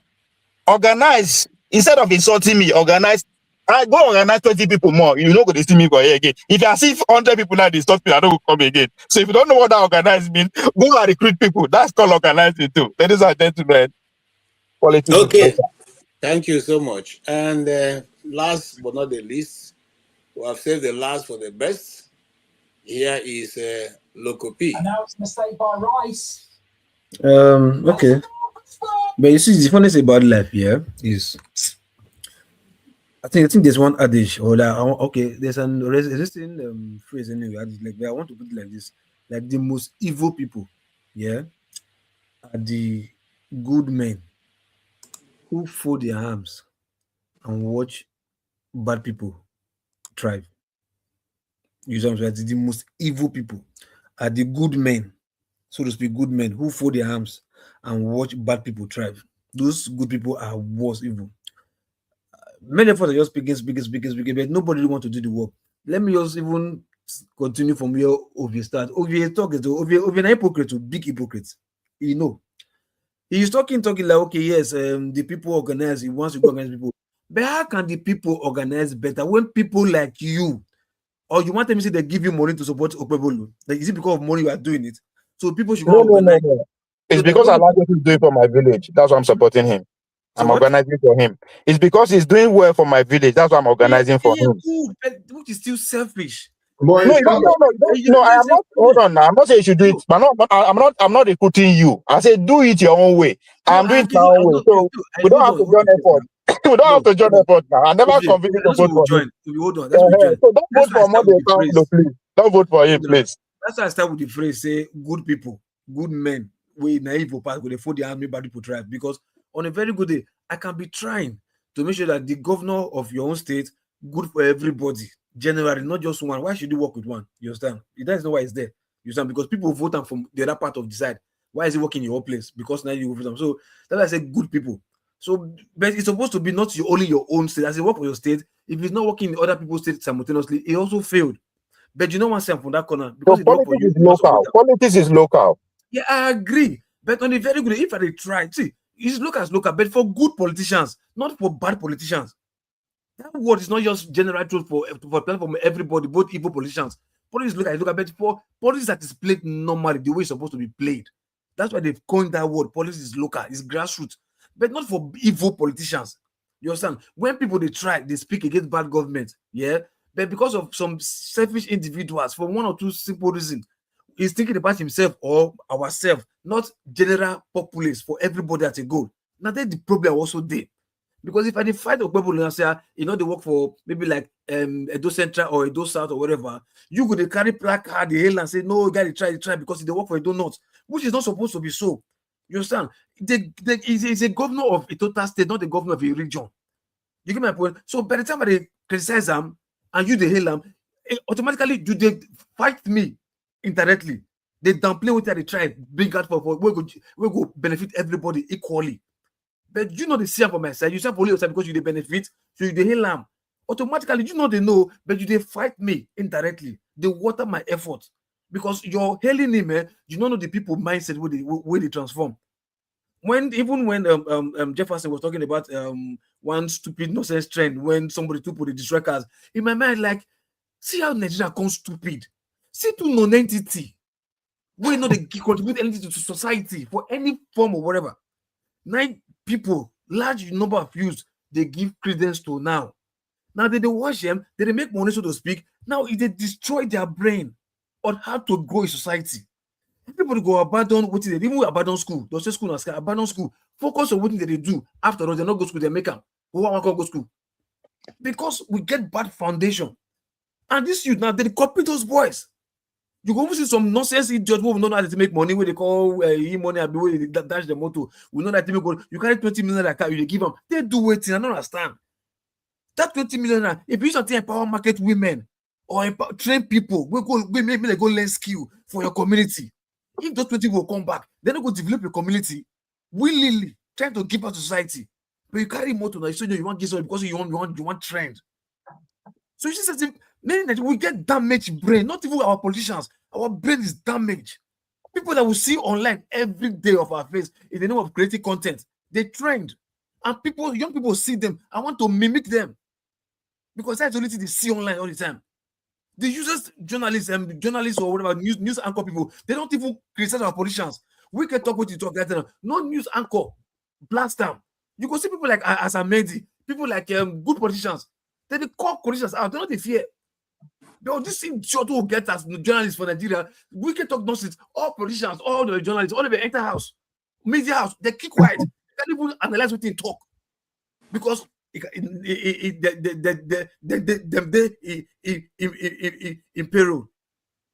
Nonsense. They die for our egg. They look at see not be child. Why just make we revolt, make we go diaspora voting? Not be child's play. I don't see what would happen. This country they die, they rot, they go. We don't know because that trick. We did not get here by chance. In a small they reach here. And if they go worse, the more. When you tell me the letter, paper letter will not solve these things, my brother.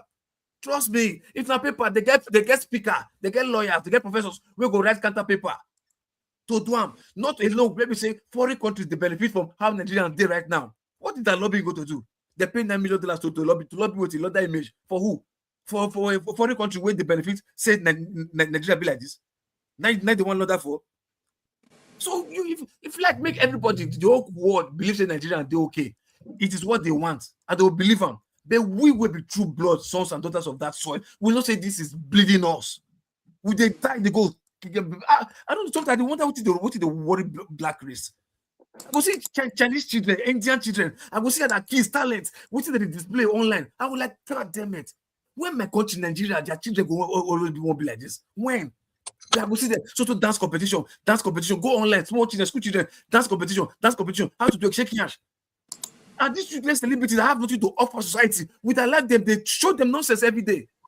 How old are you? 21. 21, I look like this. You get my point. So my brother, look, what is in the chat? Don't they look? We get to speak. That's why thank you for that point you make about Jeff, please, Mr. No, I want to ask you this question. I like that point that you make about the support for the support Pablo. Then maybe now you could take against and we are working against each other. So you now agree that competition is bad for the no, it's just a question. I'm not listening. Okay, yeah. I am not listening you. Okay, Pablo, you're not supposed to interrupt now. He let you speak. I'm not disagree with her. I agree with her. I'm just asking a question, not be fast. No question.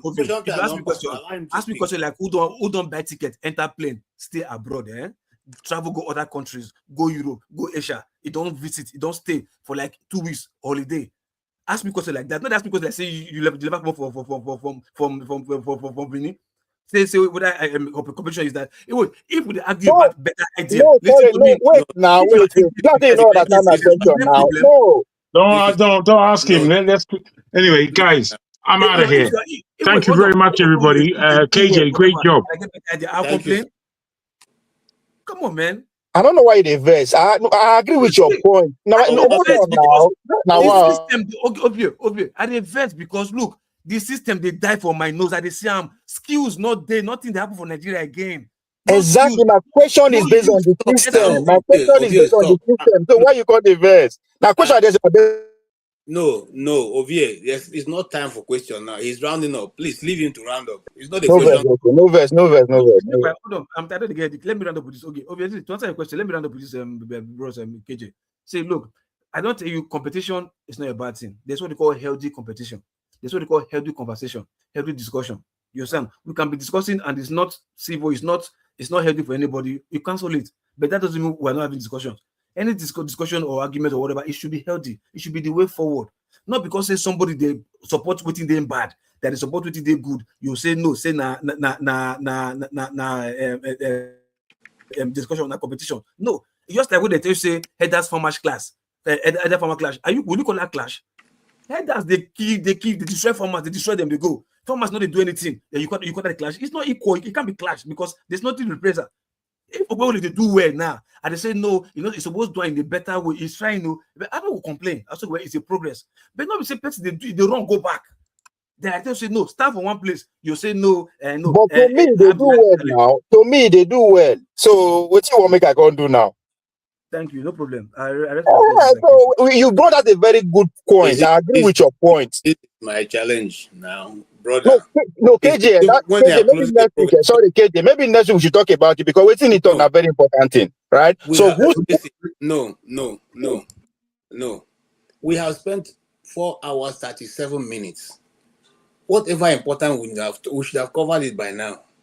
And I'm supposed to do only 3 hours because I wanted everybody. I say next week, not now. Next week. Oh, come on, bro. All right. Thank you so much. And that's our discussion for today. And I try to end up this discussion or this session with what Professor Michael Ozakume said. Which is that even a goat has a point where you chase it to and it will resist. When is the time that Nigerians will turn around and resist? Yeah. That is a question we should be asking ourselves. Will we just be throwing our hands everywhere and say, Sera, what will be? Leave them for God. We have been living it's all organizing. That's it. That's the solution. We have organized. They use money to scatter the organization. They do again. Organize again. You keep going. You keep going. You don't stop. You keep going. Those, Don't stop. Armed forces, once you target them, now that time, You decline. You re-strategize. You go again. You don't stop. You don't give up. I'm going to remove you, honestly, now. You are actually pushing you, honestly. Now you are supposed to have stopped talking. Well, I still talking. The debate is over. Wait till next week. I know you want to be here, but me, I want to go. Okay. Okay. All right. So that's it. Every one of us should understand. And like we all grew up in a Nigeria that didn't have tribe, no tongue. We didn't know these things. And majority of us didn't. I grew up in the north. I didn't have anybody, come to tell me, I'm not a Nigerian, or there was very little things that makes you to know that you're not even around this area. Maybe when you're filling a particular form and they ask you state of origin, that's when you even realize that you're not living in your state. But all that system have been destroyed now, and something that we have never known has set in, and now it has become not only region. The regions are even fragmented, because now if you go to the north, it's no longer a whole north. The north have divisions. If you come to the east have divisions. If you go to the west have divisions. Every single fault line has so dramatically played up that now it has become the focal point of everybody living in that geographical location. The question is, what do we do from this point? Do we continue to have it that way and continue to widen the gap? Or do we see a way to bring it together?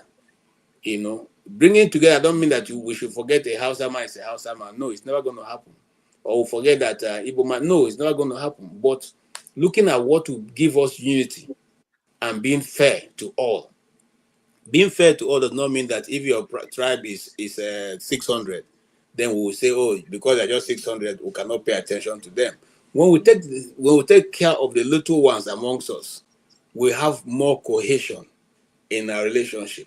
But if we refuse to take other people along and decide to say we have the power and we are going to muzzle everybody through, it's only a question of time. The power will go from you to the other person, and the same thing will continue all over again, and there will never be an end.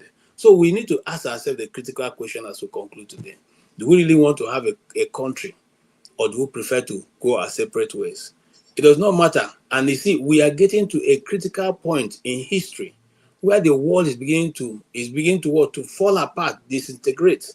There have been new alignments and new colonial, now it's no longer new colonial, but in fact, a more modern colonial way, people coming up. And they are meeting constantly.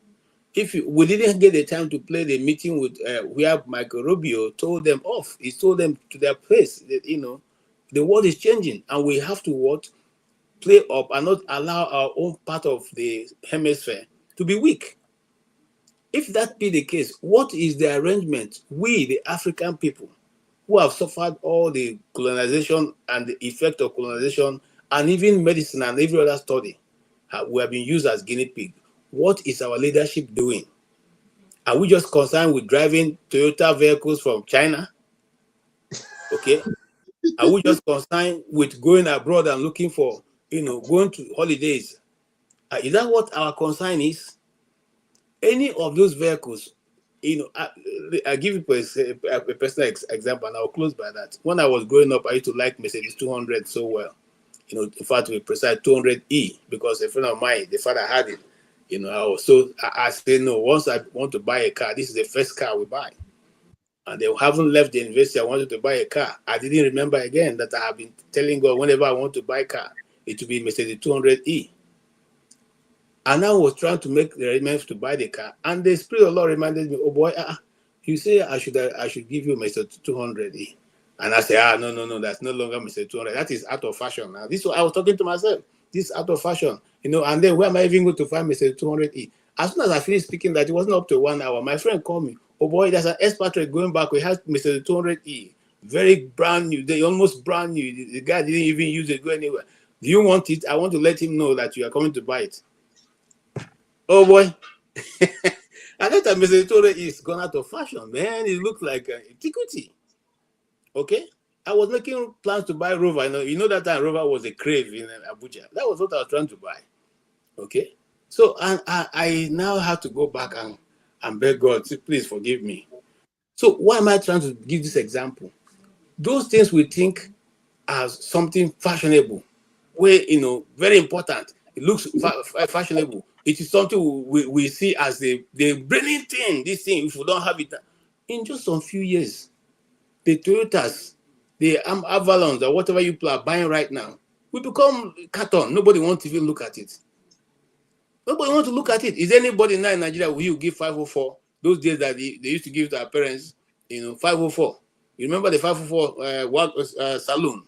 Okay, like the AC, when you put the AC, you'll be hearing it a mile away before the motor reach where you are. Who will buy it now?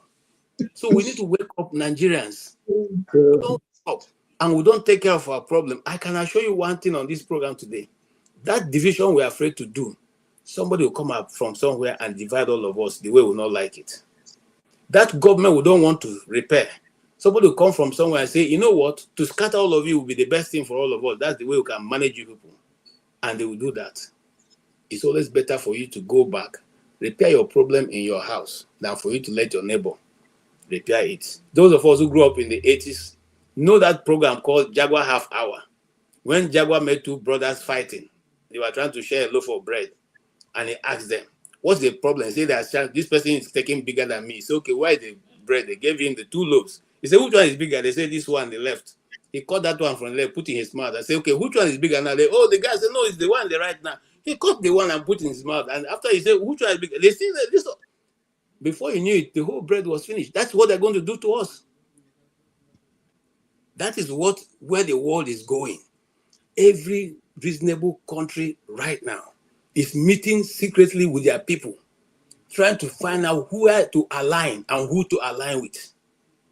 They are not debating about the latest Land Cruiser or the latest City Boy movement. They are not debating about who is dancing best naked on the internet.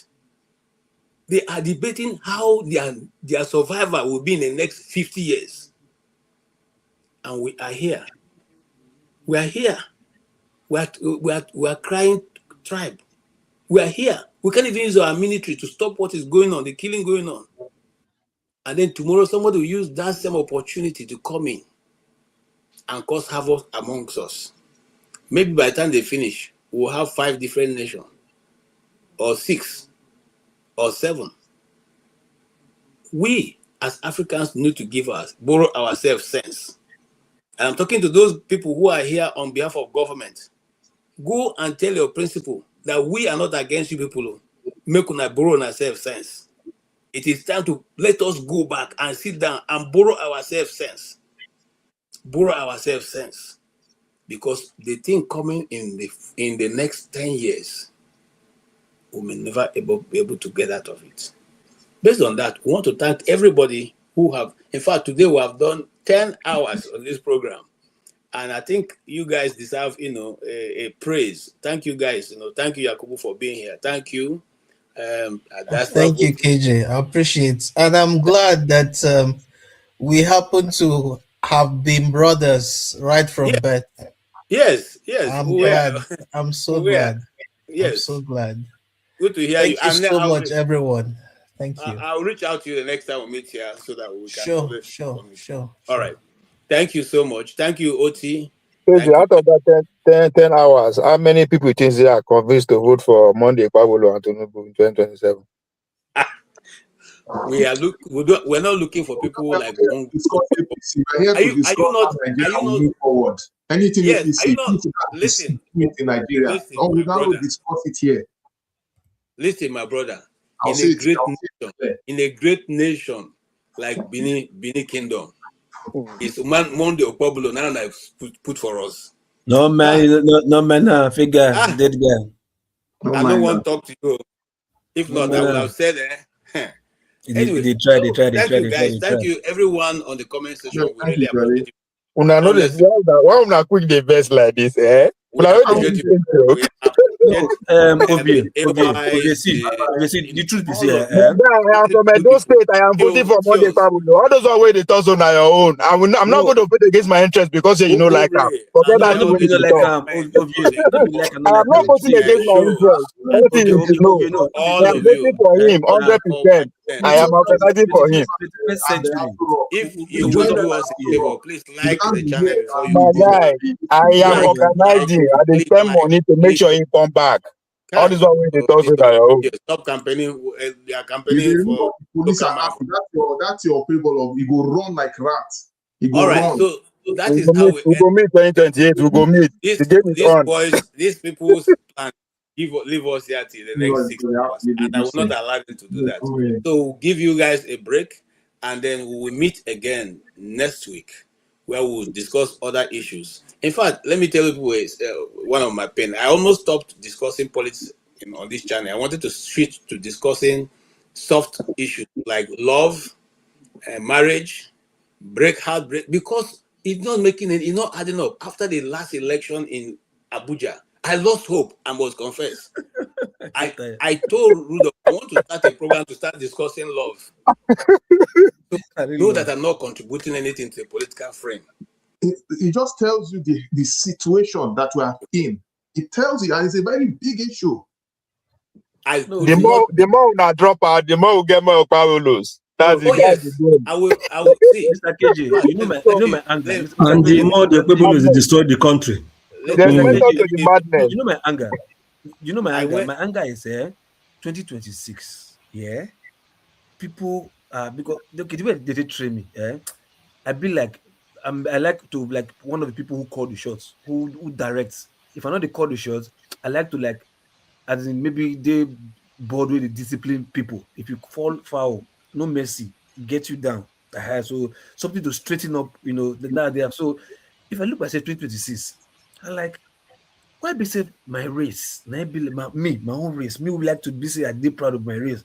But now my race, now that race, still they do foot maths, still they do rubbish, still they do yeah. Not just only because okay, now it wasn't only my race before. People from Asia, they were like me, but those guys were able to wake up. They're like, come on, man, you can't do this to us now. Come on. You understand? So Okay.